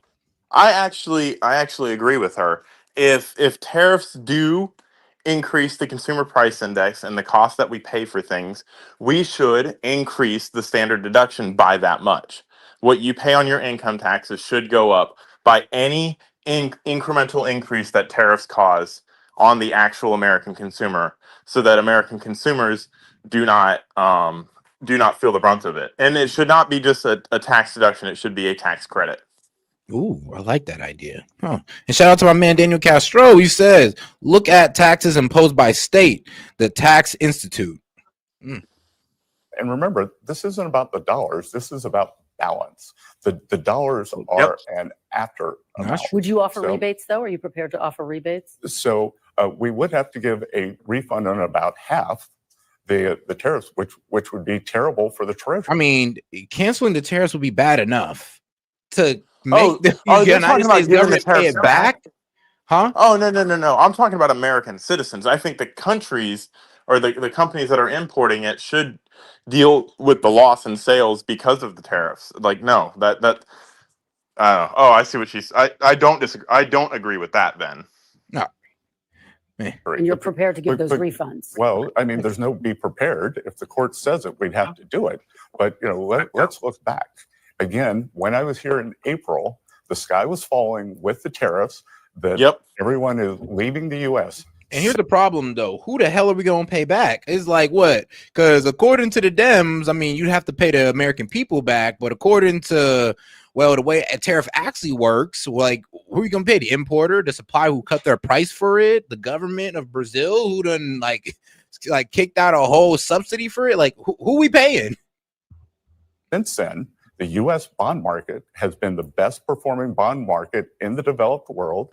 And from Barclays Bank to Goldman Sachs to others are saying it is the tariff income and the fiscal improvement that we are seeing. And that's what President Trump is talking about. We're almost out of time, and I do have a couple more questions to get to. Fed Chair Jerome Powell's term ends in May. On Friday, you started interviewing potential successors. Do you want a Fed chair who will factor in the president's input when it comes to setting interest rates? Is that what you're looking for? We want someone who has an open mind and will factor in different policies. Because, you go back and you look, Alan Greenspan in the 90s, they realized that we were in the midst of a productivity boom with the internet, with office equipment being used. I think that we are in the midst of an AI productivity boom. So we want someone with an open mind. We have seen that the Fed, as I wrote in the Wall Street Journal on Friday, and in a longer article in the International Economy, has consistently overstated or overestimated GDP when Democrats are in office, consistently underestimated GDP when Republicans are in office. So we need to get rid of this orthodoxy that has led them to so many mistakes. You talk about what you wrote in the Wall Street Journal. You say the Fed's independence comes from public trust, but it's worth pointing out the president has consistently criticized Fed Chair Jerome Powell, has leaned on him to lower interest rates. He's trying to get rid of Fed Governor Lisa Cook. Bottom line, Mr. Secretary, will the Fed chair set interest rates, or will President Trump? The Fed chair doesn't set interest rates. The FOMC sets interest rates. So it is a board. Should President Trump have a say? And the President Trump is going to make his. I mean, shoot, I wish we had a say. I wish the president or the American people had a say in what went down at the Feds, because they're completely independent of us. They do their own thing that affects all of us. Views known, just like President Biden did. President Biden in the State of the Union, his last State of the Union, said he thought there was going to be an interest rate cut. Senator Warren called for a 75 basis interest rate cut this year. All right. Last question. Russia. Overnight, Russia hit Kyiv in the largest aerial attack on the country since the war began, Mr. Secretary. It caused NATO, in fact, to scramble jets. You have a very high stakes meeting on Monday with key economic officials. Just for anybody that's new to the channel, in order to get into the live, you have to go to the StreamYard link, which is in the post tab on YouTube or on S.E.T's YouTube page. So if you're watching it on the phone, just click the channel name at the top left, and that should bring you to S.E.T's page. And then you should see a bunch of different tabs about like videos, posts, all that fun stuff. Click on the post tab and then click the most recent StreamYard link, and that will bring you into the backstage. All right, go. Sorry. From European countries. Is the administration prepared to impose sanctions against Russia now? President Trump, Vice President Vance had a very productive call with EU President Ursula von der Leyen on Friday. She followed up with a call with me, and we are talking about what can the two EU and the US do together. And we are prepared to increase pressure on Russia, but we need our European partners to follow us, because if the US and the EU do this together, we are in a race now between how long can the Ukrainian military hold up versus how long can the Russian economy hold up. And if the US and the EU can come in, do more sanctions, secondary tariffs on the countries that buy Russian oil, the Russian economy will be in full collapse, and that will bring President Putin to the table. Okay. All right. Mr. Secretary there. Nah, not with sanctions, but I do agree with tariffs. It will bring Putin to the table. But I mean, here's the thing, though. I mean, we try to put tariffs on India, and these guys start meeting up with, and these guys had a meetup session. I mean, look, man, when India, China, and Russia and all meet up together, that's a problem. And then they were waiting on King Jong-un to pull up. I was like, so all of our enemies just decided to have one big happy meeting? I don't like that. I don't. So, yeah, I'm not really sure how that's really going to work out, trying to, tariff people for buying Russian oil. But here's the thing. I think that we should honestly just try to push Ukraine towards a surrender than trying to cripple the economy of Russia. Because if we put Russia's back to the wall, who knows what they're going to do? Remember, these are the guys with nukes. So I don't know if we want to put somebody's back to the wall. I mean, people get pretty desperate when that happens. I mean, I'm just saying. And if you don't want to believe that, all right, but I'm just saying, though, hey, man, if a nuke ever goes off of Ukraine, and just let you know, I warned you. I warned you. All right, now let's go over to one of Trump's other economic advisors, Kevin Hassett. Begin this morning with the director of the National Economic Council, Kevin Hassett. Good morning, and thank you for being here. It's great to be here in person. Yes.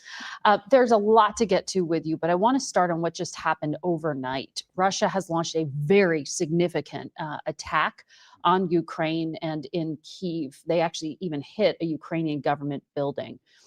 Does the U.S. condemn the assault? And what are you waiting for now in terms of triggering those sanctions on Russia? Well, as you know, I'm not one of the foreign policy advisors of the president, but at the National Economic Council, we are responsible for making sure that sanctions get enforced. I hate when they do that. It's like, bro, this is not somebody that deals with foreign policy. This is an economic advisor. You're asking them about Russia and Ukraine. And that people that are helping Russia with their war against Ukraine, as for example, India has been doing, by buying Russian oil, that we're ready to respond to them economically. And, the last night's news is very disappointing. And I'm sure that there's going to be a lot of talk today and tomorrow about, the level of sanctions and the timing of sanctions. The timing of additional sanctions Perhaps, yes, on Russia. I mean, it's up to the president in the end, but yes, it's a very disappointing set of affairs. Mm-hmm. On the U.S. economy, there were 22,000 jobs added last month. The past 2 months of data were also revised down. You've said in interviews this week, it suggests there's less momentum here than you thought.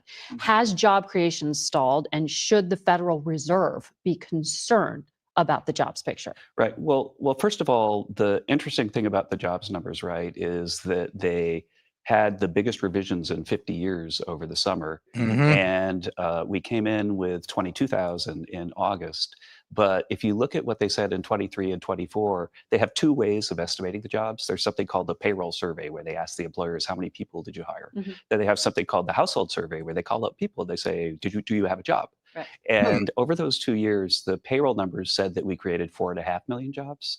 And the household survey said about 2 million fewer, about 2.5 million jobs. And they should have the same answer. And so for August, for example, the payroll survey said 22,000 and the household survey said 288,000. And so I think that what's going on is that these old-fashioned ways of serving. What in the hell? Hold on now. I'm sorry, but we're going to have to take that back a little bit, because that confused the hell out of me. Like, what do you mean? Like, two different surveys. Listen to this, guys. But if you look at what they said in 23 and 24, they have two ways of estimating the jobs. There's something called the payroll survey, where they ask the employers, how many people did you hire? Then they have something called the household survey, where they call up people. They say, do you have a job? Right. And over those 2 years, the payroll numbers said that we created 4.5 million jobs. And the household survey said about 2 million fewer, about 2.5 million jobs. Damn. And they should have the same answer. And so for August, for example, the payroll survey said 22,000 and the household survey said 288,000. What the hell? Hold on. Monty, you hearing this? Like, he's literally saying, all right, so when we contact these businesses through the payroll, survey, it was only 22,000. All right, but when we do it through the household survey, what was they saying? Like, what, over 100,000, 200,000? That's absolutely ridiculous. That's such a huge margin right there. Like, to go from 22,000 all the way up to 100 or 200,000 is crazy. Let me make sure I'm getting that right. 5 million jobs, and they should have the same answer. And so for August, for example, the payroll survey said 22,000 and the household survey said 288,000. 288,000. Huh. So, but we're choosing to go off the payroll instead of the household because I guess that would be the more accurate one, is to just, well, how much people you got on payroll versus how much people can I call to say that they have a job?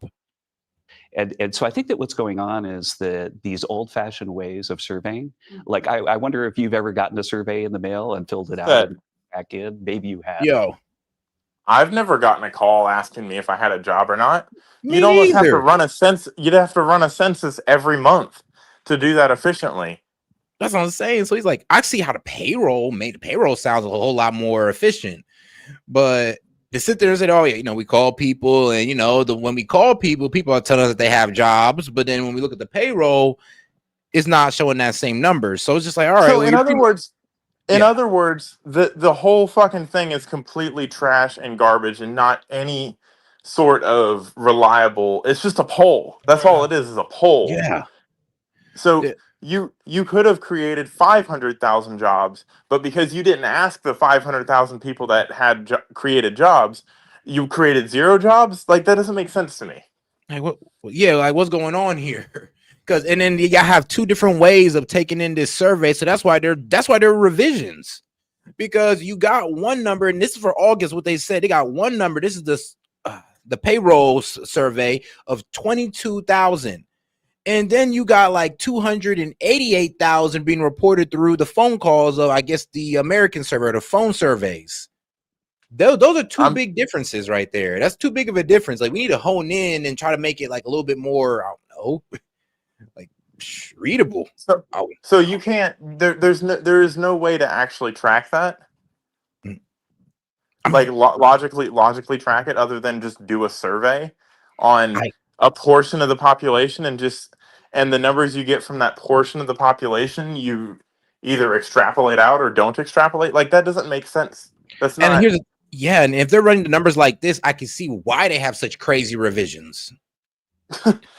Like, if anything, I could see if you had a higher number of payroll jobs created and a lower number of Americans that say they have jobs. That means they have that those Americans have multiple jobs. All right. Hold on. Shout out to my man, Sean Miller, man. How's it going? What's up, bro? It's all good, man. All right. Wait, did you come up here to debate the tariffs, right? Somewhat. I mean, there's a lot that's being said about tariffs and jobs and the dollar's weakening and everything. That's just outright wrong in the chat. Like, a lot of people aren't realizing that yes, tariffs are going up. Is it going to raise costs with stuff? For a minor period of time, yes. But what people aren't realizing is the reason for doing that is bringing back manufacturing jobs. Yep. You bring back manufacturing jobs into the country, that strengthens your economy because you're actually making your product. You're employing more people. You're influxing more money into your own economy rather than outsourcing the manufacturing to other countries, paying those companies to make the product for you and then bringing it back in. So you're paying for it to be made somewhere else, paid for it to be shipped right back into your country. The money you're paying for all this as a company in a U.S. Company, that money's going outside of the country. So you're not paying employees inside of the United States. You're paying employees outside of the United States, with money that's being made inside of the United States, that money going outside of the United States now. So That's why inflation hits us harder. That's why exactly. Yep. It's just like the auto industry. For 75 years, the U.S. auto industry was the strongest in the world. One reason why it's no longer the strongest in the world and hasn't been for 30 years. Clinton allowed the market to open up and allowed auto manufacturers to outsource manufacturing into other countries. That's why the majority of auto manufacturing went to Canada and back into Mexico. Ford and Chrysler did a lot of this, and then shortly following, so did GM with Chevy and General Motors. Okay. But the first company, the first auto manufacturer to do this and start shutting down plants was Ford. Yep. I went to high school in Detroit in the early 90s. I had a lot of friends who lost both parents, losing jobs and everything because of all these manufacturing jobs being shipped outside of the country. This is why over the course of 30 years, you have inflation continuously rising, cost of living continuously rising, and yes, you have wages stagnating. Why? Because the only middle income jobs you have is in warehouse jobs, which it's very hard work. Most aren't unionized. So you have a lot of your factory workers going and working from unionized jobs, working in auto industries and other industries like that. So working in an Amazon warehouse. Yes, working into it's like Amazon warehouse or other type warehouses like that. They no longer have the benefits. They're making half the amount of money that they're making, and the work environment isn't as safe. You're going to have more problems, and you're not going to have the health care to be able to keep up with that So what would lifestyle. you say to someone that says that we are in a better position now because we have exported all of the little pieces that get manufactured and we assemble more things in America? What would you say to that person? That you're just a flat out idiot. Same thing.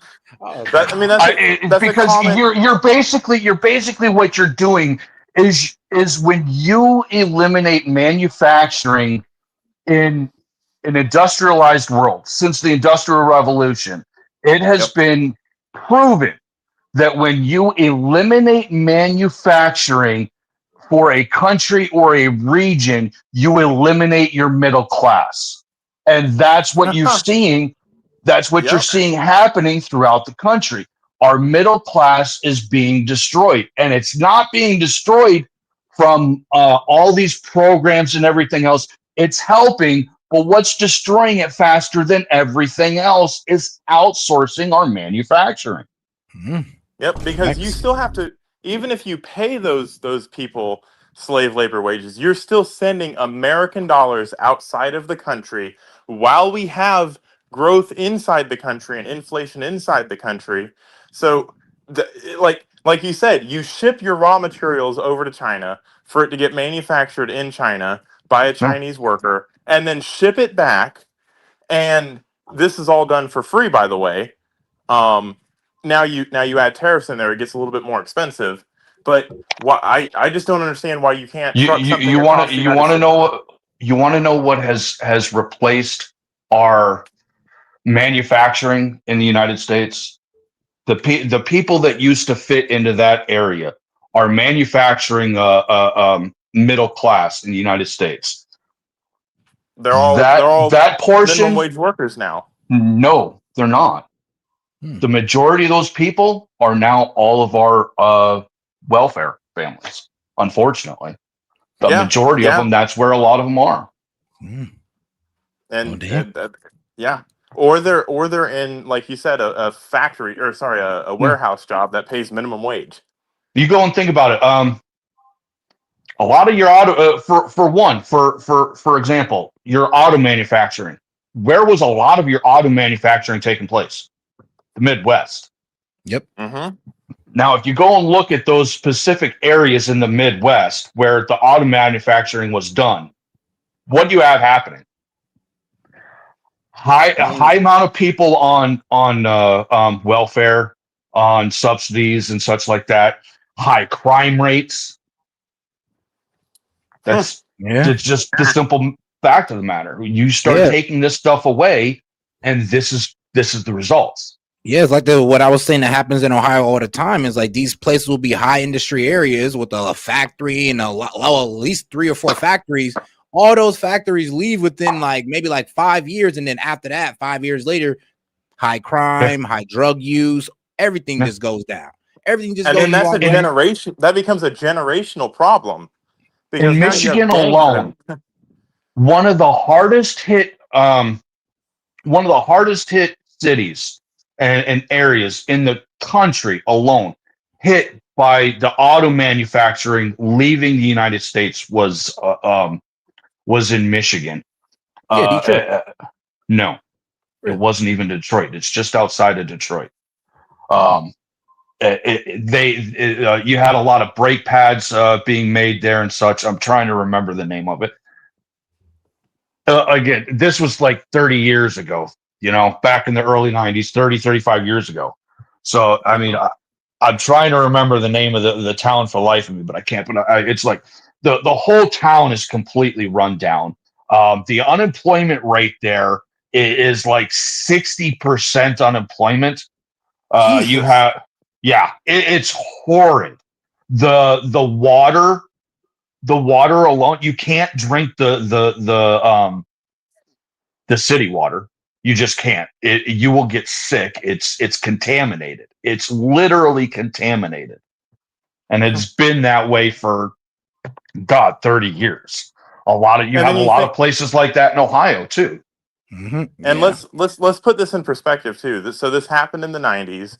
These people that were 25, 30, 35, 40 years old all had kids in that time period. So now you have a whole generation that has grown up in this, and now they're having kids, and their kids are going to grow up in this. This whole generation is going to be impoverished because we decided that it was cheaper to manufacture things overseas. And the funny part is the majority of auto manufacturing being done in the United States isn't even U.S. auto manufacturing. Yeah, you got like Nissan and Hyundai and it's Japanese auto manufacturing is the majority of auto manufacturing in the United States. Why? Because it's just cheaper to make things here than it is there. They don't have the lands to build the factories. They do here. Yep. We've been making and it's contrary to popular belief. We've been making just as efficiently, cost efficiently as the Japanese automobiles for as long as they have. We it created just got their auto cheaper manufacturing there. Hey, Sean, you talking about Flint, Michigan was the city that had yes, Flint. thank you, Yes. Flint. Okay. Yes, it was Flint. Yes, Flint, Michigan. Yep, and ironically, they're the guys with the bad water. Yeah, the water there for like 30 years is you can literally light it on fire. The East Palestine, Ohio, what happened there a few years ago? That's basically the city in Michigan for the past 30 years. Yeah. That's what's been going on in that city in Michigan for the past 30 years. And it's all because manufacturing left the United States. That's the only reason why that city is so hurt. The Midwest used to be our manufacturing fucking hub. Like, there's a reason Ohio has the most truck drivers. It's because they used to be taking things out of manufacturing and distributing it across the country. And now you have a bunch of distribution centers there. But so it's still a big hub for trucking because they just adapted. But that's and why they it still used to be have that one of way. the biggest. You still have one of the biggest distribution centers for the government going through Central Ohio. Yep. I mean, yeah, like logistics wise, like we're a major hub. Yeah. Because but it's the Midwest. No and longer anymore. No longer anymore when it comes to manufacturing. It used to be St. Louis was the gateway to the West, and that was the center hub for all of our shipping across the whole country.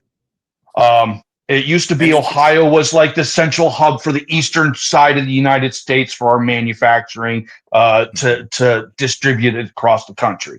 And then for our all of our shipping was centralized in St. Louis. And it's no longer like that. Like St. Louis, the only reason St. Louis is what it is because we have so much invested in there as our government.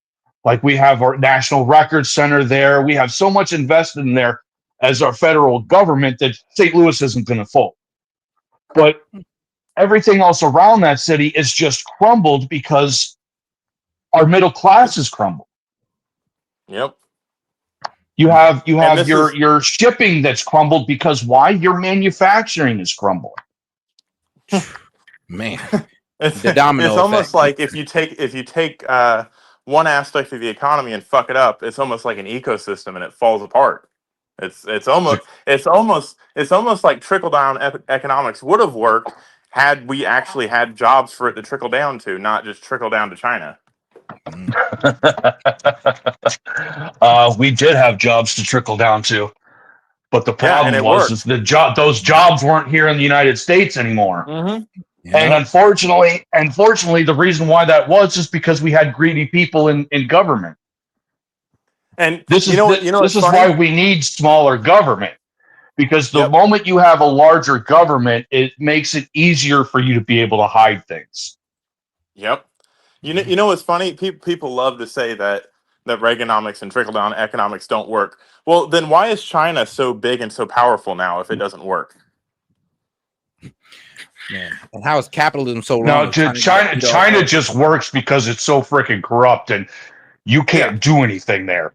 You do something there, and we will tell you what you can now do, and if you don't want to follow along with that, we will kill you.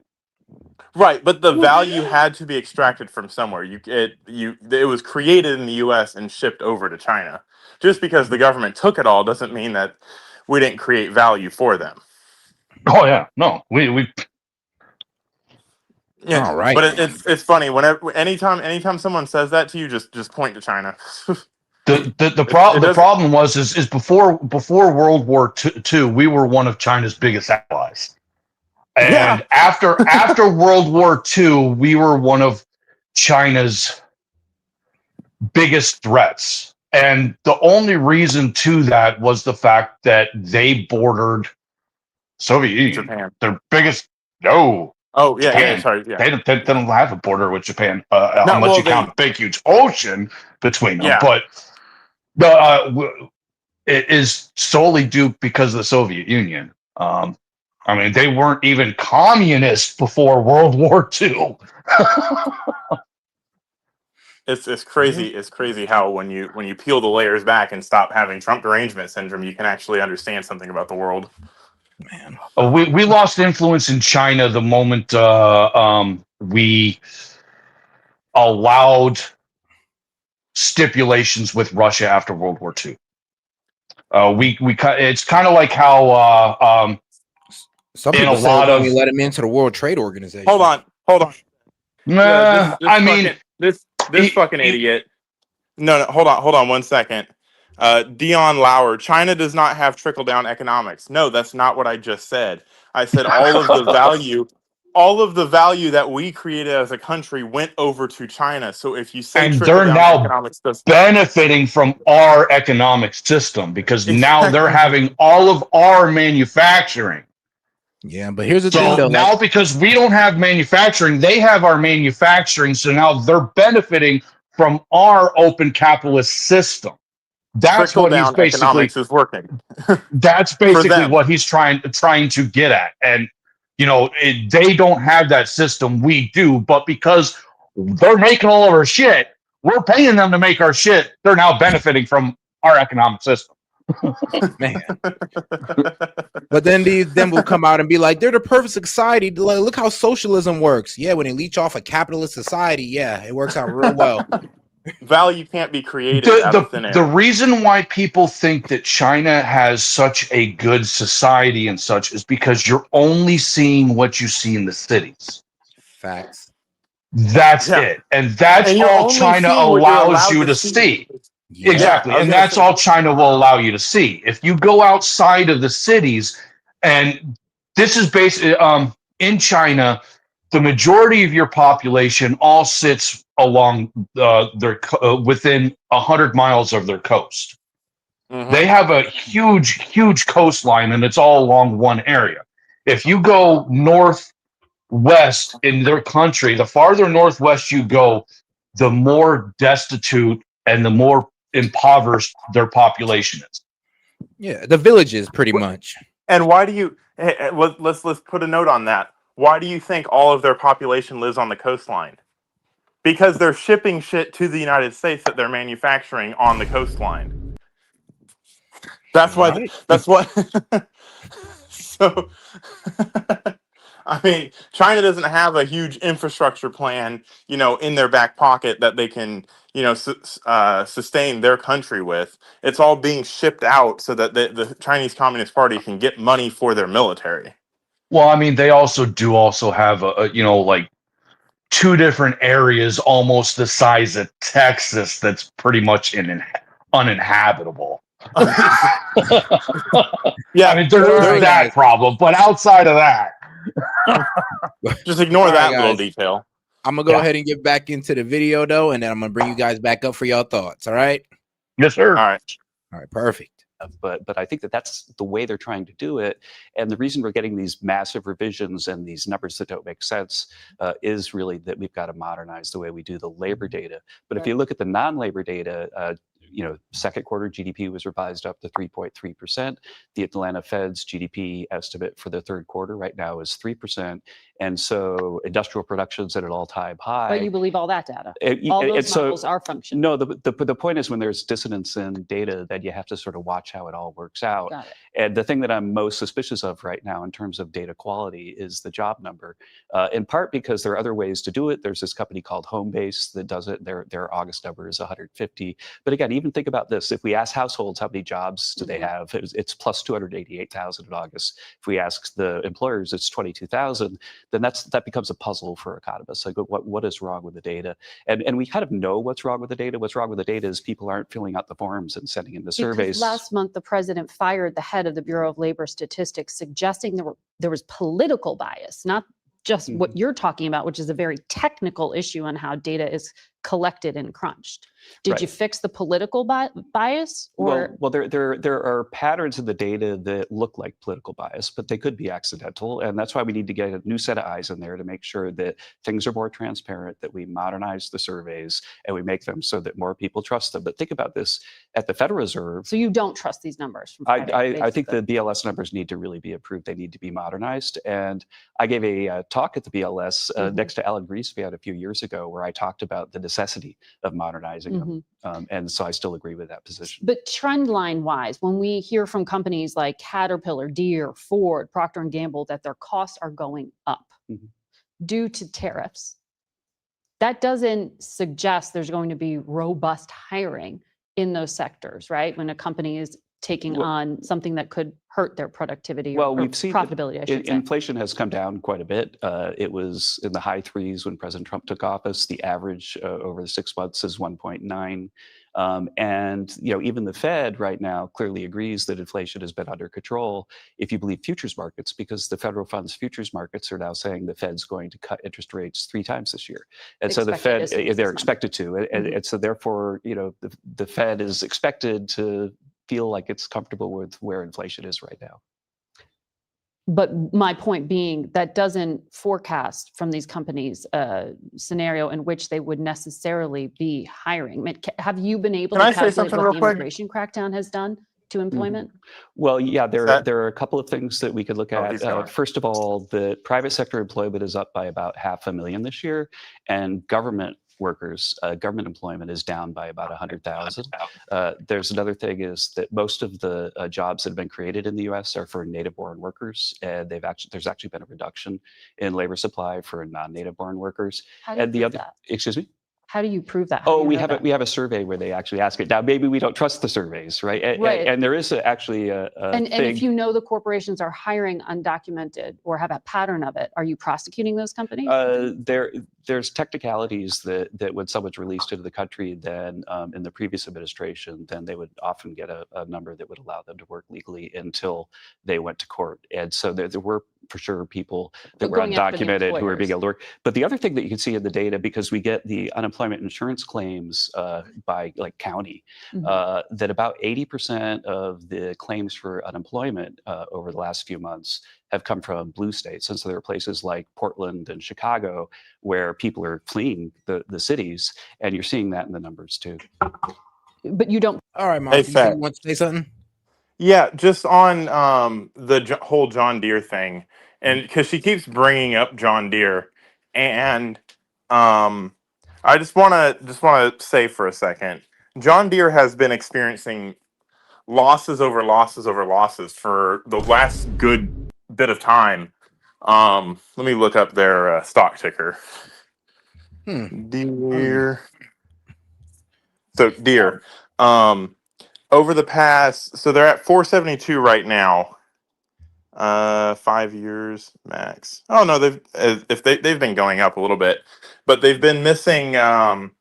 They've been having declining sales for a while now. So they don't have the manufacturing base that they used to have. Also in the United States, now they're relying on other countries. So I don't have a whole lot of sympathy for someone that claims to be an American company and then manufactures things in other countries. Yeah, and here's the thing: they have a lot of other competitors, so this is also why they're kind of seeing lower growth the because they're market kind of sold out. Yeah, the market is attacking them. The pandemic kind of proved that, you know. Mm-hmm. You think about it. What happened during the pandemic? Everything shut down. We had a shortage on several things. Every fucking thing.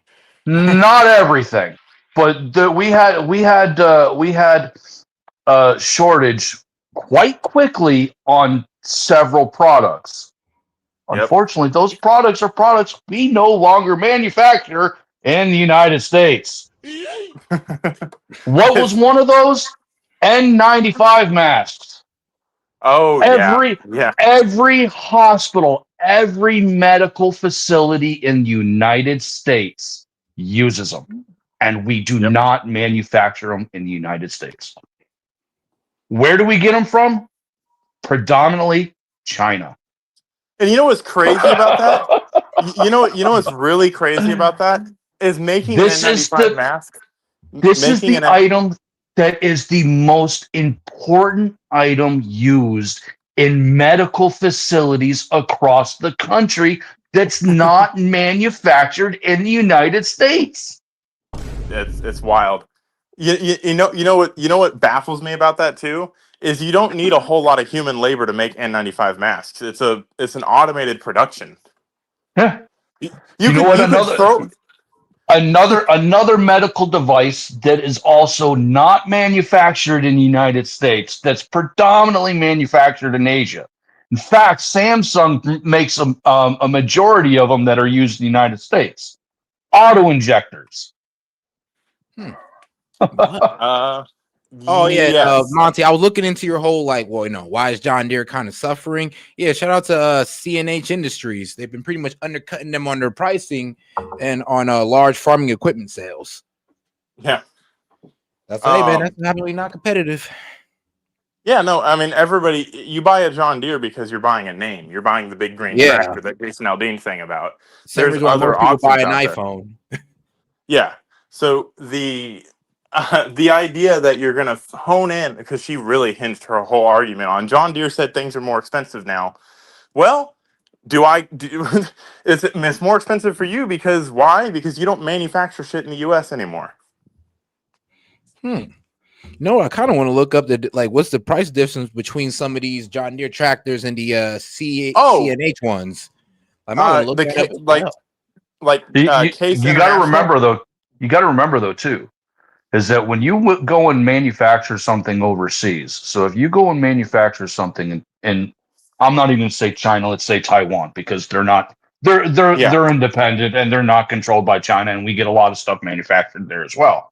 So let's say Taiwan. So you go and get a lot of stuff manufactured in Taiwan.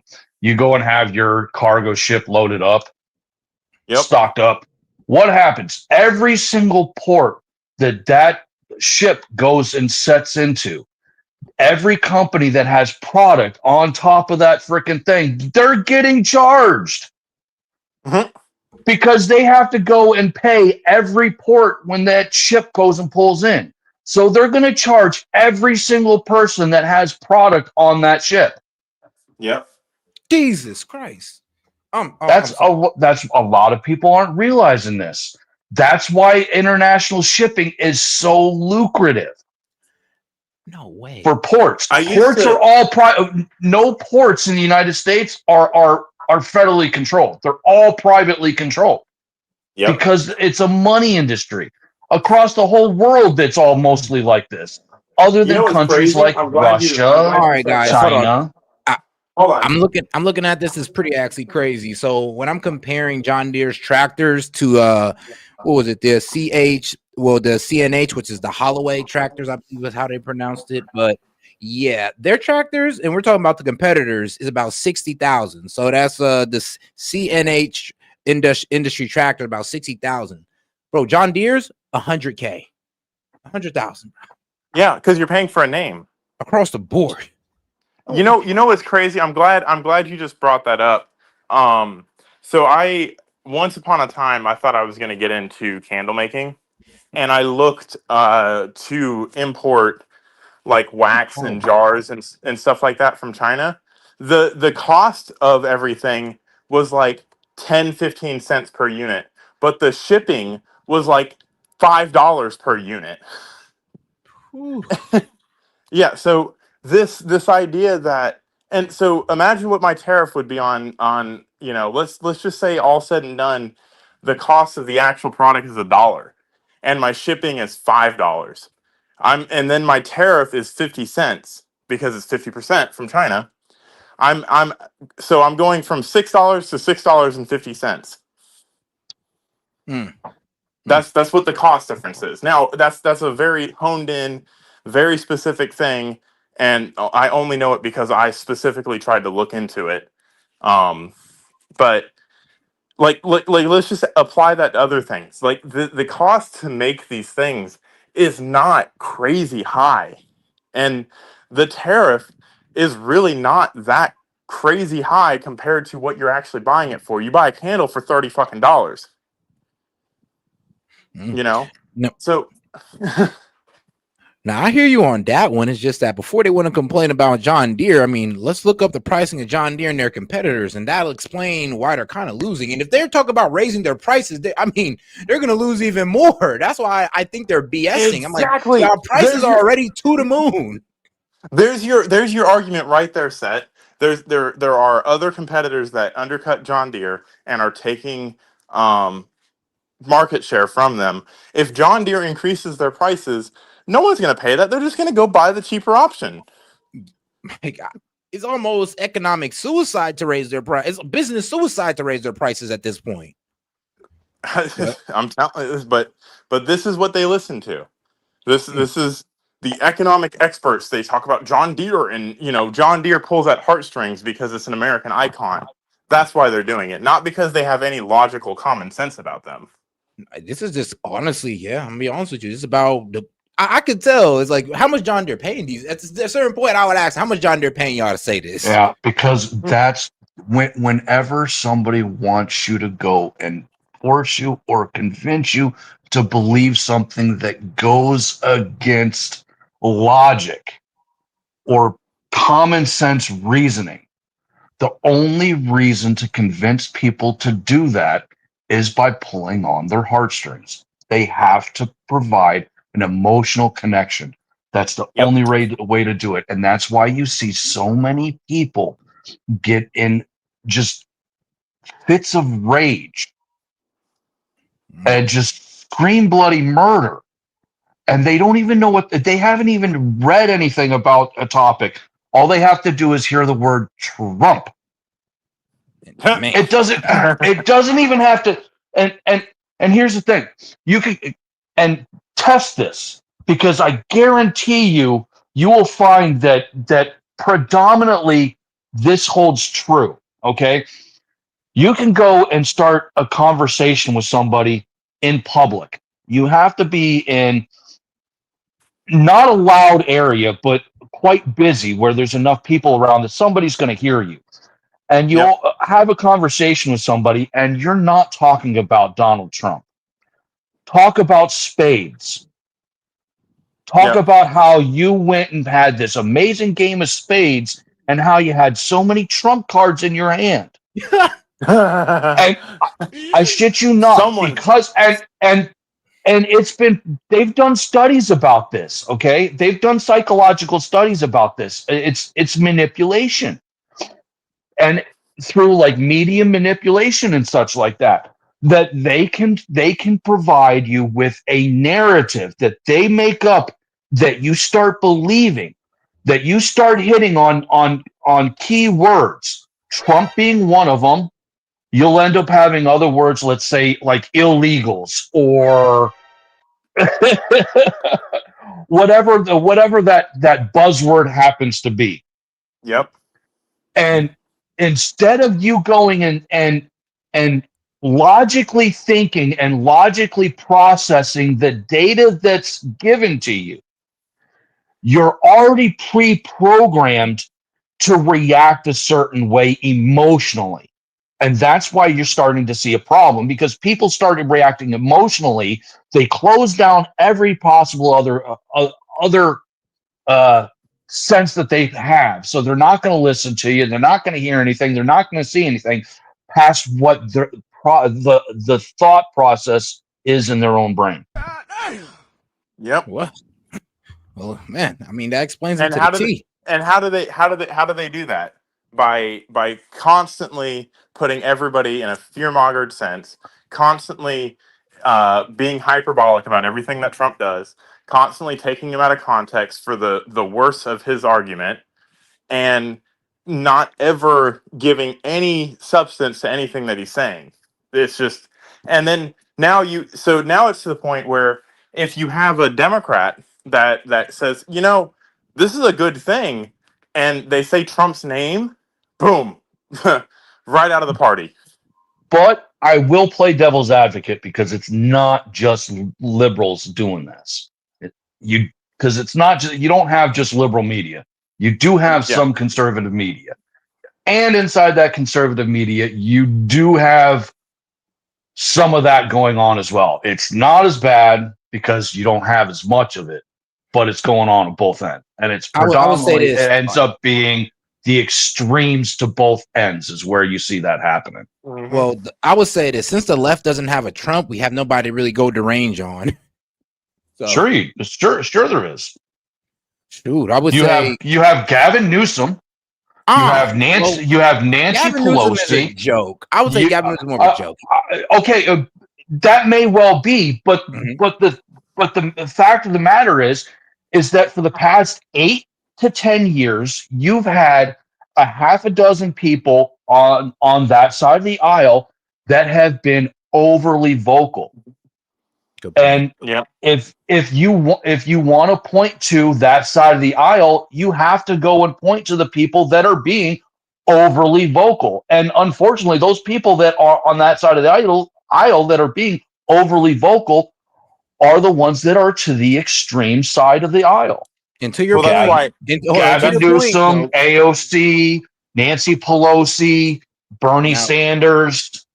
To your point, though, Gavin Newsom then does sound like the best option because his polling numbers are the only one that's going up. No. Hold on. Here's the thing. Unfortunately, the Democratic Party. Hold on. The Democratic Party only has a 26% approval rating. So 26% of Democrats agree with what they're hearing.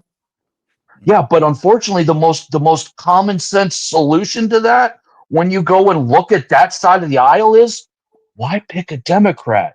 Let's go after an independent. Bernie is an independent.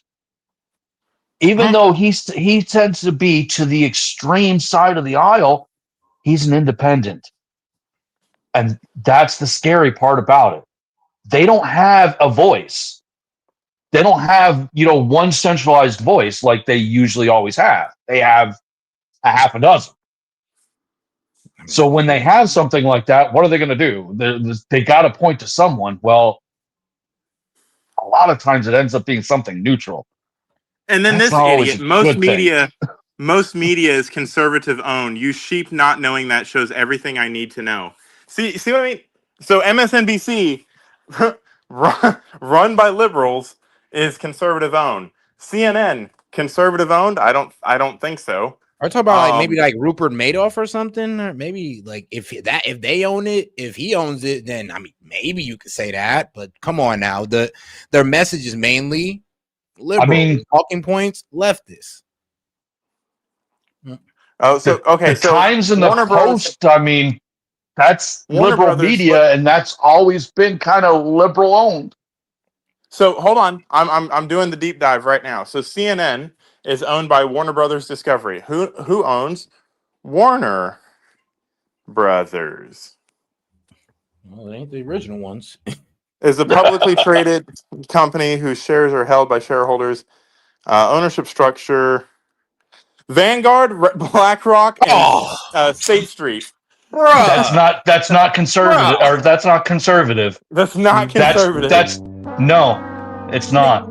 I'm sorry, that's the usual suspects. Okay, so one, do you know, for one, vice president's late vice president, the fucking cackling idiot that we just had in office, her husband. Do you know where he got his money from?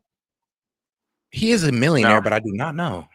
Oh no, bro. He's not just bro. He's one of the largest investors in shit. Vanguard?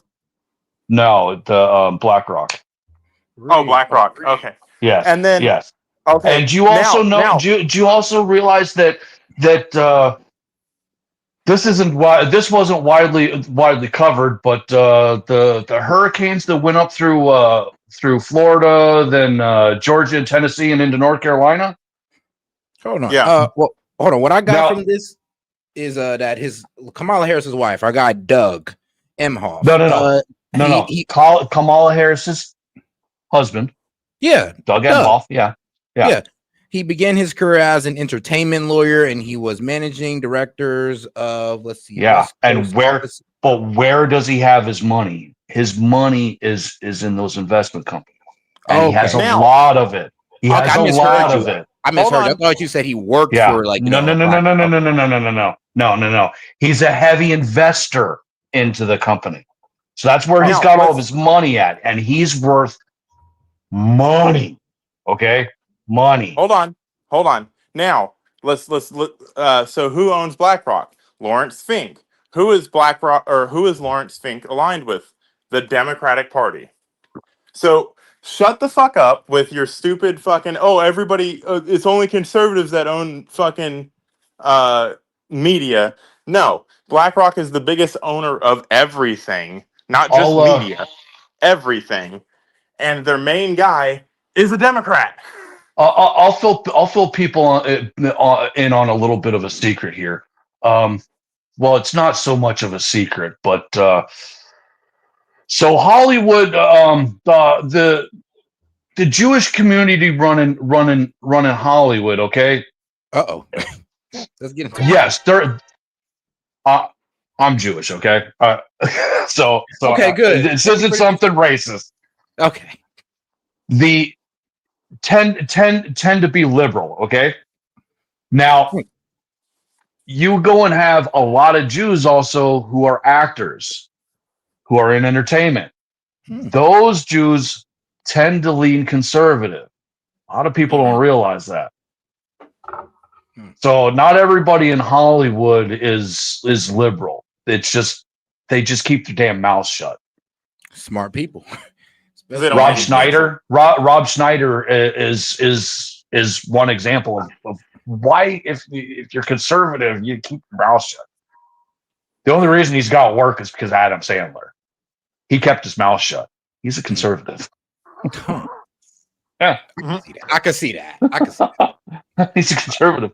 Most Jewish actors are. Well, you learn something new every day. But I hate this idea that people just fucking throw something out there. Oh, most media is owned by conservatives, and you do a couple of Google searches. You do a couple of Google searches, and boom, run by Democrat. Man, I mean, you don't even have to go and look it up to go and know that it's not owned by conservatives. Yeah, you can because see because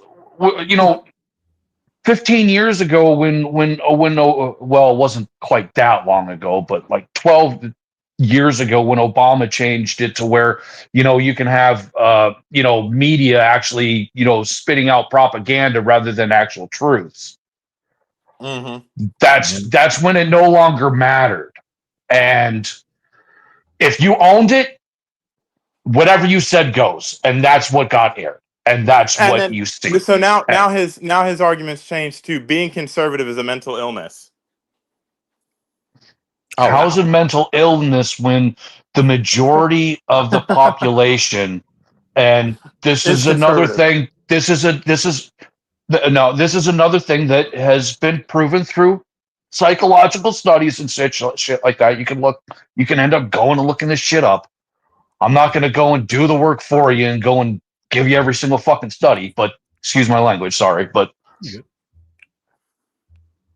as you age, you end up going from more of a liberal mind to more of a conservative mind because your priorities change. And that's been proven across the board every place you go to. But so it being a mental illness, I don't really understand that. But frickin', you're younger, you're not fully developed, and you're seeing possibility rather than reality. And as you get older, you end up seeing reality, and you understand. Yeah, it would be great to have it this way. Yeah, some kind of utopia. But the reality of the fact is that it just isn't like that. And yeah, what I'm thinking of is like Bernie Sanders back in 2016, where free college. Like, yeah, let's go, guys. And then I get 5 years old. I actually fully support that. I think after high school, our higher education should be 100% fully free across the board, across the country. But the problem with that is we need to stop. And thankfully, we have Trump who did away with DEI. Man, honestly, because you can't go and switch to a free education system without having some kind of merit-based system to judge, okay, who's the best people to actually allow into the higher education and get these degrees. If you go by something that's not merit-based, you're just screwing yourself and your future. Not just your future, your kid's future, your future kid's future. It's just not good.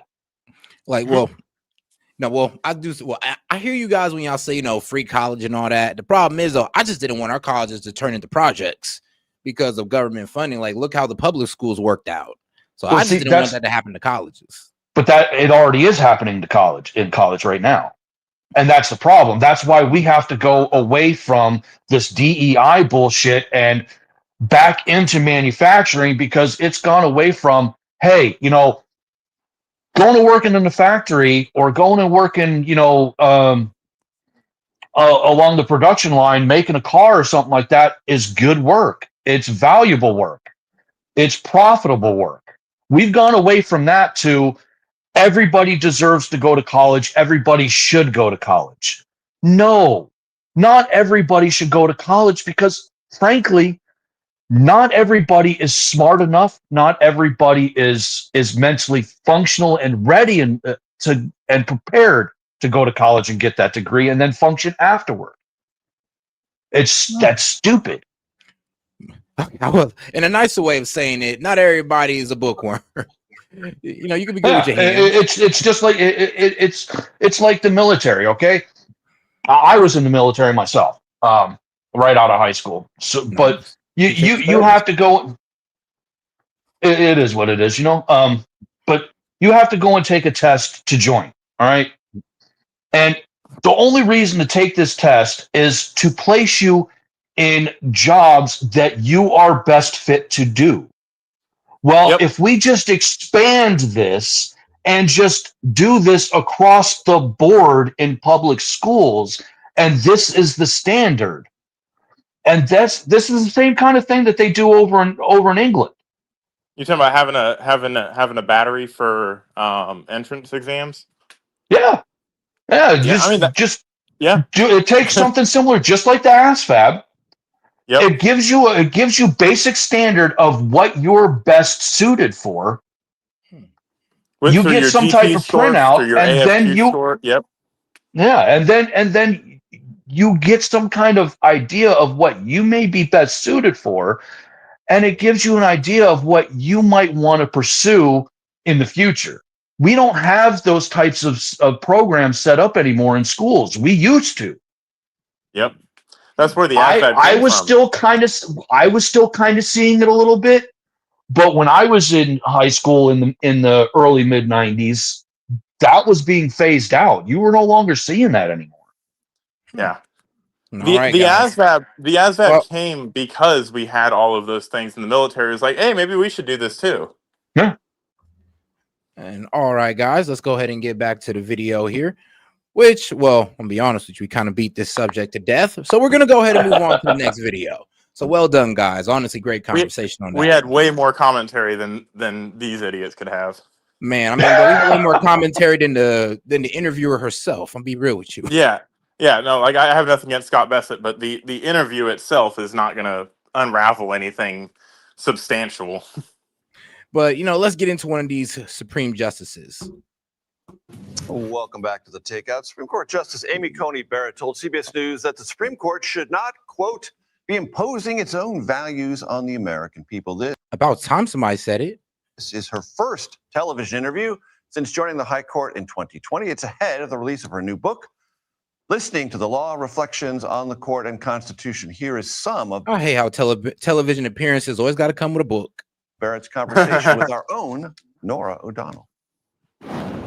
I want to hear this. The court has held that the rights to marry, engage in sexual intimacy, use birth control, and raise children are fundamental, but the rights to do business, commit suicide, and obtain abortion are not.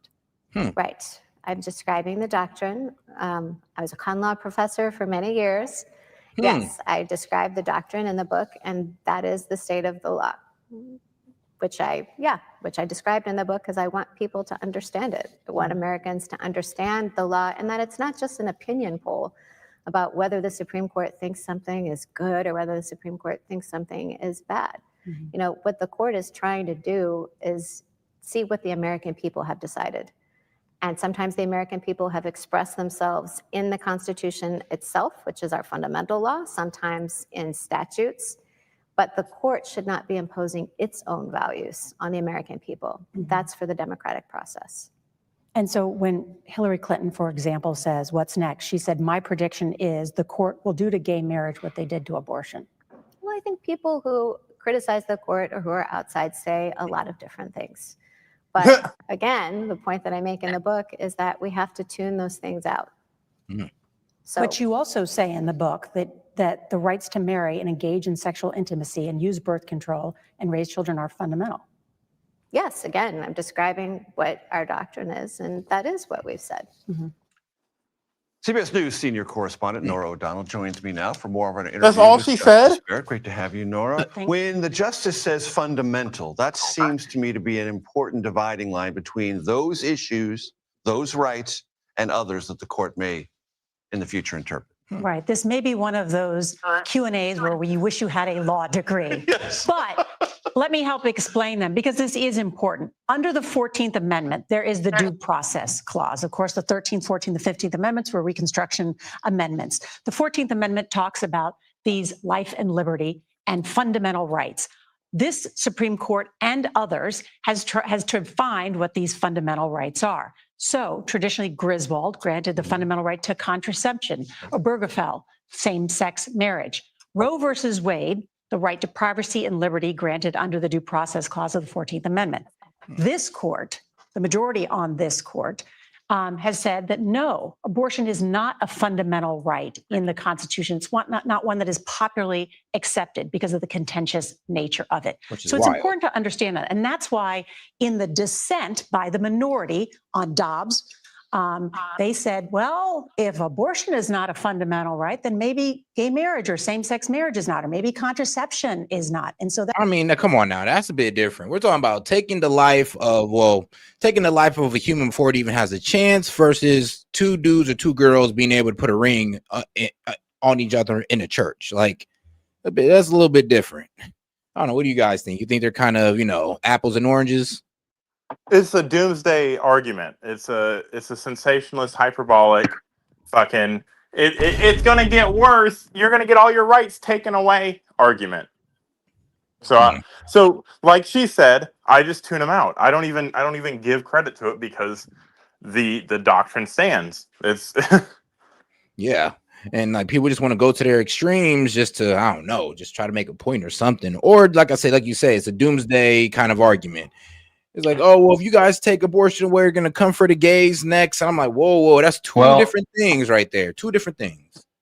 I think part of the problem being is that a lot of the way our amendments were written was not in a time where they would understand what we would be going through today or how certain terminology could be manipulated to mean something else. And that's what you're seeing a lot happening. Like with the 14th Amendment, she just described it being four different things that it could end up covering that. Okay, so it covers what illegals, it covers abortion, it covers gay marriage, it covers okay, what else is it going to cover? And that's the problem that we're having is that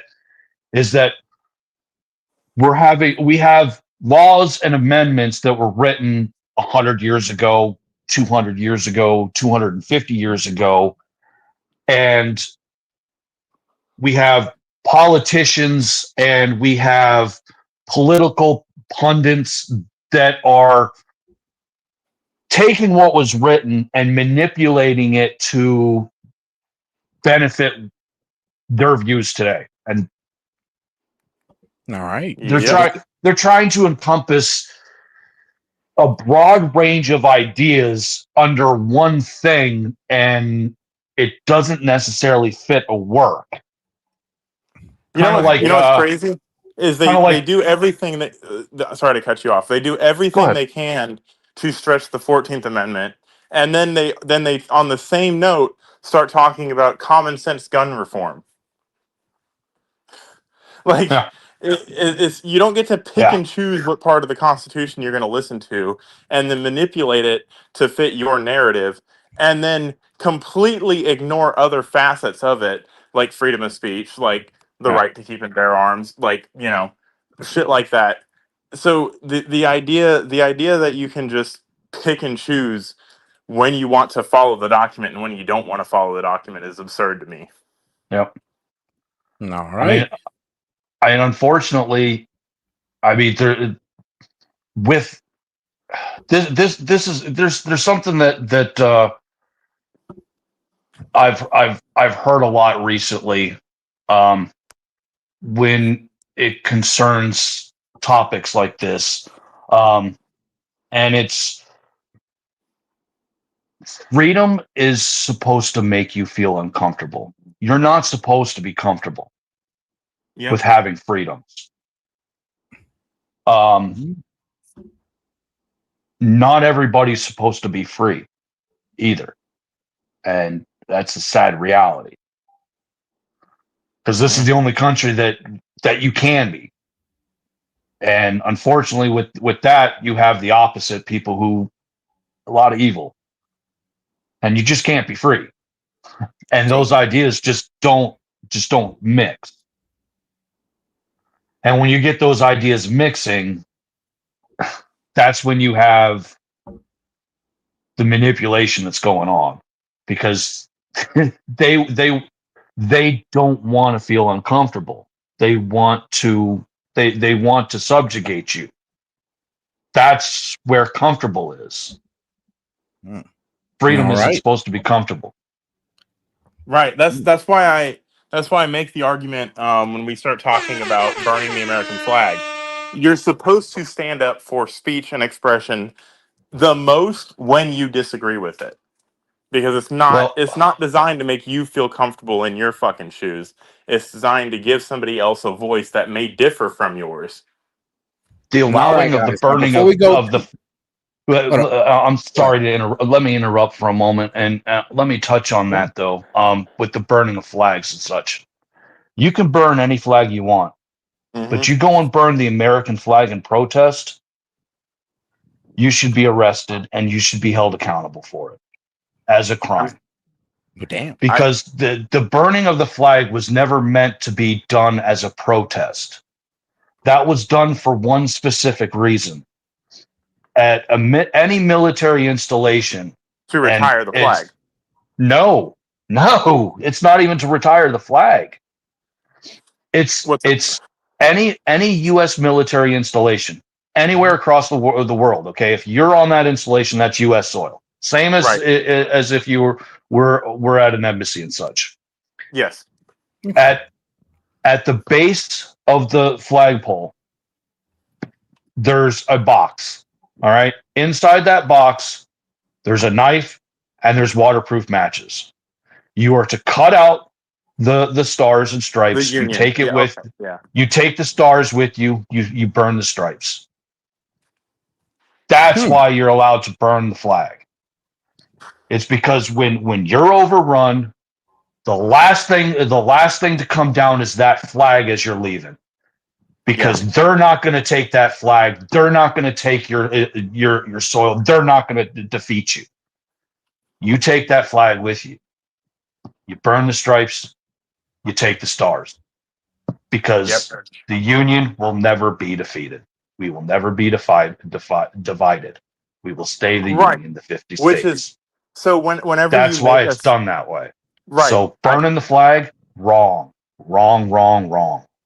That's so one could argue that makes it even more of an argument for speech and expression, because that is a symbolic thing that you're doing by, like you said, it's symbolizing that this is no longer American soil, because we're taking our flag down. You're not conquering America. You're not conquering the Union.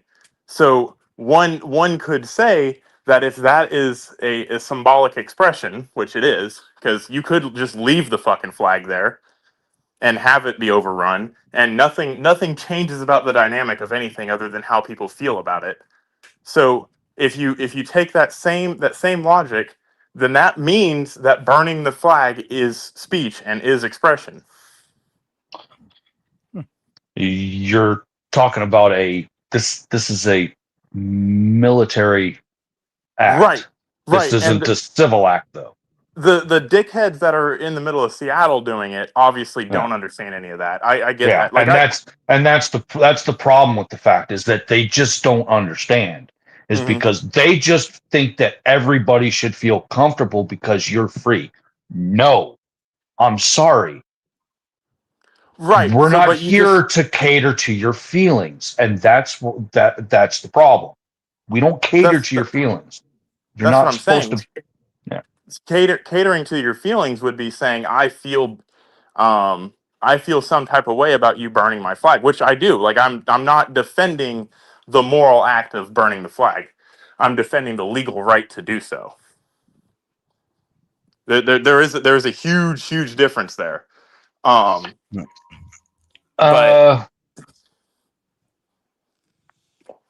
Because I agree with you. It's supposed to be done in that thing. Yeah. Now, if someone does it outside of that, that is considered disrespectful. Disrespectful speech is still speech. I mean, it used to be the fact that that is an illegal act, and it still is a criminal act to burn the U.S. flag. The problem is it's just one of those crimes that's no longer upheld. Right. So a Just like crime with in New York, in the state of New York, you have after sunset, you have every mile you have to get out of your car and shoot a flare. Yeah. That's still on the books, but it's just not enforced. And that's just a Right, law so- that's just no longer enforced, unfortunately. Right. A law without enforcement is not a law, though. You have to have three aspects of a law for it to be enforced, and one of those aspects is, for it to be a law, and one of those aspects is enforcement. If you no longer enforce a law, the law becomes moot, because in order for something to be a law, it has to have pretext, it has to have enforcement, and it has to have consequences. So you don't, if you don't Well, we have the already have it on the enforcement, books. Start enforcing it. but you can't do that. So if you've gone, Why not? We've already done this, though. We've already done this. Biden allowed the borders to be open for 4 years, perfectly legal for you to come into the United States. Texas went through, put up the freaking the razor wire and everything else. What happened? Biden said, "Screw that." Sent the feds in, took forklifts and everything, lifted the stuff up for them to keep ushering on in. Right. But we already have the laws on the books to enforce the border. Biden says, "Oh, we don't have the laws to enforce the border and close this problem," even though they're on the books. No. So And Texas, hold on. But this, I'm not talking about just Texas. I'm talking about the entire country here. And then I'm just using Texas as an example. And they went through and said, no, and just lifted it all up, keep ushering them in. They keep coming in. And then Trump came into office and says, you know what? We're going to enforce these laws now. And they're enforcing them. And they're starting to kick people out. So this is a law that we could just go and start saying we can enforce. It's on the books. It's a law. We don't like this. We're going to start enforcing it again, because you know what? The way this country's going, we're not going to turn to Sharia law like what you want in New York City. Right. I don't want that they're either. cheering for that. They're literally cheering for that. And without saying it, Mamdani is literally telling you he is going to turn New York City into Sharia law. He's going to open it up, and any minority, he's going to give you free housing. He's going to give you this. If you're white, he's going to take everything from you. You're going to have to cover up. The women are going to have to do this and this and this. If you listen to what he says, he's going to cause Sharia law in New York City. Oh, I don't know about that one now. I don't think they're trying to Sharia law. And then hold on. All right. Have you looked into some of the shit that like his family is with? Because of his largest supporters are the people that is around him constantly and is in his campaign stuff is his family. Yeah, but he's also you do realize that the women in his family they all cover their hair. I do not know that one. I don't know. They cover. No, his wife don't. Well, his wife might not, but the women in his family they cover. I don't think that Mandani is trying to bring Sharia law to. And then you got the guy. You got the guy in Minnesota too, who's a Muslim and starting to. And he's even worse than Mamdani. The shit that guy's saying. He's literally saying that he's going to make it illegal for Christians to be there. But let me tell you something else. I was looking at a video, and even in Texas, they are trying to like low-key put in a Sharia law. They started walking around to the liquor stores, pretty much saying that, yeah, if you guys don't stop selling here, we're gonna demonstrate. I got offended. I was like, bro, this is America. You can't tell this guy what he can and can't sell off your religious preference. Like, what are you doing? And imagine what they're doing, what's happening now. Like, I don't agree with that type of stuff, and I do think that there should be these guys do need to be dialed back, especially in Minnesota. That needs to stop. It does. I don't have a problem with it, with immigrants and with people coming here. Okay, what I have a problem with is when you don't assimilate to the culture that's already here.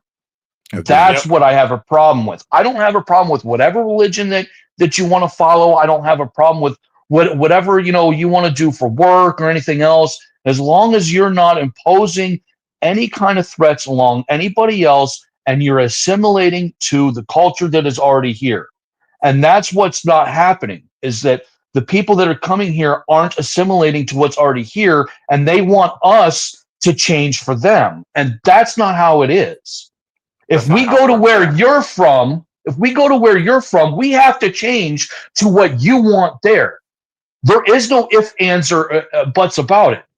You either do it, or one, you're going back home, or two, you're going to end up in a situation you're not going to like, or three, you're going to end up 6 feet under. That's just the reality of the fact. But if you come here, or if you come to Western civilized societies and cultures, we're in the wrong because we don't accept not assimilating. Yeah, I would say this. So you're right England. about It's that, even because worse them, over there they don't because pull these guys back. They don't pull them back and be like, Yeah. "Yo, you gotta assimilate in some type of way." Like they'll let the Mexicans run complete like factories or places of work, and everybody just speaks Spanish. Like that's unacceptable. These guys have to learn English so they can communicate with the rest of us, and not just be able to just cut out a part of like the city for themselves, and nobody can go there because they don't speak that language. Like no race of people, no country should be able to come over here and do that in America, because we can't go over there and do that to them. You know, fair is fair. Over in England, you had plenty of it. It's been multicultural for a couple hundred years now. England has been. You've had people from India there for a couple hundred years, Africans there for a couple hundred years, Asians there for a couple hundred years. But the moment you start getting radicalized Muslims over there, now they've had Muslims there and Jewish population there as well. But the moment you get radicalized Muslims over there, things start changing. Their own citizens are being jailed for speaking up against it. True. They're not assimilating to the culture that's already there. The culture that's already there is now being changed to the culture that they had the king of the king was out there praying with the Muslims, and I'm like, you know what, I get being like, and now you also have them assimilating into a culture that's not of their origin, including the royal family. You have Parliament who are changing the laws, imprisoning, not jailing, imprisoning their own population just for speaking out on social media and in public because of this happening. You have people that are being comedians came back and like right off the plane he got arrested for speech crimes. No, it was he wasn't just a comedian. He was a writer for one of the most it was like the longest running comedy show on British television or something like that. It went for like 400 some episodes or something like that. Can I say something real quick? Chris Langham? Hold on. So, with regards to what you were saying about flag burning being illegal, the reason we don't enforce it anymore is because in '89 the Supreme Court ruled that the government cannot punish flag burning in service of protecting national symbols because it is free expression. Like it's already been handled. It's the idea that you can go back and without it. I mean, Roe versus Wade was overturned too. Right, but the problem is you're going to the part to where you have to go and determine if a certain act can be deemed, in protest or whether it's a hate crime. Because you go and look at the fact that, well, free speech says that I should be able to say certain things, but technically, actually, you can't, because if you're inciting some kind of, mass hysteria, you could be charged with a crime. Or if Right. So when has flag burning? Because we see it all day on TV. We don't get our pitchforks out and go start riots. So it's not the evidence is right there that it doesn't cause mass hysteria. It causes a lot of people to be offended, and that is where I'll concede that. But that is not mass hysteria. You are responsible. I'm not necessarily. I don't mean like mass hysteria. I'm saying like rioting. When I speech, if I go to an area, if I go to a space, I'm like, bomb, got a bomb, even though somebody doesn't have a bomb, then what pursues afterward is mass hysteria. Right, but That's that what I'm flag burning is referring not to. that. That's that No, flag I burning doesn't cause that. I understand that, but you're getting into a part where what is designated as a hate crime or hate speech or this or that, and that's what I the think problem. that And shouldn't expand. That should not expand, because the more that expands, the less freedom of speech. Because you can take that same argument and apply it to so many different things that are free speech. But if I go and I burn the pride flag, I can be arrested and jailed for a hate No, crime. you can't. No, Yes, you can't. can. Not, Because burn it's somebody already been else's. done. It's already been done. Whoa, If in you that burn one somebody- case, though, hold on. In that case, Like- that man stole the flag. He stole the flag from somebody. It wasn't even just that. You also had to where somebody in the truck did a burnout on the mural on the street, and they got hit with a hate crime for it. That's destruction of bullshit. property. So there's a crime. So that's the thing. If you Where's commit the a crime, how is it no, destruction stop. of property though? Because that's like the state's property. That's hold on. That's that. If you commit a But crime, not a single person was arrested for any of the graffiti on any of the monuments. They should have been arrested. The same thing, though. It's the same thing, though. But we're not talking about arresting people for graffitiing monuments. We're talking about arresting people. But you seen some of the stuff that's being written on the monuments and stuff? I don't care. Like that is killing the destruction of Jews property. and stuff like that. Kill the Jews. But that's a hate crime. So but in order people for aren't being something, arrested hold on. for it. That's the problem. Stop and listen for a second. People are being arrested because they're committing a crime, and behind that crime there is hatred. That's what makes it a hate crime. Theft is a crime. If you burn something, that's a crime. If you steal something from somebody and destroy it, that is a crime. If you do it because you hate a religious group, now that's a hate crime. If I go to Walmart and I buy a tiki torch and I light it on fire, it's not a hate crime. If I go to Walmart and I buy an American flag and I light it on fire, I have not committed any crimes. There is no crime committed there. Now, you can argue that arson or illegal burning is a crime, and I would be completely for that. But if you steal something from somebody and there is malice behind why you stole it, it's like aggravated murder. It's an aggravating factor to the crime you've already committed. It's not because he burned a pride flag. It's because he stole a pride flag and then burned it. How many people were arrested for anti-Semitic crimes over the past 3 years? I don't know, and I don't Very care. That's few. not to that's not to the point of what I'm saying. Well, hold on. Anti-Semitism. Hold on now. What I'm getting at, what I'm getting. Yeah, go ahead. Oh, if they're not, come on now. I mean, come on. Like, there was an old dude. There was an old dude in Dearborn Heights, Michigan, that he was just getting out of his car, going into a store and coming back out, and he got assaulted and beat the hell and got put in the hospital. Did you hear what you just said? He got assaulted. That's a crime. That is a hate crime. Yeah. And not a single person was arrested for that. You guys run this, that, and the third and walk away. I mean, that's you've seen people on Columbia University, students holding their their Israeli flag that gets ripped out of their hands and ripped to That shreds is a or hate lit on crime. fire, and nobody gets Exactly. arrested for it. And That that's is the a hate problem. crime. That's the problem is that we have these laws that aren't being enforced, but we have to enforce it for one group and not enforce it for another. And that's where the problem lies. So is that at this point, it's the same thing. It's the same thing as what you were saying back in '89 when it was passed with the Supreme Court. It's the same kind of thing. Those are it's the same flags. They're getting ripped up, getting lit on fire. They're hate crimes. But you can't steal then it. arrest Hold them on. for it. Oh my I'm gosh. not even talking about just the ones that aren't getting stolen, because how many Israeli flags were just thrown onto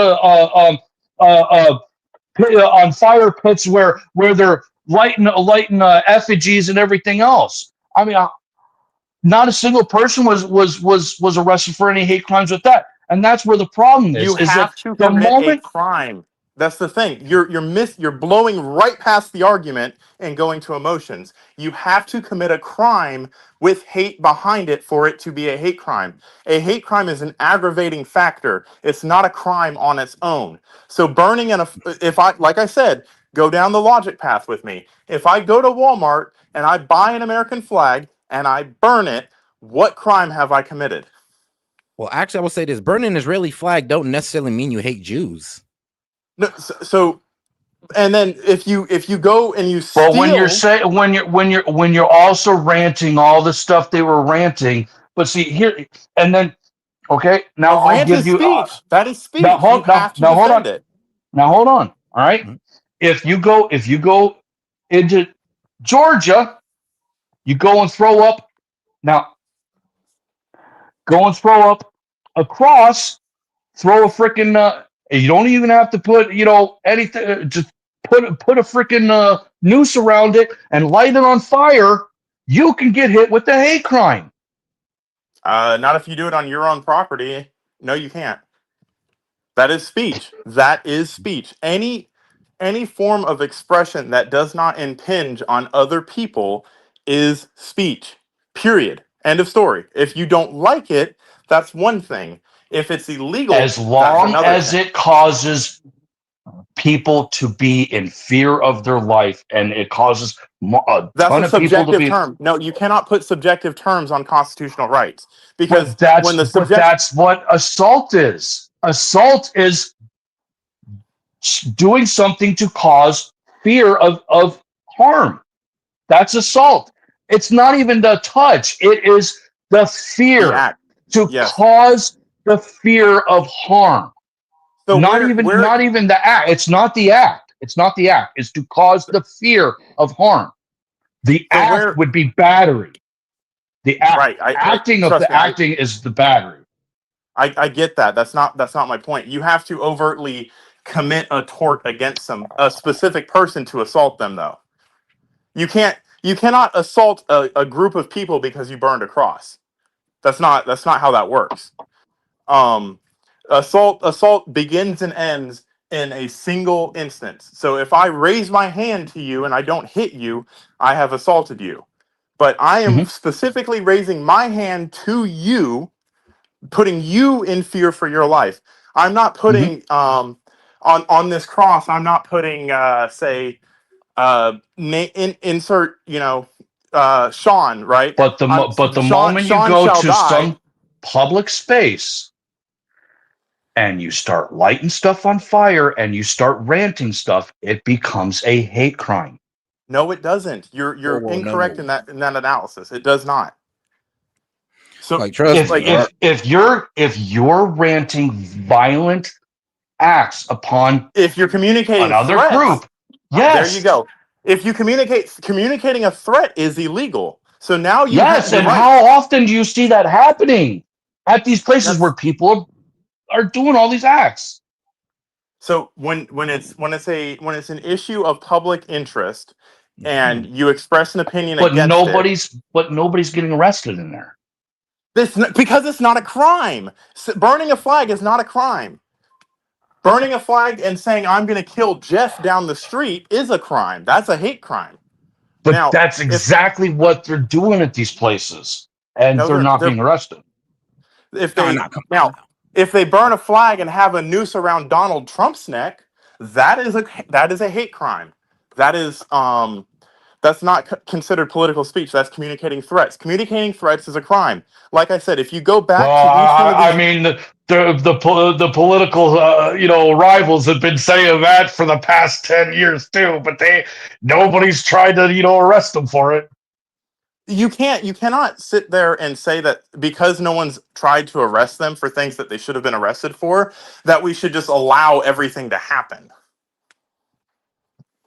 That's my point. I'm not saying we should allow everything to happen. I'm saying we should start restricting a lot of this stuff from happening.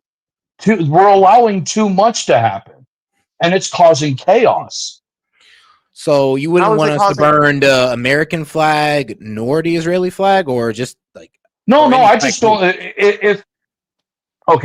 So if me going and burn, if any kind of act is considered hate, then it should be done across the board.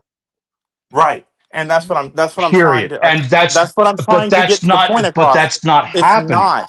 That's because it's not a hate crime unless it is specific. There has to be a crime before you call it a hate crime. That's why it's called. That's why hate. The word hate is the aggravating factor in the word crime. It's a hate crime because you committed a crime out of hate. Burning the flag because you hate America is not a crime, and therefore it's hateful speech, but it's not a hate crime. That's why the Supreme Court upheld it. Like, that was the whole dissenting opinion. Speech that you disagree with is still speech. Now, if I go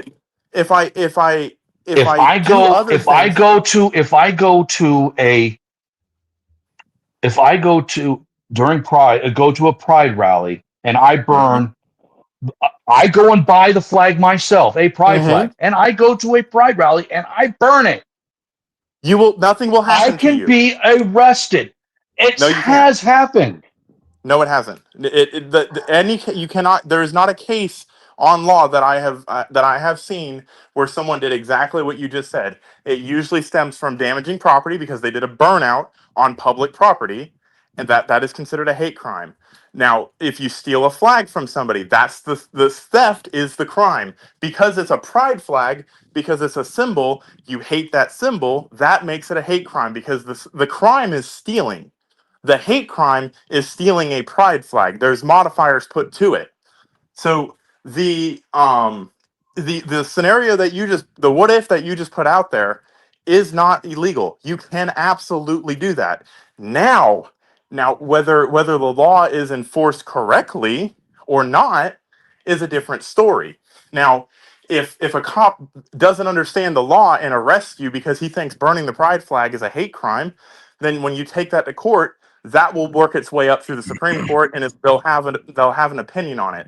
But as far as the law goes today, it is not illegal to go buy your property and then burn your property. All right, now guys, I do got some information to add. So, recent arrest for burning a pride flag in Cincinnati, Ohio. A man named Thomas, Newhidis?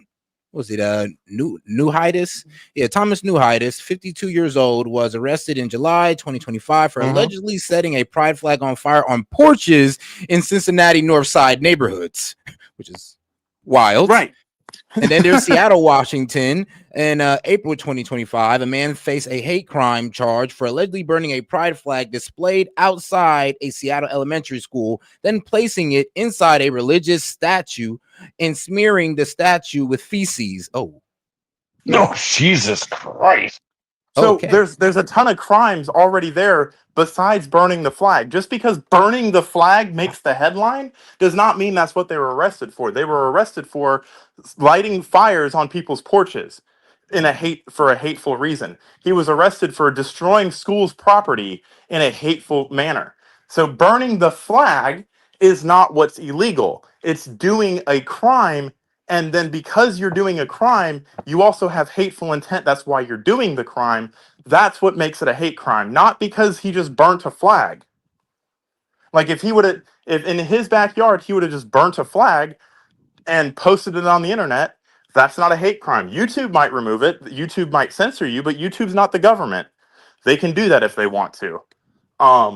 But every instance that S.E.T will bring up, and I'm sure he has plenty of them, I can always identify a crime before that. Now you can do the same thing with the American flag.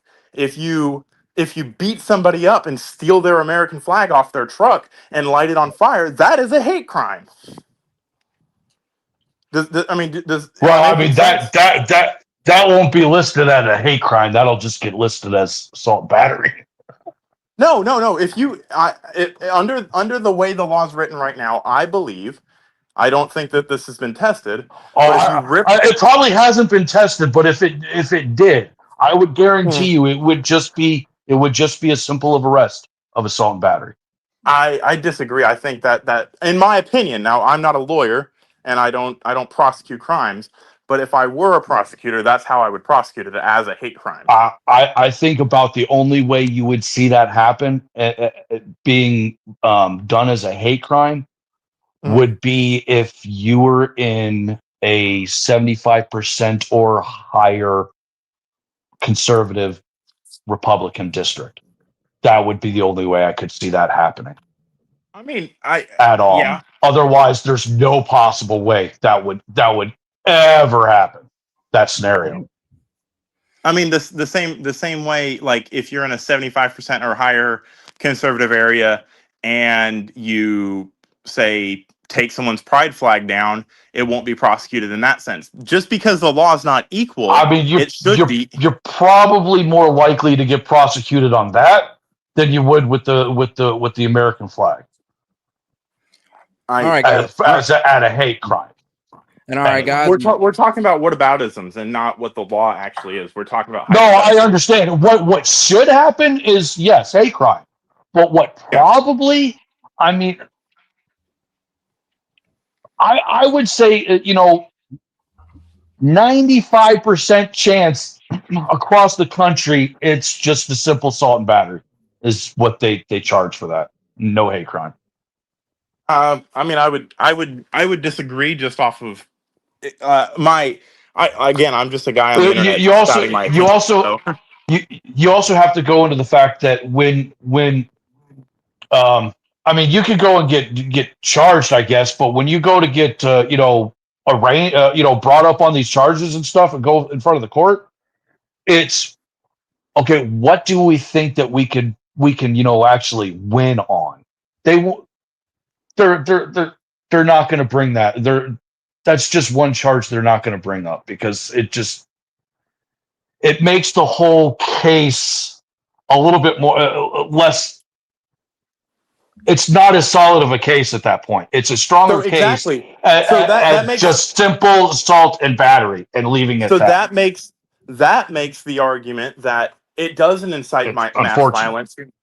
So again, you just made the argument for me that it doesn't. That the argument that it's going to incite mass panic or mass violence does not hold true in this case because, like you just said, it wouldn't even be prosecuted now. That's the issue. Saying people get arrested for it. I'm not saying you're going to get that you're going to get indicted and and shit and get and stuff, but charged. Yeah, people get charged all the time. I do not think we should go down the road where a lot of these people are already breaking laws anyway. People that are burning flags are breaking laws anyway. I think we should focus on those laws and make it a hate crime, the same way you would with a pride flag. The same way you would. Justice should be equal across the board. I mean, in my opinion, again, we're going by opinion at this point. You get to be. You're getting at a fine line between like verbal and actionable. You know what I mean? When it comes to like freedom of speech, and I think we need to worry less about verbiage unless it's stuff like, oh, he's got a bomb or some kind of idiocy like that, some kind of, So the mass same, panic kind of scenario. right? We So need the to same, limit the actions more rather than the speech, because like in my with my logic and stuff, it comes down to like herd mentality and stuff, So when you go and look at like a lot of the protests and stuff like that, what is the moment when these things start turning to the riots? They're no longer protests and stuff like that. It's the actions, not the verbiage. It's right? the And action. actions can be considered illegal. Like if you Yes. burn a flag, no, hold on. If you burn a flag on top of a Waymo in Los Angeles, you've already committed 5 crimes before you got there. Let's add a hate crime on top of it because you burned an American flag that illegally, and you did it for hateful reasons. I agree with that, and that's what the Trump executive order outlined. Yeah, and But I what think I we need to don't, start prosecuting a lot more of that, and we need to start actually enforcing a lot more of that, because it'll start discouraging the bad behavior and allowing the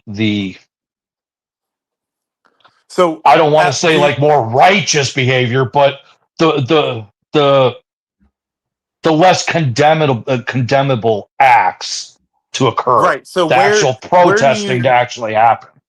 where do you see it being okay to burn an American flag? Never.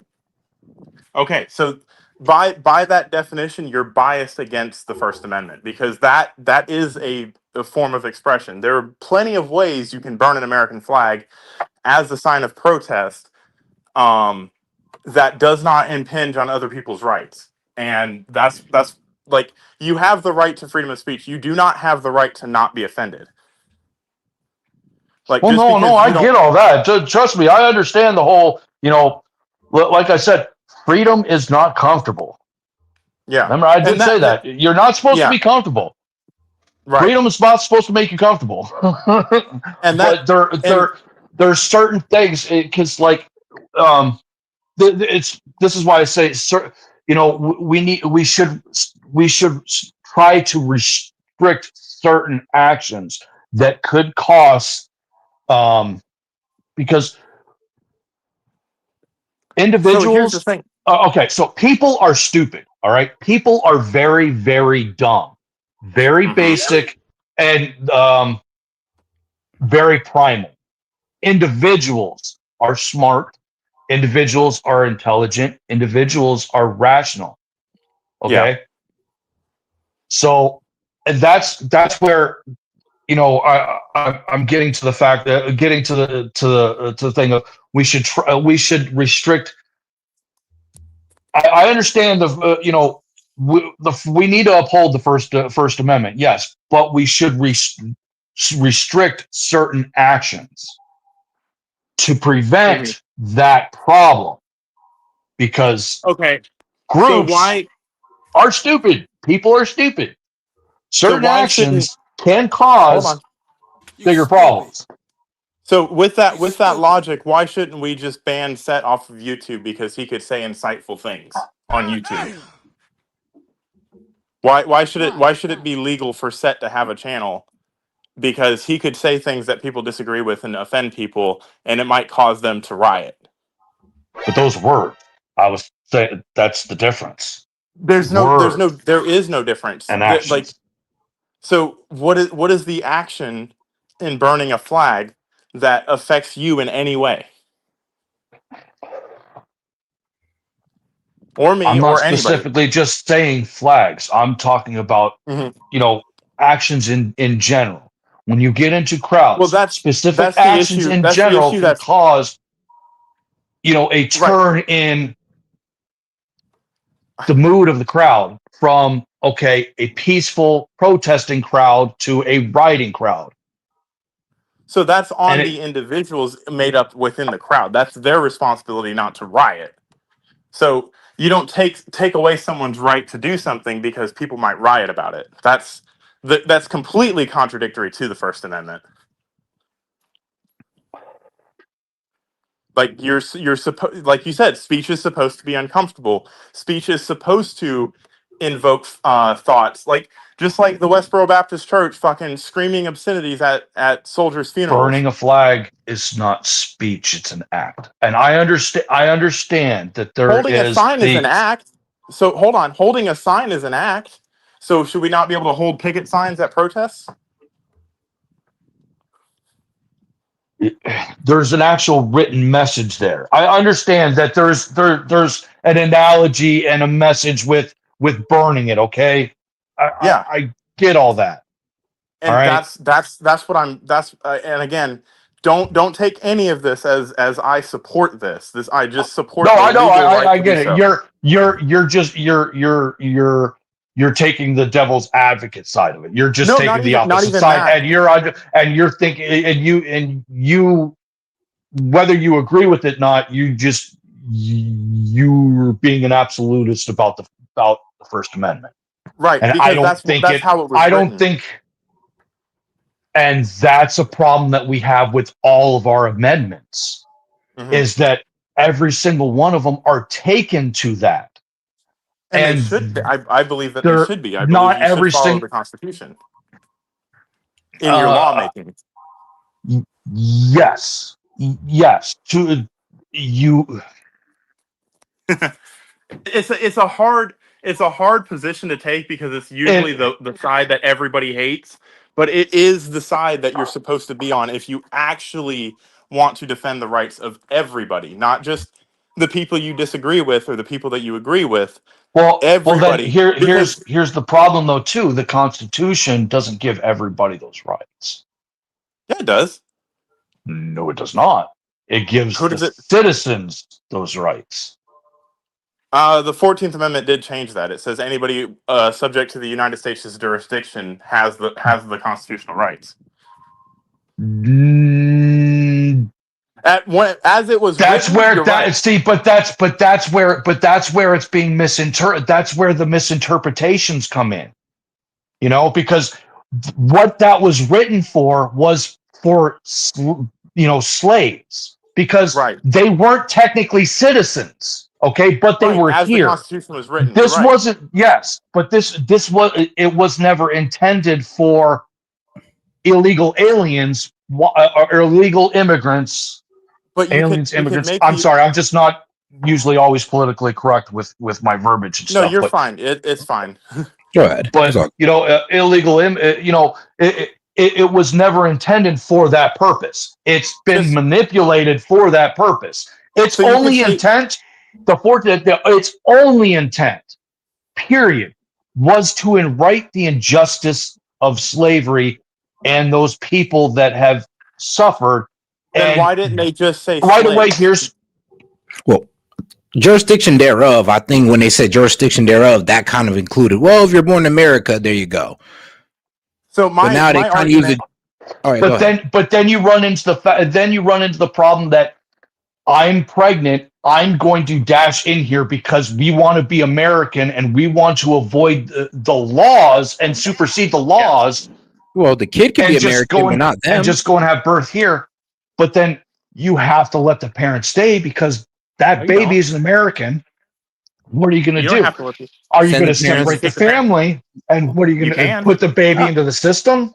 Well, that, or we can just send them all back together. And that's where the morality of the problem lies with that. But here's my issue. So you just said that it was written with a specific intent. So why didn't it just say slaves? Why did it say everybody in the United States' jurisdiction thereof? Why did it not just say freed slaves are citizens? Because they could have said that. They could have wrote that. Because they knew at the time that these people weren't just men and wanted to continue in these acts, and that there is other territories that already had that still had slavery going on that wasn't U.S. territory that they might be acquiring. You know what I mean? See what I'm getting at? Like, let's say there's slaves that were in California when they went and purchased California, and California became a state and all this blah, blah, blah. And that was before, after this. So let's say that was after the Civil War. So Okay. it was my argument is that it was written that way for a reason to encompass things that they may not have foreseen in this day and age. The same reason that the First Amendment also applies to online activity and not just paper and quill, and the Second Amendment applies to assault rifles and not just fucking muskets and cannons. Like, it's supposed to evolve. It's supposed to be a living, breathing document. That's why we have a Supreme But Court. see which one. Which intent was it that did they have? Because it's not at our time; it was at their time. Because at their time, if you were to go and have that intent, the intent of countries and sovereignties and kingdoms and such, because they're still, you know, King of England and all that kind of stuff. You still had empires and stuff. Was to still spread, still conquer, still gain land.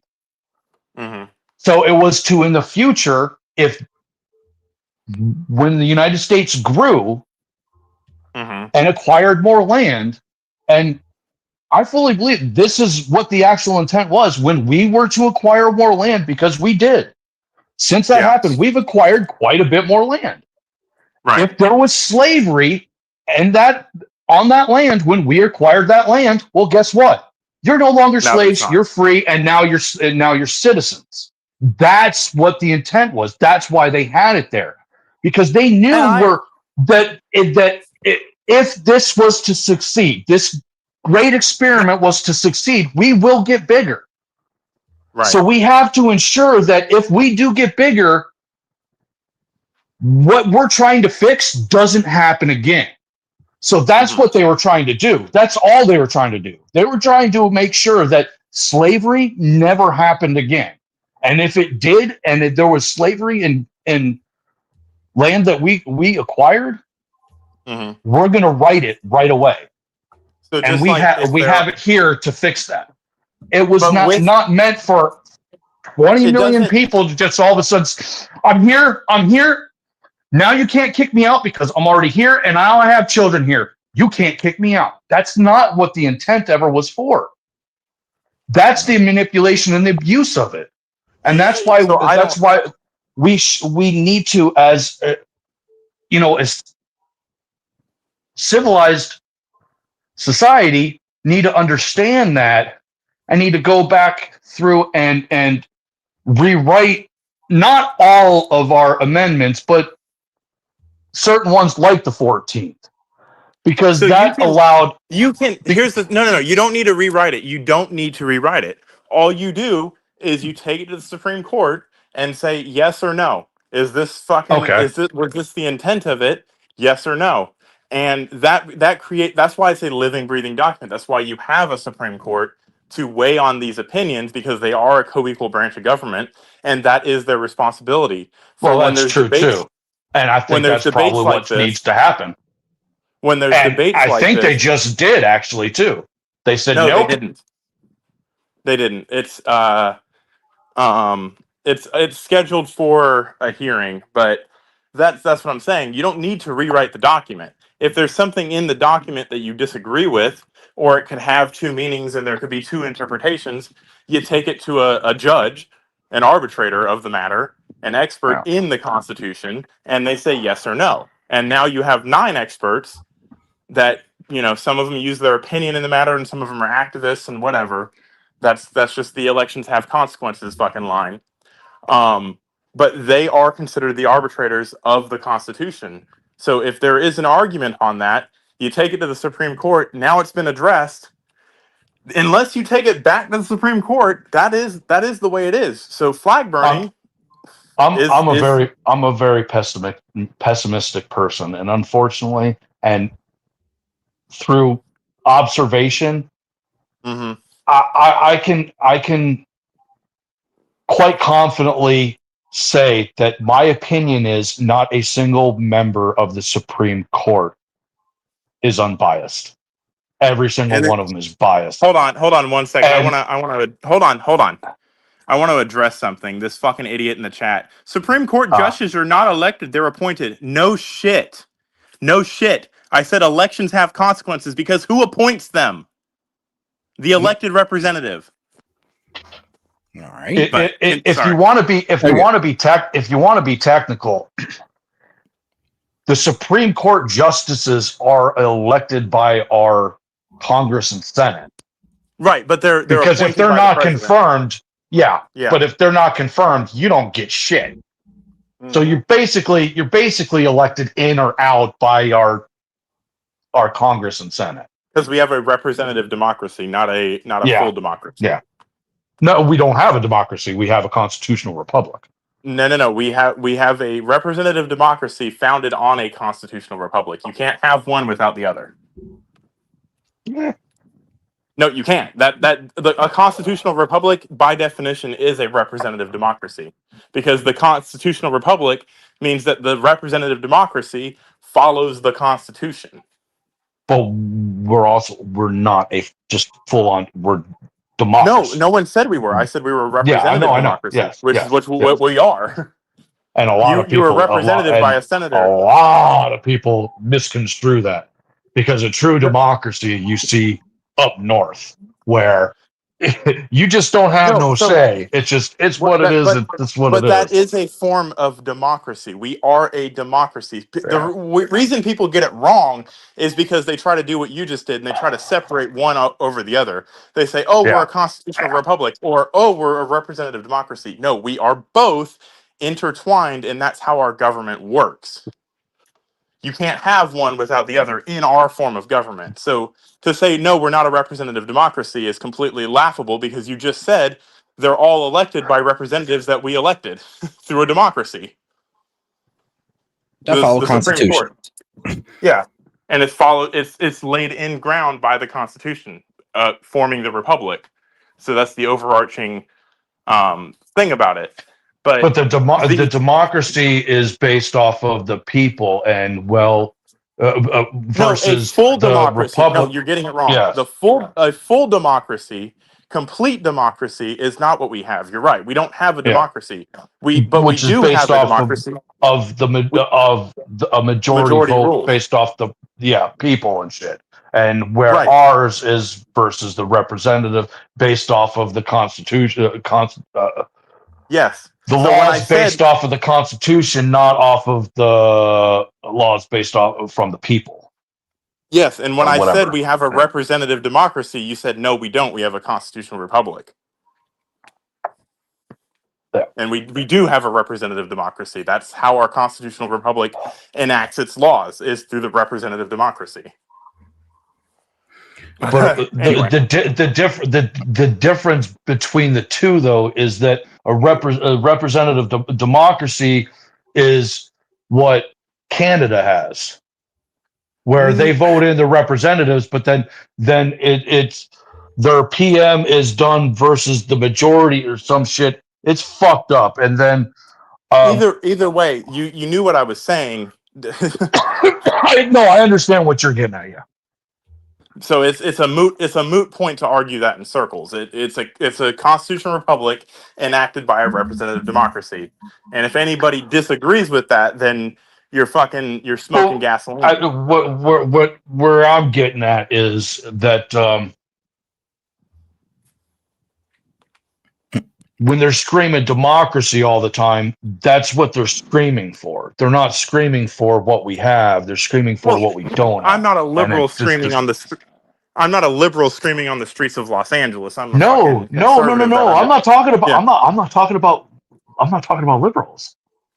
I'm just talking about all of them that are screaming democracy out in Washington or out on the roads for protesting. Yeah, they don't know what the fuck they're talking about. That all of them are not just the liberals, but the conservatives too. I mean, it cannot affect the democracy. Blah blah blah. They streaming the. We don't have a democracy. Yeah, and it's like, dumbass. That's not what we have. And I sit here in my chair, because it annoys the piss out of me, because I can't stand listening to any legacy media at all, and I consider legacy media, all of them on network. Fox, MSNBC, CNN, all of them. Yeah. Okay, all of them. They all get paid. They all their money's all coming from the same places. Mm-hmm. Regardless of what their political views, their money's all coming from the same places, and it's all garbled bullshit that you're getting. You're all getting half truths. And my mom sits there and listens to frickin' Fox News all the time, and I'm Republican. Okay, Yeah, I'm a moderate Republican. I don't lean very conservative. Yeah, not too far right. And this is the thing. I don't see it too much with the left. Is I'm willing to sit there and I critiquing Fox News all the time. Like, what the hell are you talking about? Shut up. That's stupid. No. You're blowing it out of proportion, and you know what I mean. And I do it all the time. I'm talking to the TV. I'm like, God, these people are stupid, and they're pushing the same freaking message. It's just the exact opposite of what you hear on MSNBC or CNN, and it's just like, does anybody want to tell me the truth?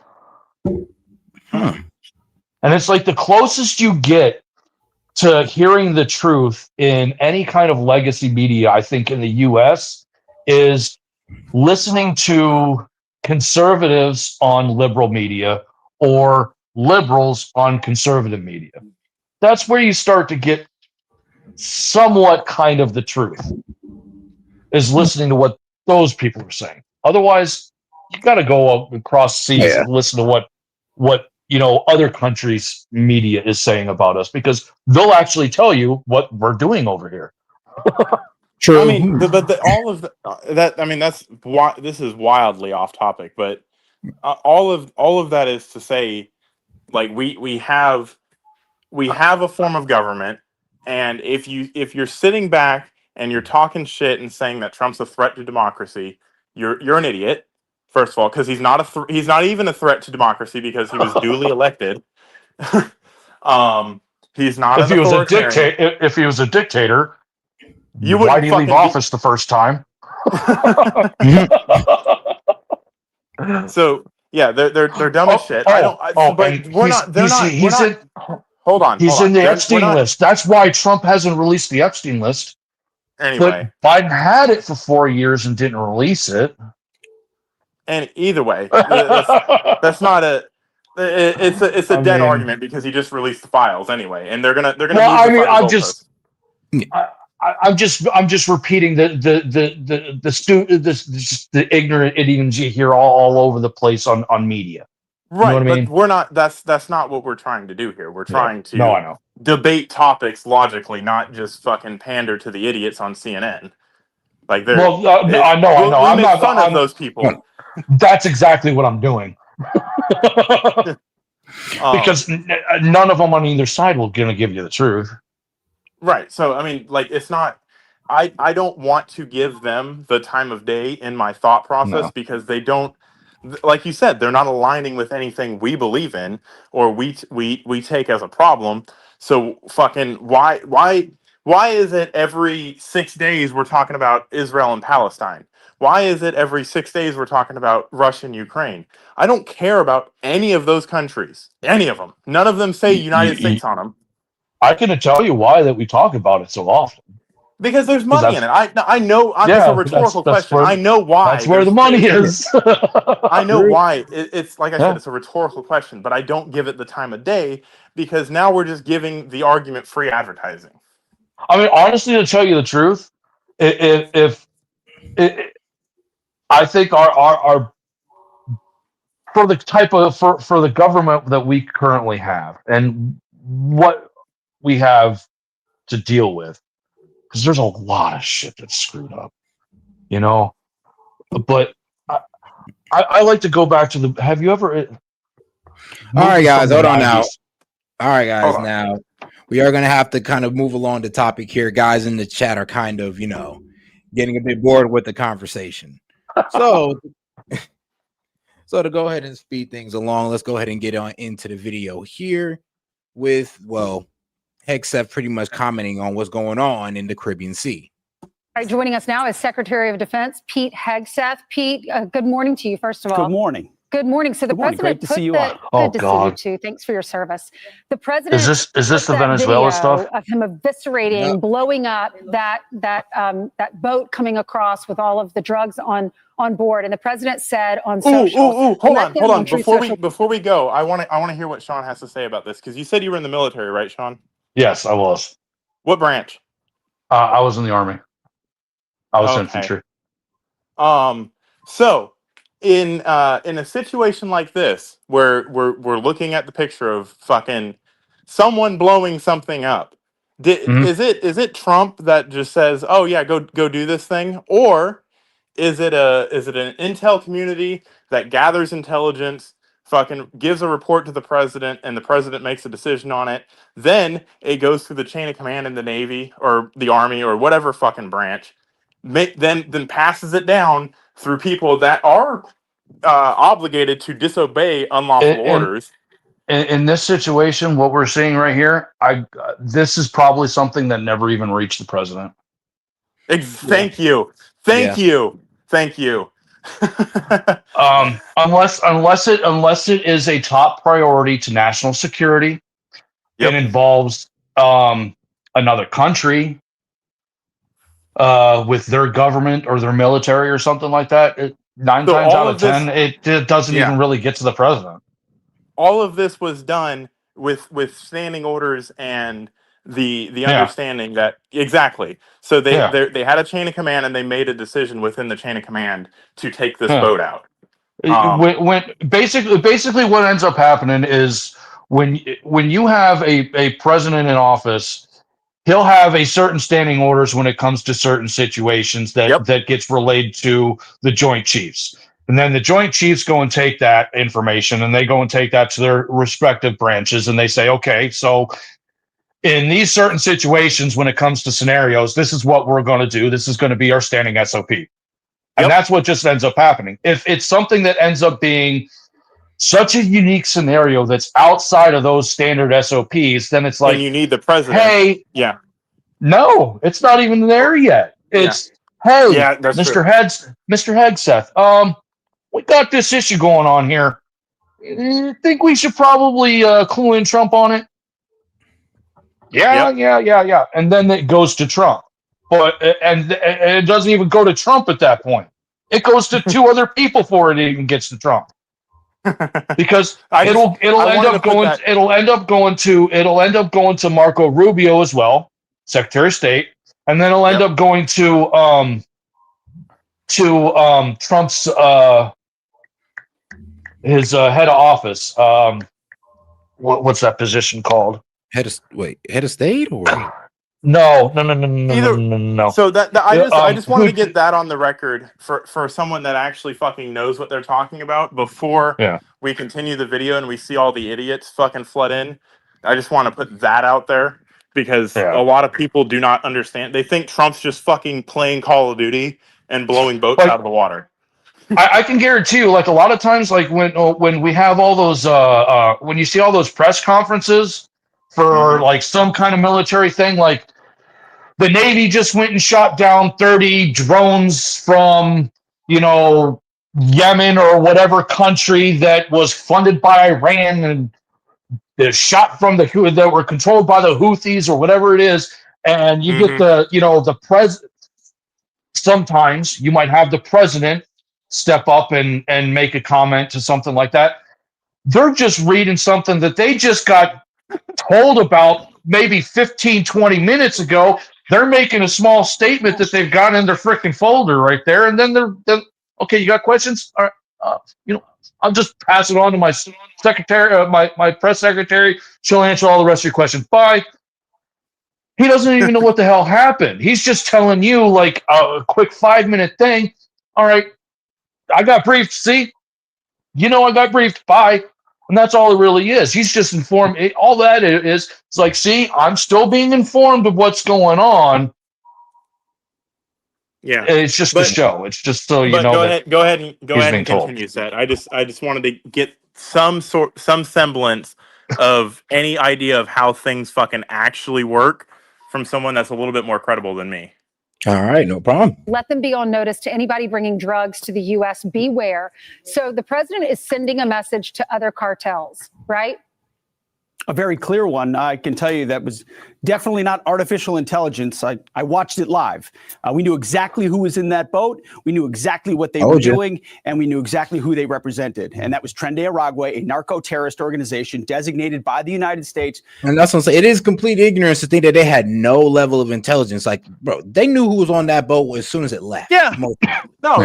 And the Navy gave them a warning. The Navy fucking fired shots across their bows for them to pull over, or not pull over, but to heed to and get boarded, and they fucking ignored it, and they got blown up. I can actually talk to this part because this is actually part of the stuff that I did in the Army. Yeah, I was stationed out in Fort Lewis, Washington. It was before it was that's where I live. a joint base. JBLM. What's that? JBLM, Joint Base Lewis McChord. Yeah. Before it was all that, I was out there in the 90s and 2000s. Okay, so when it was still Fort Lewis. Yeah. I was down in Panama and stuff, and we went through Peru, Colombia, and Bolivia, clearing drug farms with those local governments. Oh, so this isn't an hold on. I like this even more. So this isn't something unprecedented that the president's just making some unilateral action. No, wow. This was at the. You remember Clinton's war on drugs at the end of his second term? I mean, I wasn't alive then yet, but yeah. Oh, okay. I know the history. But you know about it, though. Yes, sir. That I was involved in that. Okay. So again, it's not unprecedented, completely abnormal behavior for a president to attack drug runners. No, they've got CIA down there. They've got DEA down there. They got ATF. The ATF is down there as well because you got a bunch of freaking alcohol and tobacco. Seriously, alcohol, tobacco, no, I know, firearms being trafficked just along with the drugs too. It's all being done along with the drugs, and it's not just drugs. It's also currency. Have you seen the Colombians that manufacture their own 1911s? Like they'll gunsmith guns down there. Dude, in the Philippines, in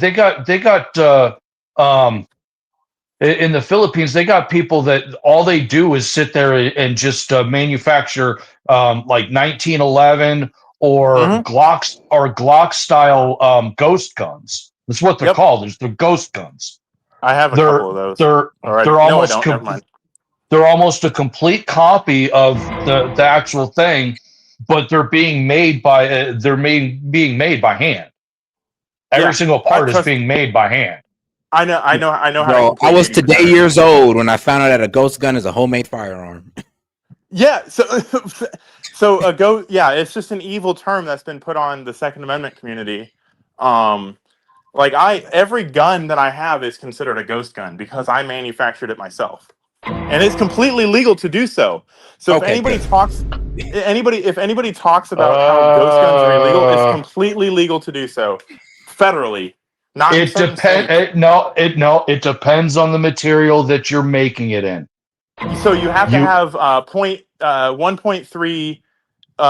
You are not allowed to. You are not allowed to make a firearm that is not detectable. That is not detectable. That's different from a ghost gun. A ghost gun is an unregistered, untraceable firearm. An undetectable firearm is illegal to make. Yes. Yes. But there was a difference because you did end up saying that you could basically make whatever you want. And that's where you still have to follow the GSA and the NFA. Yeah, there's certain stipulations there. Yeah. Right, but for the conventional gun owner, you are legally allowed to, if you live in a free state, legally allowed to manufacture your own firearms for your own private use that you cannot sell because now you're manufacturing for sale and you need a tax stamp and all that fun stuff for that. Open up a business. And they must not be fully auto. They cannot be fully auto. Yeah, it has to follow the NFA and the GSA, Yeah. the National Firearms Act and the Gun Safety Act of 1989. Yeah. Damn. Pistols only, basically. No, you can Whoa, have a rifle my and a bad. shotgun. Huh? Yeah, semi-automatics. Yeah, semis. I have an AR-15 and a Genesis Arms Gen 12 that I manufactured myself. I had a AK-47 and a Dragunov that was unregistered. So as long it's as considered ghost. It's considered a ghost because it was never registered within the United States. They were both they're both Russian military issued weapons. If it's an unregistered firearm and it comes into the United States and all that fun stuff, that is a little bit different. That is you can't buy a ghost gun and you can't sell a ghost gun. You have to make it yourself. Anything other than that becomes illegal. But you can go and take a ghost gun and register it, and it will no longer become a ghost gun. Yes, and so also defacing a serial number also falls under that, but that is illegal. So, yes, but they use that this would term, end up being illegal. They use this term to encompass all of that, in which part of that is completely legal to do, but they lump it all together to make it sound horrible. And you can own a firearm in any state in the United States without registering it. Yep. As long as you take the firing pin out. Well, as long as you do not own a firing pin for that firearm, you can own a firearm in any state in the United States. You don't have to register it in any state. That's not correct. So if you have a firearm that is more than 80% complete, that's why the term 80%er comes in. If it's more than 80% complete, which just not having a firing pin is more than 80% complete, it's still considered a firearm under the GSA. No, because with the firing pin out, it's deemed no longer. No, it's not. It's not about the firing pin. It's not about the ability to fire. I looked into this because my AK-47 and my Dragunov, I took the firing pins and I literally destroyed them. That doesn't. It's still more than 80% complete. It's still a firearm. Hold on, I had it. I went and I had it checked, and they were listed as display pieces, and they were no longer. You can get it classified as that, but the ATF constantly changes what they consider a display piece. Now, if you wanted it classified as that now, you would have to destroy the entire firearm and cut it up into 3 non-equal parts with more than 1 centimeter of separation. When did they change that? Under Obama, I believe. Oh, that would be why. Yeah. This was still under Bush. No, that's a serious infringement on the Second Amendment. Then go look up. Go to the ATF website and look up 80%ers. It's literally just the receiver, the frame or the receiver that the firing action happens in is what's considered the firearm now. And if that piece is more than 80% complete, that is a firearm. Like just the lower receiver on an AR is a firearm. Forget the barrel and everything else. Like you can buy that online and have it shipped to your door. Yeah. But I know you can't. I know you can't have the lower receiver shipped to your door because you can. That also, you can if it's less than 80% complete. That's what an 80%er is. Yeah. Well, if it had the trigger mechanism in it, I was having to go and ship it to a store, FFL. And then and then go and get it through a store.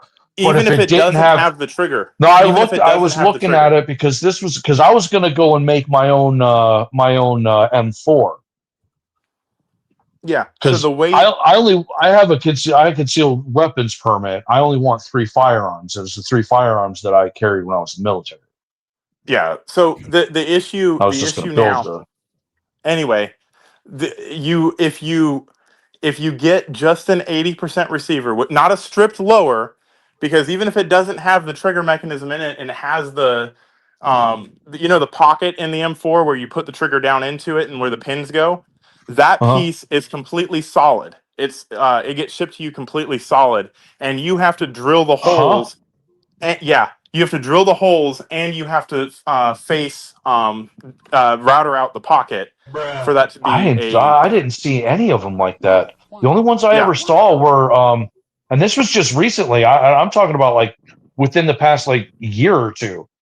I was looking at building my own M4 to military spec because, So like I said, I wanted you can do all that, but you'd have to send the lower receiver to an FFL. That's the only piece. Oh yeah, no, I understand that. But what I was looking at, and I was able to go and put in cart and send to me, was basically the lower receiver, and it had it did not have the buffer spring, it did not have the buttstock, and it did not have the right. So the trigger lower mechanism receiver, in it.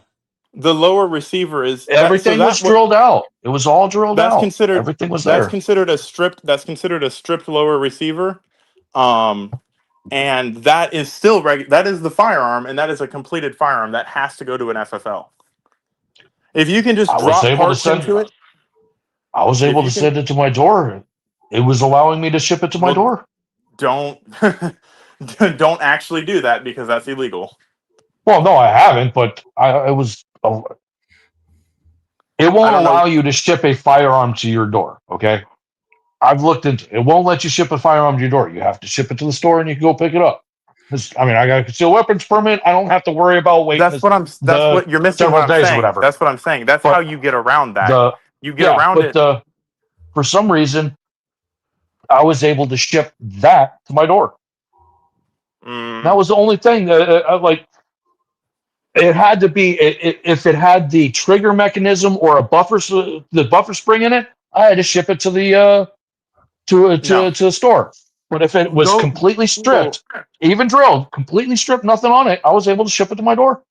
No, I'm just saying the website, the store allowed me to do it. I didn't go and do it because I'm not going and buying the stuff to go and. But I mean, I go and research this and I'm looking into it all the time. No, I'm just. So the only way in which you can get every piece of a firearm sent to you is if you get every piece except for the lower receiver, and then get an 80% lower receiver. Oh yeah, no, they won't send firing pins to your door either.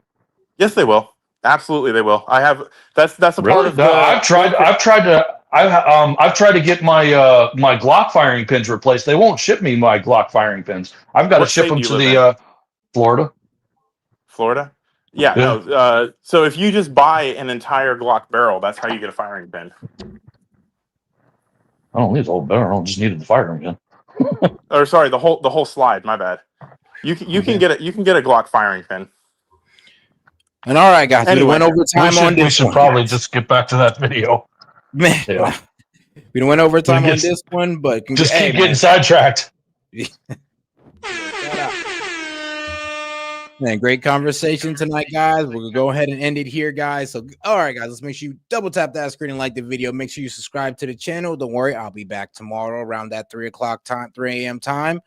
All right, guys, it's Set with Set Media, and shout out to my man Monty, Sean, Cumin, and even Steph. Appreciate you guys for coming up. All right, guys. Oh yeah, this is Set with Set Media. This is Set with Set Media, and I'll catch you guys tomorrow. What you about to say, Monty? I was gonna say, can you go on the Discord? Or are you tired? I'm not gonna lie, I'm a bit tired. All right, big dog. I'll see you guys tomorrow. Guys, today modern AI is quite advanced, except two problems. It is censored and it takes your information. Well, it's hard to find a tech company that don't. But let me introduce you to one. Shout out to my sponsor, Vance AI, which allows you to protect your information and avoid censorship. Now ask yourself, why should a team of programmers at these leading AI apps be the ones to decide what is okay for you to ask and think?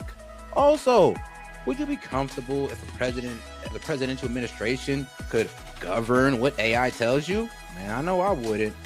But also, while you think about that, did you know that? Let me tell you this, it's gonna be crazy, but ChatGPT has a former director of the NSA sitting on their board right now, guys. And shout out to that man, Edward Snowden. He called this a willful, calculated betrayal of the rights of every person on earth. And we all know how Alexa is. Alexa listens to us and recommends products based on our conversations. I mean, talk about a violation of privacy. But guys, these are just a few reasons I decided to team up with Vance AI and get you a better options or solutions to your AI needs. Now, guys, you can go ahead and check these guys out with my promo code. So shout out to Vance AI. Now, if you want to use AI without fear of handing over your most intimate thoughts to a corporation or government, you can get 20% off a pro plan using my link, Vance AI SET, and use the code SET. Man, so shout out, guys. So make sure you guys use the code. Put it up one more time for you guys right there. Once again, guys, if you guys want to go ahead and have unleashed AI, uncensored AI, go ahead and tap in with my guys at Vance AI, guys. Hey, this is S.E.T and appreciate the support. And shout out to the sponsor.